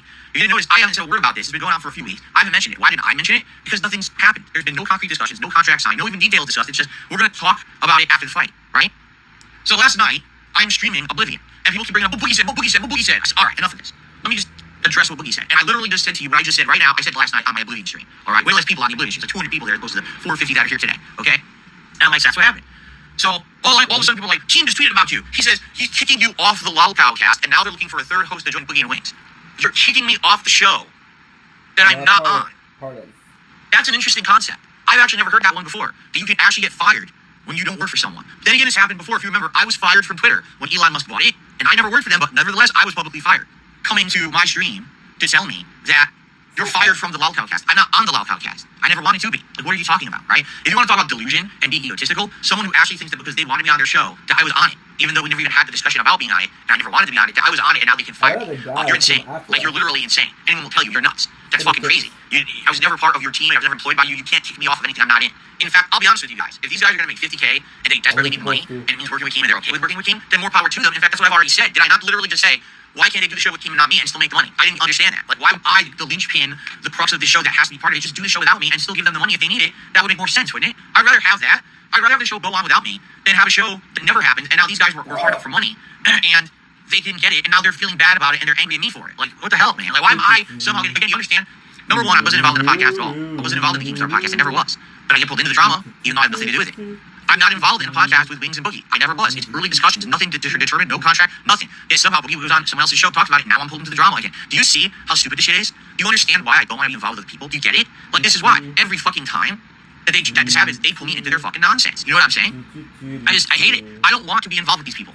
If possible, I would like to make my own content for my own audience, continue to grow and evolve. Just assume that the things that I've heard are real. And what I heard is that basically, after me talking about this on my show last night, Keem had a change of heart and decides he wants to still do the Lolcast, but now he doesn't know what to do because he needs a third host. He doesn't feel that's strong enough with just Wings and Boogie. So he started posting up and he's asking people on the internet, who do they want to see to be the third host of the show? Okay? Good for them. Good. Let them do a show without me. That's called the Lolcowcast because I'm not a fucking lolcow. Just because idiotic, mouth-drooling idiots on the internet termed that and made up a bunch of bullshit conspiracies and nonsense about me doesn't mean it's true. I don't care about what the fuck they're saying. I'm not going to be a part of your fucking toxic nonsense. I make meaningful content for a group. I don't want to hear your bullshit. Really, I'm not going to be a part of your toxic shit. This would not be the end of the feud as it would escalate. DSP revealed that he was talking to Wings and Boogie to do a podcast without Keem. Wings and Boogie started getting mad at DSP because he cost each of them $50,000. Keem then claimed that he was going to interview a family member of DSP, which made him angry and made a video about how he might have to get a restraining order against Keemstar. Last year, Keemstar's been trying to contact me. He's been publicly tweeting about me, threatening me and saying I absolutely must contact him or else. I did have a little bit of back and forth conversation with him in DMs on Twitter. He made a series of little cutesy mini videos about me, discussing me from time to time. Oh, very flattering videos, by the way. And after having some discussions with him in DMs, I said, hey, let's talk further via email. He refused. He wanted to actually talk to me on the phone. I found that kind of forward. I was like, whoa, well. All right, well, the thing is, I kind of had to give him my number because I'd been knocked years ago. So if I didn't give him my number, he was going to have it anyway. I thought I made it abundantly clear, but I guess I didn't. So now I have to make this video specifically to say publicly, directly to Keemstar, as well as the rest of the internet, I will not go out with you, Keemstar. All right, I'm sorry. I know you're interested. I know you've been trying now for about a year, and you've been really like real try-hard mode. I get it. You know, I've been there when I was younger. I had a crush on someone, and I was kind of like trying to totally get her attention constantly. It didn't work out for me. By the way, just so you know, I am married. All right, and so I'm just not interested in you, man. I'm sorry, and I'm sorry I ate your chocolates. I should have probably just rejected them. I couldn't help it. They were so delicious. But anyway, what it is this guy seems to have it in his head that he is so important, he is so powerful and rich, or whatever it may be, that no one can ever say no to him. That there's got to be a miscommunication, or there's got to be, you can't say no. For some reason, if he makes an offer, someone has to accept it no matter what. That's not reality, but that's the reality that apparently he lives in. So he's been stalking me, literally for a year. He won't leave my name out of his mouth. He keeps constantly bringing me up, insulting me, and then wants me on the show. And he threatens me to be on it. Threats aren't going to get me on your show. I'm already not interested, and now you threaten me on top of it, it's not going to work, all right? He went back to the Boogie and Wings and basically said, well, now I'm going to offer them their money again, their 50 grand, only now I'm going to find a third host because Phil doesn't want to do it. So he makes a tweet about this Friday night on his Twitter. DSP has been kicked off the Lolcow cast, and we're going to find a third member. Who should it be? Everyone give me your opinions. And I read him, I'm not on the podcast. I never was. I never talked to him about it. I never agreed to do it. How can you kick me off of a podcast I'm not on? Again, it's delusion. It's actual egotistical delusion, like a stalker who won't leave you alone and is creating this weird narrative in their head when they get rejected, okay? Morning and say, listen, here's the deal. I wish Boogie and Wings the best, but I'm done with this drama. I want nothing to do with it. I'm just completely done with it. I just want to move on with my life and not be involved in any of this stuff. I'm done with it. The answer is, if it has any involvement with Keemstar, I don't want involvement. I'm moving on. So, good for them. If they want to do business with Keemstar and they make a lot of money and they find a third host and they make $1 million each, great for them. I don't care. Just leave me out of it. Completely leave me alone. I'm done. Okay? That's where I left it Saturday morning. I think that's it. That's the end of it, right? I said my piece. We're done. I get up this morning. Everyone's telling me, oh, Keemstar tweeted about you again. I'm like, what? Like, have I not made it abundantly, straightforwardly clear? Again, it's like the mindset of a stalker that won't take no for an answer. He keeps talking about me. So now he made a tweet overnight saying ESP now has 48 hours to publicly apologize to the Lolcow cast, and then he can be on the show again. And I'm like, what are you talking about? Are you deaf or stupid or both? Okay? Wow. You know, I really feel at this point, and I wish I were joking. I'm starting to get scared. I'm starting to think I should contact someone about getting a restraining order against this guy. Like, he won't take no for an answer. I've said it 1,000,000 times. I want no involvement with Keemstar whatsoever. All right, none. I want nothing to do with this man. I want him to leave me alone and stop mentioning him, stop considering me for a show or any project. I want no business relationship whatsoever with Keemstar ever to do with you at all. I don't understand why this guy keeps bringing me up. I don't get it. I'm at a loss. Again, the only thing that I can think of is I'm the only person in his entire life who actually told him no. That I don't want to do anything with him. He can't handle that. He can't handle the fact that someone would say no, especially someone like me who knows I could use money, it would help me, but I have morals. And some people say, oh, you can't swallow your pride. There's a difference between swallowing your pride or actually having an ethical code that tells you don't do business with this person who does things you don't stand for. I don't like the way that he operates. I think he's hurt people. I even hear more stories. I keep hearing more stories about how he just started a new show called The Keemstar Show, and apparently within a couple of months of the show running, one of the hosts wanted to quit, and he gave him a hard time, and now he's slandering that person. It's like, wow, here's a case in point. Something he just did, a business relationship that fell apart, and now this guy's being destroyed by Keemstar because he has a business relationship with him.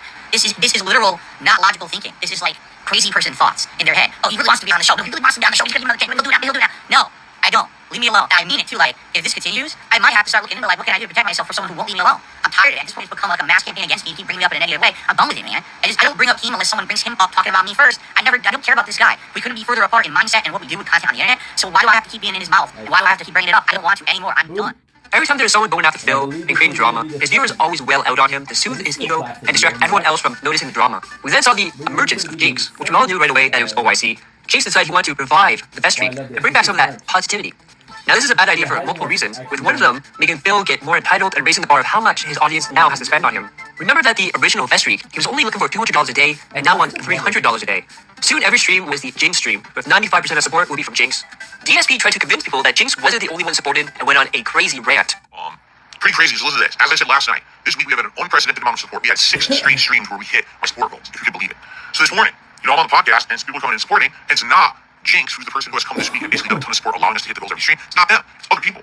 Before Jinx ever even showed up to my first stream today, we had already hit all the tips goals. And I was like, wow, that is amazing. There's a rally. For some reason, I don't know what happened. There's something in the water, there's something in the air. Rally and support this week is outstanding. And we hit all the goals on the first stream, and on the late stream, we had some support, a little on the slower side, and then Jinx came in and did a big tip, and then we hit those goals too. So it's pretty crazy, the level of support that I've gotten this week. Again, I don't know what is going on there. Of course, now, I was to hear all these crazy theories. I had some crazy conspiracy theories email me. Oh, don't you know that Jinx is a secret detractor who's teaming up with Secret Limited to try to ruin your channel and this and that? And it's like, oh, don't you know it's only iced coffee, and he's just the same guy coming back from 4 years ago supporting you again. It's nuts. And the thing is, here's the thing. If you haven't noticed, I'm not using a Vest counter, and I'm not going to. I'm not going to use a Vest streak counter or anything. It's not like 3 years ago, all right? If we continue to get this level of support every stream, I'm ecstatic. It's amazing. It's helping right now. It really is. I'm grateful and appreciative that everyone's going to come out and supporting all the various ways they are. If it ends tomorrow, it's fine. It's not a big deal. I don't want my streams to be focused only on this. I talked about this, this morning. how the vest streak 3 years ago kind of didn't work out because after a few months of it happening, people were all about that and trying to do real content. And it was more about, gee, we'll get the vest streak tonight rather than, gee, what's the game he's playing? Is it any fun? Or, I don't want the streams to be about that. I feel like the quality of the content degrades when we just focus on that. So that's why I'm not going to be doing this counter or anything. But hey, if it continues to do this, and people are going to be talking about it, because obviously it's happening. It's now 8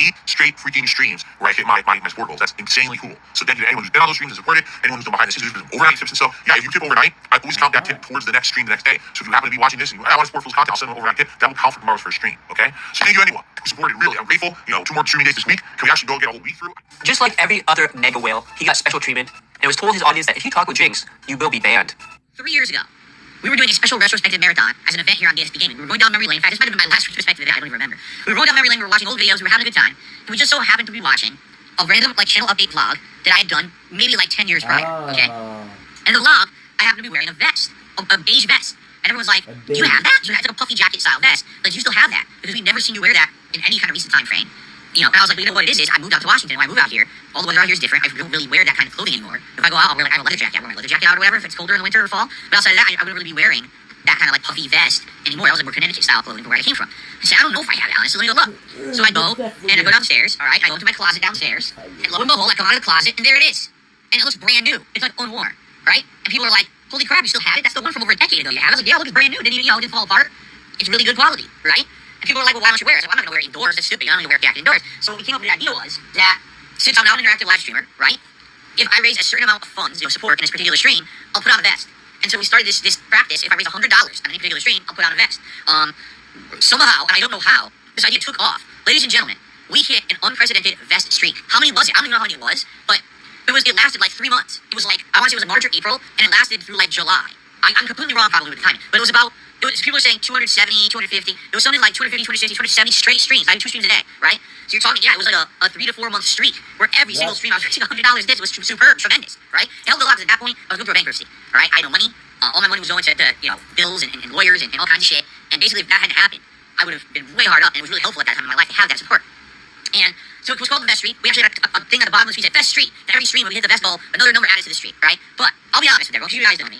It kind of got annoying, and here's why it got annoying. Of course, not because I was being supported. That was amazing. The level of support I was receiving was outstanding, tremendous, over the top, positive. Okay, but basically what happened was people started coming to the streams, and let's be honest, it was trolls. It was people who pretended like they were fans, but they were here to derail my content. And they would come to the streams and they'd be like, "Oh, is Phil gonna hit the vest goal? Oh, the goal. Is he hitting the goal? What vest is he gonna wear? Will he vest today? The vest." And basically the whole chat would end up being, vest. And it's like, what the fuck, dude? Right? Absolutely positively bullshit. And I don't want my whole stream to be about that. I don't want everyone on the stream to be talking constantly about income, to be talking about support levels, alright? If someone's gonna mention it, it should be me. I'm the one running the business. I'm the one running everything. So I feel the need to do a plug. Say, "Hey guys, want to support the stream? Please do this." That's on me. That's not on the viewer. But what happened was we had people. We had dozens of people coming in today with stock accounts and everything. And the vest. And it got annoying. My viewers who were here for gameplay were like, "Dude, this is too annoying now. This vest streak is kind of like a double-edged sword. I mean, you have to bless it because you're getting all the support, but the content the quality's dropping because it's just annoying to hear these idiots talking about it constantly. We don't want to hear that." So eventually the vest streak ended, and after that, things tapered off. I still get great support, all right? Well, it's not a regular thing that we're hitting goals. Now, by the way, since then, we've even instituted different changes. I left Twitch. I lost a lot of income when I left Twitch. I came over here to YouTube.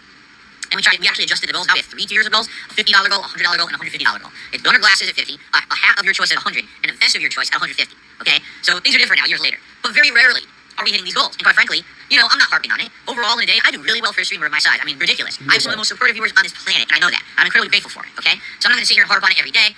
But for the most part, things are good. But then this week, all of a sudden, we started hitting the goals every stream. I'll be honest. It's a combination of regulars coming and doing their regular sport combined with someone named Jinx, who just started showing up and contributing not only with tips but also giving memberships to the channel. And I'll be honest, I don't know who Jinx is. Jinx says that there's someone who's a long-time supporter. They said, "I've been watching since way back in the day. I appreciate all the content you put out, and now I can support your channel." Okay? And listen, I really appreciate that. However, I know someone like this, they're not going to last forever. They're not going to be here on every stream. They're not going to support every stream. But literally, 6 streams in a row, we have hit the goals. All the goals. The donor glasses, the hat, and the vest. So that's tremendous. And that has not happened. I don't think we've had a 6-stream streak like that. We haven't had that since, I can't even remember. The vest, I don't think it was the vest streak. I think we have had 6 days in a row with hit goals. But it's very rare. Even during the biggest releases, Resident Evil 4 earlier this year, last year, even Elden Ring, I don't think we were hitting 6 straight days. We were hitting all the goals like that. So this is unprecedented, except for the vest streak 3 years ago. You see? So that's why people are saying, "Oh, it's the vest streak. The vest streak is back." Here's the thing. I don't want to make my content about that ever again. I learned from my mistake 3 years ago how it became all about talking about the vest streak and the support in the vest streak. I don't want it to be like that anymore, all right? That's why I'm not going to put vest streak down here on the leaderboard, and we're going to start counting. We're not going to do that. You guys want to count it. I'm not going to stop you, but I'm not going to sit here and make every single stream about the vest. If we hit the vest goal, the vest. We're not doing that, okay? So I'm just going to forewarn everyone, if people sit around and start doing this and start making it all about that and essentially derail the streams and make it that we can't concentrate on the gameplay and have good talk anymore instead of, you're not gonna be here. You're gonna be gone. Just like everyone else causing drama, just like everyone else who derails my streams, it's not allowed. Because that's what it is. That's exactly what it's called, derailing. That's what it was 3 years ago. People coming to the streams, they didn't care what game I was playing, they didn't care what we were talking about. They literally came in here talking about money to make it look like that's all I care about. That's not the case. I'm putting out meaningful content for my audience first, and if I get to get support or make a living doing it, that goes hand in hand with putting out good content people like. But that's kind of the icing on the cake. Primary, focus, the number one thing I'm focused on is having a good time with you and making good content for you. All right? So, it's been amazing this week so far. 6 straight streams of hitting all of our goals. Both, by the way, tips goals and membership goals. So we've exceeded member goals every day too. That's why we're 100 members more than we were just 3 days ago. You see? So this has been outstanding. Can we keep it up? I have no idea. Am I gonna freak out if we don't? I'll do another 10 minutes. After that, I have to go. I fucked up. Sport comes and goes. Things get good. Things get slow. It's all good. It all evens out in the end. And it's all a good time. As long as we're having a good time together, that's all that matters, man. So I'm not gonna make it all about that. Understand that. And I don't want to see people sitting in the chat constantly talking about Jinx because he's been a supporter for 3 days and talking shit. And where is he? What's going on with Jinx? Fuck off. It's none of your business. Why are you stalking Jinx? Right? Fuck you. In a hilarious moment, Jinx during a DSP versus the internet would say that he hated React content and wouldn't support the content. DSP thought this was a troll and banned him on site. Then Jinx tipped him to tell him that he was banned, and DSP started freaking out. Okay, so Jinx is actually here, but I don't know if the account that I banned was an impersonator or if it was someone else. I have no idea. I don't think Jinx is in the chat, right? Because Jinx is here and tipped me. But I don't know if this is the real, if the Jinx that I banned was a real Jinx or a fake Jinx. I have no clue. At this point, it's been so long, I scrolled off the screen ages ago. So, I don't know if I'm even gonna be able to find it. Because it was like 20 minutes ago, wasn't it? Yeah, I can't find it here now. But all I can say, Jinx, if you email me and you send me the link to your YouTube channel, Jinx, if you email me the link to your YouTube channel, I can unban you. Obviously, I'm going to the next part now, so I'll have to do it, try to do between parts or whatever. Anyway, so Jinx, yes, if you email me, I'll take a look, send me the link, the URL to your channel, and I'll see if I accidentally ban you, because obviously I didn't mean to. But I don't know if it was you or an imposter who would come in here and say something pretty toxic, honestly. They're like, oh, React content is horrible. And I would never support anyone who does React content or something like that. So obviously, I'm not going to freaking allow that in the chat, someone being completely destroying the show I'm doing, right? I'm not going to allow that. But, so Jinx, give me $68. He says, I think I might be banned. I don't know if someone was impersonating me or not, but I apologize, and also vest hype. Okay, so I have no idea if it was him or not. But you have to understand, if that was you, and you came on the channel and you're like, oh, I hate all React content, and I don't support any of it. Like, that's fine, but why would you come to the React channel and literally say that in the chat of the React show that I'm doing live? People are obviously going to cause problems, I didn't even know if that was really you that I meant. I didn't even know that was you. Thank you so much, James. Again, biggest contribution of the day. This is keeping the vest streak alive at this point. 5 straight streams. At this point, DSP was rolling in extra money, and people started suggesting a new PC, and DSP being DSP talked about how the money is going to bills and other stuff. He then said that he doesn't have to tell you what he does with his money. Let's talk. First of all, it is official. The support streak of 20 straight streams ended last night.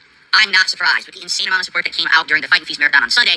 It was definitely going to be ending at some point soon. And what's funny about that is, yesterday, on the main gameplay stream, which was Star Wars, it continued, and it had nothing to do with Jinx. Jinx was the person who had started this streak, was coming in with giant tips almost every stream. And I would say maybe out of the 20 straight streams we did, probably about 17 of those streams were championed by him, while there's probably 3 or 4 streams that were everyone else, and he wasn't really involved. But definitely during the Fight and Feast, oh my freaking god, he massively supported that stream in such a huge way. He was giving memberships, he was doing ginormous tips, he had me to drink shots of tequila and everything. And of course, that was kind of like a Hail Mary, and he got tapped out, and he said yesterday, yeah, I'm not going to be contributing anymore at this point, I'm tapped out. And we still hit the goal on the first stream, which was absolutely amazing, alright? But then finally last night, as we were playing Oblivion, it finally cooled down. Still had a great stream, we still had good attendance, good engagement, decent support. We had good super chats and memberships. But the tips finally calmed down. And we didn't hit any of the goals of the tips last night, which is perfectly fine. And finally the streak came to an end. So now the thing is, thank you. Because here's the thing. There's people who always want to be up in my personal business. And immediately when the streak started, oh my god, where's all that money going and what's this going? First of all, it's no one's business. Absolutely no one's business whatsoever where any money goes that I make on this stream. Alright? I could be spending it for great things. I could be spending it for frivolous things. I could be donating it to charity, or I could be fronting it to a drug ring out in Brazil. It's none of anyone's business. It doesn't matter. And you have the right to ask what anyone does with any money that they make on the stream. It's none of your fucking business. So even by asking that, you're breaking the rules of the stream. And if I see people talking about that kind of crap in my chat, you will receive a permanent ban. Just so you know. It's none of your business whatsoever. Now, some people have already started to say things like, well, we'll buy a new PC and we'll fill this and we'll fill that. Alright, I'll give you a little bit of transparency as much as I can without essentially getting too personal, alright? The good news is, I now have a little bit of surplus, because this has been, a week and a half essentially of over-the-top support. By the way, on my normal streams, I would still get good support, but this is just above and beyond that, okay? So I have a little bit of surplus. Already, I can tell you, I put some of that towards monthly bills where I paid forward a little bit more on some bills, to kind of clear me and get me a little bit in a better position, alright? So that's number one. That already some of it has gone to very important things. I do have a little bit of a surplus that I'm purposefully saving. That way, if something happens, let's say, for example, oh my god, there's, my car breaks now, or a piece of equipment breaks, or something goes wrong, and I need some money to do something, I have it.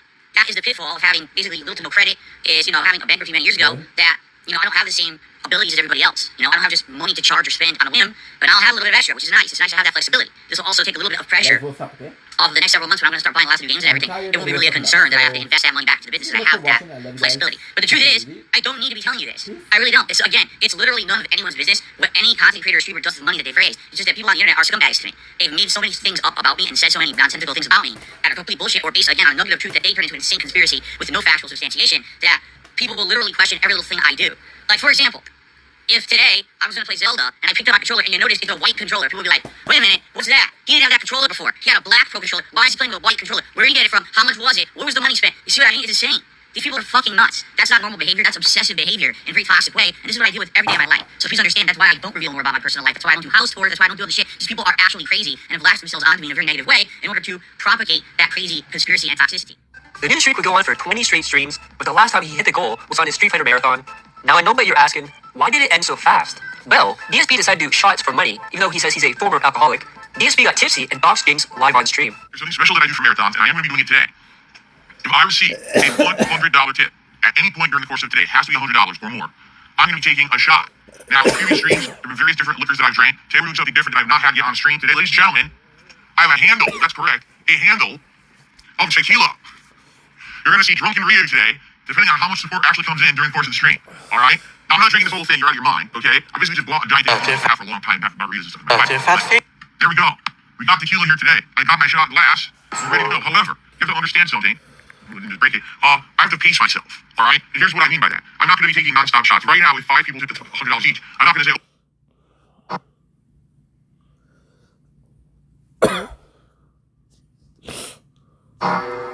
She got that innocent face. Oh, they're black.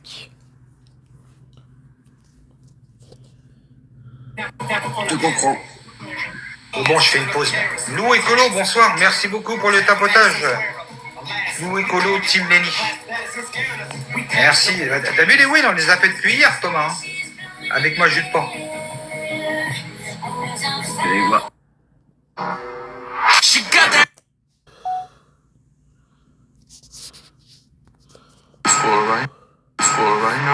That's a lot of work to do.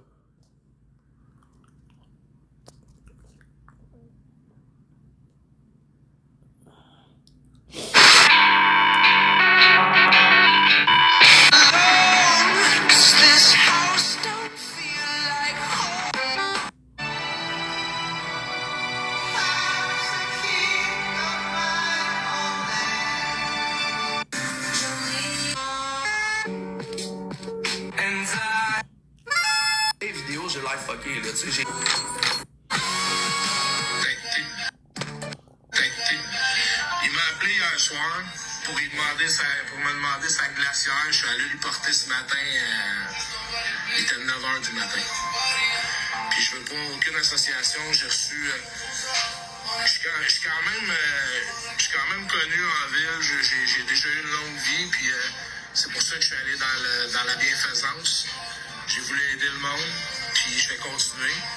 Puis j'ai reçu beaucoup d'informations hier. Je ne suis pas associé d'une façon ou que ce soit avec Maxi Boy. Je ne le serai jamais d'ailleurs. En fait, j'ai l'obligation de m'en éloigner car c'est moi. Ok. Puis là, il y a des. Oh, wow. Puis il y a des choses légales là-dedans, ouais. Écoute, j'ai de l'empathie pour toi, Capri. J'aime pas entendre ça, mais c'est ça. Salut, Max. Comment ça va? Écoute, quand les services sociaux sont là-dedans, c'est des tristesses puis c'est des blessures. Ça va.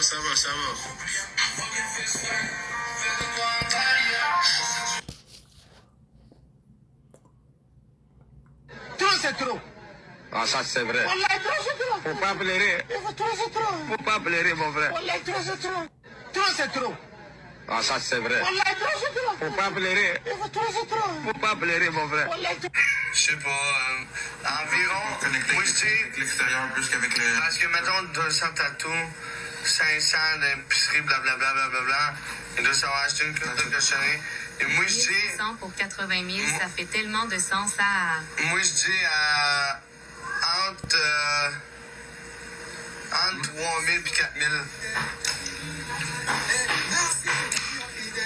Entre 3 et 4 000.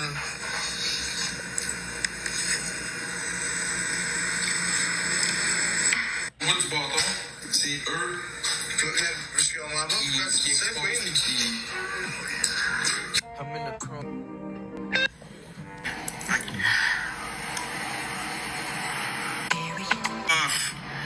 Je peux pas... lui présentement.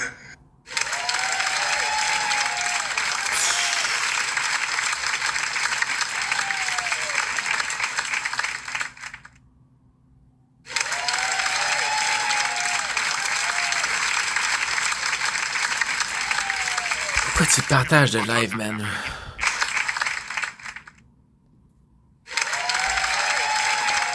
Devant lui présentement. Je pourrais dire, asti de vidange, asti de ci, asti de ça, qu'est-ce que vous sortez tout à tous les jours. Dans sa tête, il n'y a personne qui va lui toucher, c'est juste un keyboard warrior intern. Ben c'est ça. Là, à partir de là, moi physiquement, je suis là. Tout le monde a tout parlé. Si tu viens à Sainte-Thérèse, je vais t'accompagner. Ça pourrait être une bonne idée. Écoute, viens, mets-moi ça en privé, l'homme MC. Ça pourrait être une idée. J'ai pas le goût de refaire tous les secteurs de Montréal au complet. C'est une intervention. Ouais, c'est exactement une intervention. Ça tombe bien parce que je suis issu des domaines comme ça. Fait que au lieu de me juger puis de m'envoyer des pierres, moi, j'étais un petit peu plus solide que ça. À Longueuil, il y a bien des itinéraires, des camps. Ouais, Longueuil, Rive-Sud, ça c'est clair. Il y a la rue Notre-Dame qui a énormément de gens. Je sais qu'il y a Tom 2.0 qui est à Saint-Jean-sur-Richelieu. Qui fait une crise de bel job pareil. Je sais pas son passé, mais en tout cas, le gars il donne des repas tous les jours. Puis j'en vois pas énormément. À partir de là, présentement, on est dans le secteur de la Naudière. Je me suis déplacé pour aller chercher M. Max Boy, qui est juste ici d'ailleurs, si vous voulez vous comprendre. Fait qu'à partir de là, c'est très facile à comprendre. Si vous venez à Longueuil, dérange pas d'être la personne va toucher à personne. Écoute, moi, ça m'énerve pas vraiment les menaces de toucher. Quand vous allez comprendre qui je suis, il n'y a pas grand monde qui va nous toucher. Puis à partir de là, nous, on est pour le positif, pas le négatif. Fait que le gars qui a fait toutes les marques qu'il voudra, que ce soit une vidange, que ce soit ci, que ce soit ça, à partir de là, moi, il veut pas venir distribuer la nourriture. Il se sent pas bien là-dedans, physiquement. D'un sens, j'ai contribué. C'est ça, mais il a fait sa contribution. Fait que là, je vais vous montrer qu'est-ce que c'est en tant que tel. Est-ce que vous voulez voir? Est-ce qu'il y a quelqu'un qui peut me répondre là-dedans? Devant lui, présentement. Je pourrais dire, asti de vidange, asti de ci, asti de ça, qu'est-ce que vous sortez tout à tous les jours. Dans sa tête, il n'y a personne qui va lui toucher, c'est juste un keyboard warrior intern. Ben c'est ça. Là, à partir de là... Ça va pas long, je vais démuter la personne qui m'écrit en privé. C'est quoi ton compte, la personne en privé?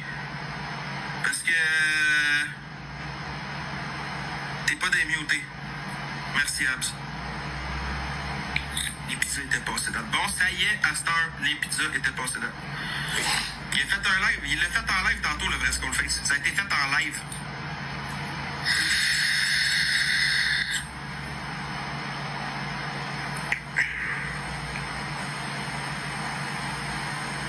Ok, mon sang calisse, le monde ont-tu mangé ou ils ont pas mangé? Chris, man, vous cherchez des bébés partout, man! Vous me... Faites ça dans les dents, toute la gang, man. Vous me tapez ses nerfs, man. Asti, vous êtes ras, man. J'ai jamais vu du monde ras de même, man. Asti, vous êtes fatigant.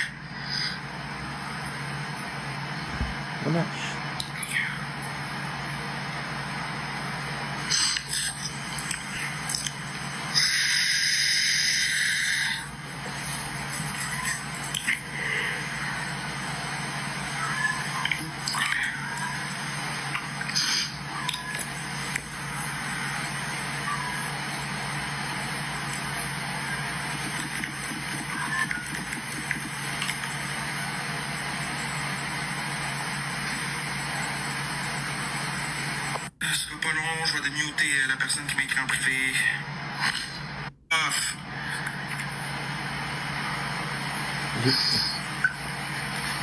Les pizzas étaient passées date. De quoi tu parles?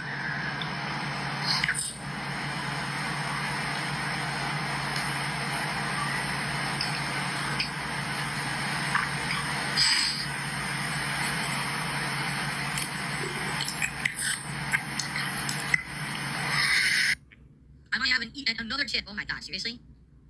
Wow. Wow. So Ryan, Jinx, excuse me. Jinx, give me $100 again Jigs is insane today. Jigs has been tipping so much all day long. Yeah, guys, you know, again, people are like, why do you see Ryan? Because I'm tipsy. I've been doing this all day. I read another email. I have a bunch of emails that I told you guys I'm doing different stuff today with emails. So please just ignore me. I'm being stupid because I'm tired. You know, I say half buzzed. Because I'm not really buzzed. Okay? Anyway, so I got a $100 tip from Jinx, another one. Okay? I got a $2 tip here. Ryan. No, I'm just kidding. This is from Captain James Tiberius Kerr. The next day, he would go on to try to do damage control and lie about doxing Jinx. So yesterday during my marathon, alright, roughly about 2/3 through it, I was doing shout-outs. One of the shout-outs that I was doing was a very generous contribution for Jinx. Shouting out, there was a bunch of emails in my inbox that day, and it so happened that there was a couple of the marathon, donate some industry. There was a couple people requesting like on base, okay? So as I'm shouting out tip from Jinx, okay, I accidentally said like, alright, the reason I said that was because the email in my inbox there was from Sony Ryan, and it was actually from the okay? So now, of course, I said that. What happened? You see now he doxed Jinx, and no shit, Jinx is right.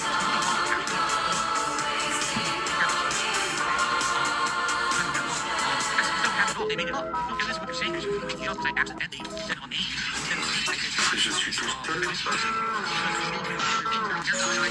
Go to your search.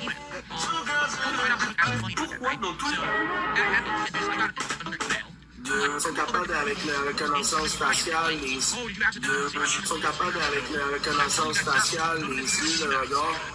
Tu marches une foule, si tout le monde se ressemble, mais ils t'en tracent. On n'est pas loin de ça au Québec, là.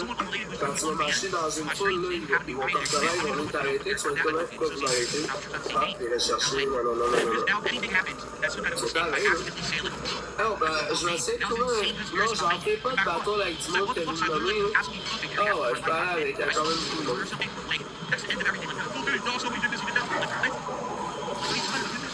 Non, je parlais avec, moi je la connais pas. Salut! Attends, tu peux juste parce que j'ai commandé pour manger que mes chiens sont comme un peu fous, comment des Attends, je suis désolée. On va pas t'aller autant de monde, mais t'as pas beaucoup d'abonnés. Mais parce que je suis trop cool, c'est pour ça. Mais j'ai juste te trouver vraiment cute, c'est pour ça que le monde s'en vient me chercher. Mais j'aime vraiment ta musique. Ça me gêne un peu d'être en live avec toi, je vais pas te mentir. Mais c'est tellement gifté, gros trou de cul, puis tu m'as envoyé chier. Alright, but it was good. It was a good stream. I'm not complaining again. It was a good 20 good streams. Casino support as well. I do appreciate how much has been demanded. Absolutely. We also got some news over from DSP. He found out he never learned how to ride a bike because of his bad neighborhood. He then started talking about a story involving his dad, which makes him sound like a brat. Okay, my dad was teaching me to ride it. We went out maybe 2-3 times, and I was just starting to get the hang of it. Just starting. Okay? And then my next door neighbor, who was around the same age as me, went out on his bike one day. He was riding his bike. He got his ass killed. Pas long, je vais démonter la personne qui m'écrit un peu fait. That happened. I said, I don't want to fucking ride a bike in the state, but I told my dad, like, no, this is everyone's not safe. Like, I'm not stupid. I'll stay in the yard and play with my friends or go to their yard. I'm not gonna fucking ride around. And just that, I never actually.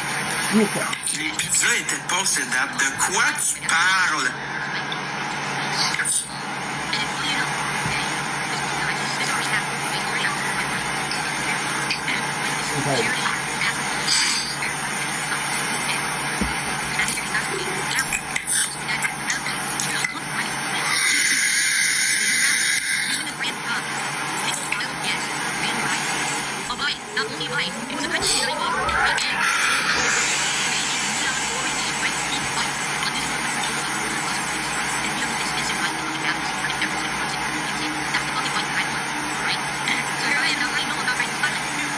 C'est sûr, Dante, ma carte en wallet puis ma carte sur mon...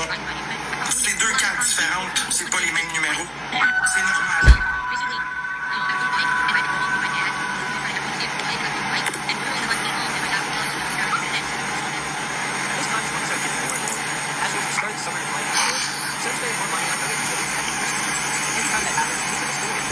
La pizza était pas cette date du 20 septembre. Je l'ai acheté chez Métro, la crise de pizza.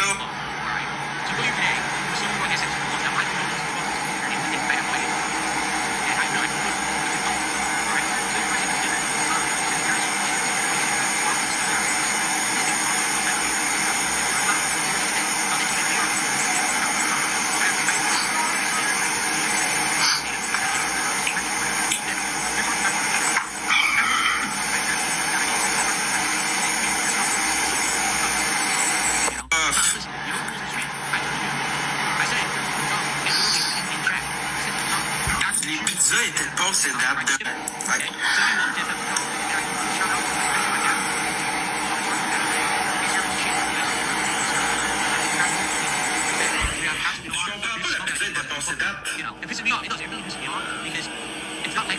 Je comprends pas que c'était passé date.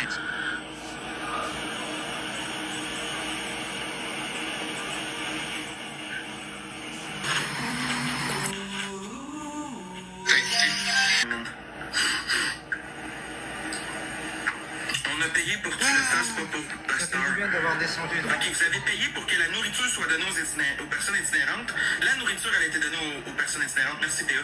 C'est lecture. You guys, some of the things Caleb was saying in this video actually... Is this the boss dedicated to the kid who passed away? Oh, it is! Wait! Oh, I'm leaving! Let me out!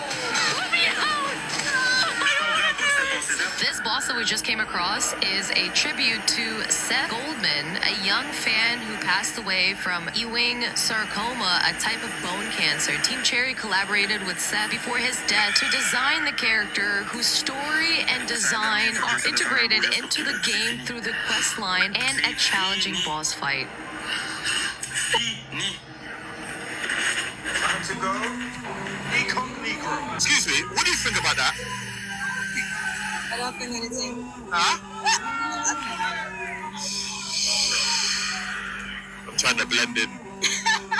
Hey, I guess we're all cosplaying today. A white man.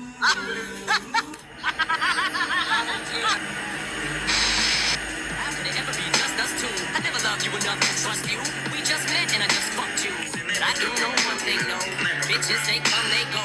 Saturday through Sunday, Monday through Sunday.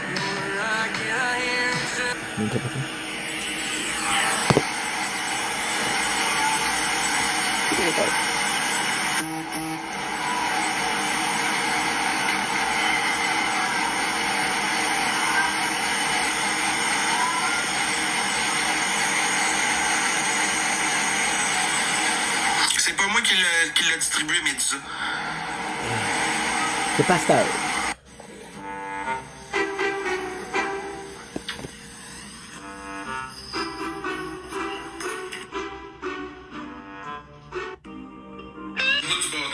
C'est eux. Je comprends pas pourquoi tu dis ça, Queen. Qui font de la merde, gang. Que j'ai pitonné. Ok, les tapotages, ok.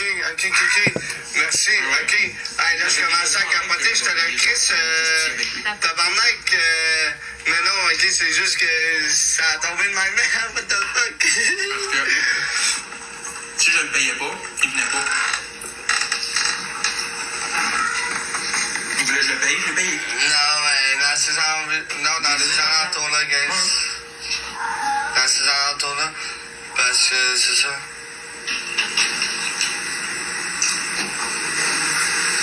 Ah ouais, c'est pas mon estime, mais Chris tabarnak. Hey, allô là, il y a 3 jours, il demandait de l'argent pour ses dents, Colis. À moins qu'il avait de l'argent. Non, il n'y avait pas d'argent parce qu'il a fait un virement, puis on l'a vu tout à l'heure. Ouais, je pensais que c'était mon chat Bélian, mais c'est ma chatte dans chat. @mimiwa0. Il a demandé de l'argent à quelqu'un pour jouer aux machines, gros. Il a gagné, man, comme un esti de malade, puis là, il est en train de tout flouber. Mais non, il n'y a pas de millions, gars. Il n'y a pas de millions,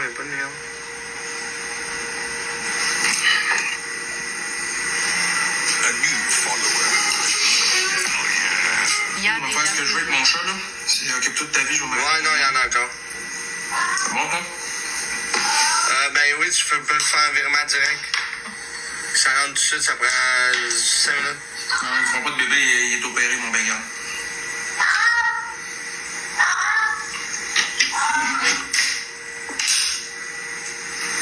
Ouais, drette ça. Puis là, man, si mets de l'argent dans les tatous. T'aurais voulu dire. Il aurait fallu que je dise ce que tu veux entendre. Ah, ben oui. Mais je suis content. Pour vrai, je suis content. Je suis content pour lui. Qu'il a enfin gagné une fois dans sa liste de vie, man. Il doit avoir mis 80 000 en un an, man, des machines. Un an et demi, genre. Il a mis 80 000 de machines, Calice. Tabarnak. Son attitude. Il était temps qu'il gagne, Calice. Mais là, qu'il gère son argent avant de toute la perdre, là. Puis qu'il en mette pas dedans, calice. Fait que c'est ça. Ça faisait le tour. Au bout du bâton, c'est eux. Mais je comprends pas pourquoi tu dis ça, Queen. Qui font de la merde, gang. Que j'ai pitonné. Ok. Ok, les tapotages, ok.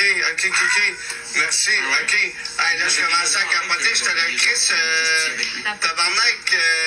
Mais non, ok, c'est juste que ça a tombé de ma mère, what the fuck. Parce que si je le payais pas, il venait pas.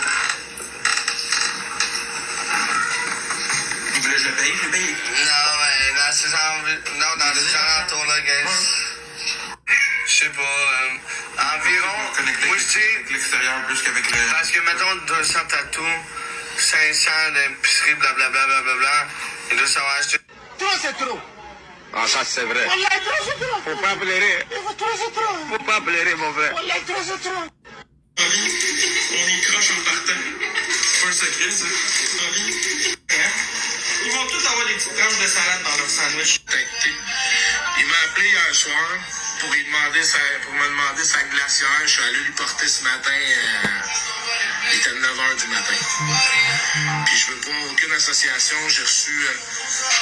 Je suis quand même connu en ville. J'ai déjà eu une longue vie. Puis c'est pour ça que je suis allé dans la bienfaisance. J'ai voulu aider le monde. Puis je vais continuer. Puis j'ai reçu beaucoup d'informations hier. Je ne suis pas associé d'une façon ou que ce soit avec Maxi Boy. Je ne le serai jamais d'ailleurs. En fait, j'ai l'obligation de m'en éloigner car c'est moi. Ok. Puis là, il y a des... Oh, wow. Puis il y a des choses légales là-dedans, ouais. Écoute, j'ai de l'empathie pour toi, Capri. J'aime pas entendre ça, mais c'est ça.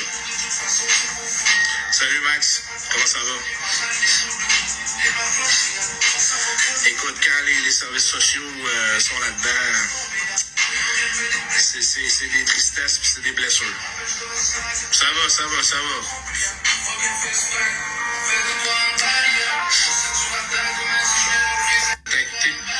Il m'a appelé hier soir pour me demander sa glacière. Je suis allé lui porter ce matin. Il était 9h du matin. Puis je veux pas aucune association. J'ai reçu. Je suis quand même connu en ville. J'ai déjà eu une longue vie. Puis c'est pour ça que je suis allé dans la bienfaisance. J'ai voulu aider le monde. Puis je vais continuer. Puis j'ai reçu beaucoup d'informations hier. Je ne suis pas associé d'une façon ou que ce soit avec Maxi Boy. Je ne le serai jamais d'ailleurs. En fait, j'ai l'obligation de m'en éloigner car c'est moi. Ok. Puis là, il y a des... Oh, wow. Puis il y a des choses légales là-dedans, ouais. Écoute, j'ai de l'empathie pour toi, Capri. J'aime pas entendre ça, mais c'est ça. Salut Max, comment ça va? Écoute, quand les services sociaux sont là-dedans, c'est des tristesses puis c'est des blessures. Ça va.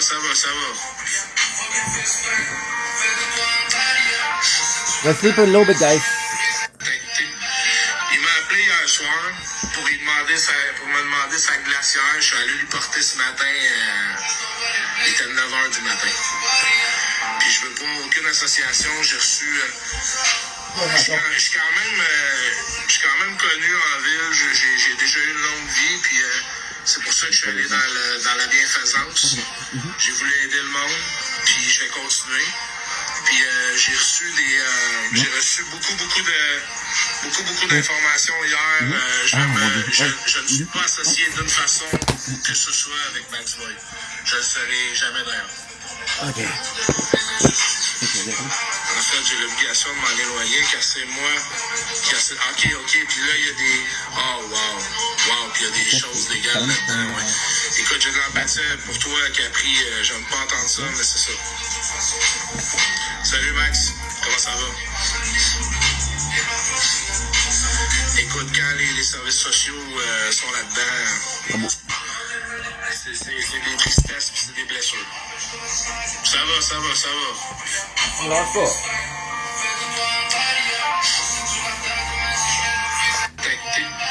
Il m'a appelé hier soir pour me demander sa glacière. Je suis allé lui porter ce matin. Il était 9h du matin. Puis je veux pas aucune association. J'ai reçu. Je suis quand même connu en ville. J'ai déjà eu une longue vie. Puis c'est pour ça que je suis allé dans la bienfaisance. J'ai voulu aider le monde. Puis je vais continuer. Puis j'ai reçu beaucoup d'informations hier. Je ne suis pas associé d'une façon ou que ce soit avec Max Boy. Okay, so we'll stop the video here. And I'll be right back. En fait, j'ai l'obligation de m'en éloigner car c'est moi qui a... Ok, puis là, il y a des... Oh, wow, puis il y a des choses légales là-dedans, ouais. Écoute, j'ai de l'empathie pour toi, Capri. J'aime pas entendre ça, mais c'est ça. Salut, Max. Ah, je peux faire ça. Ok.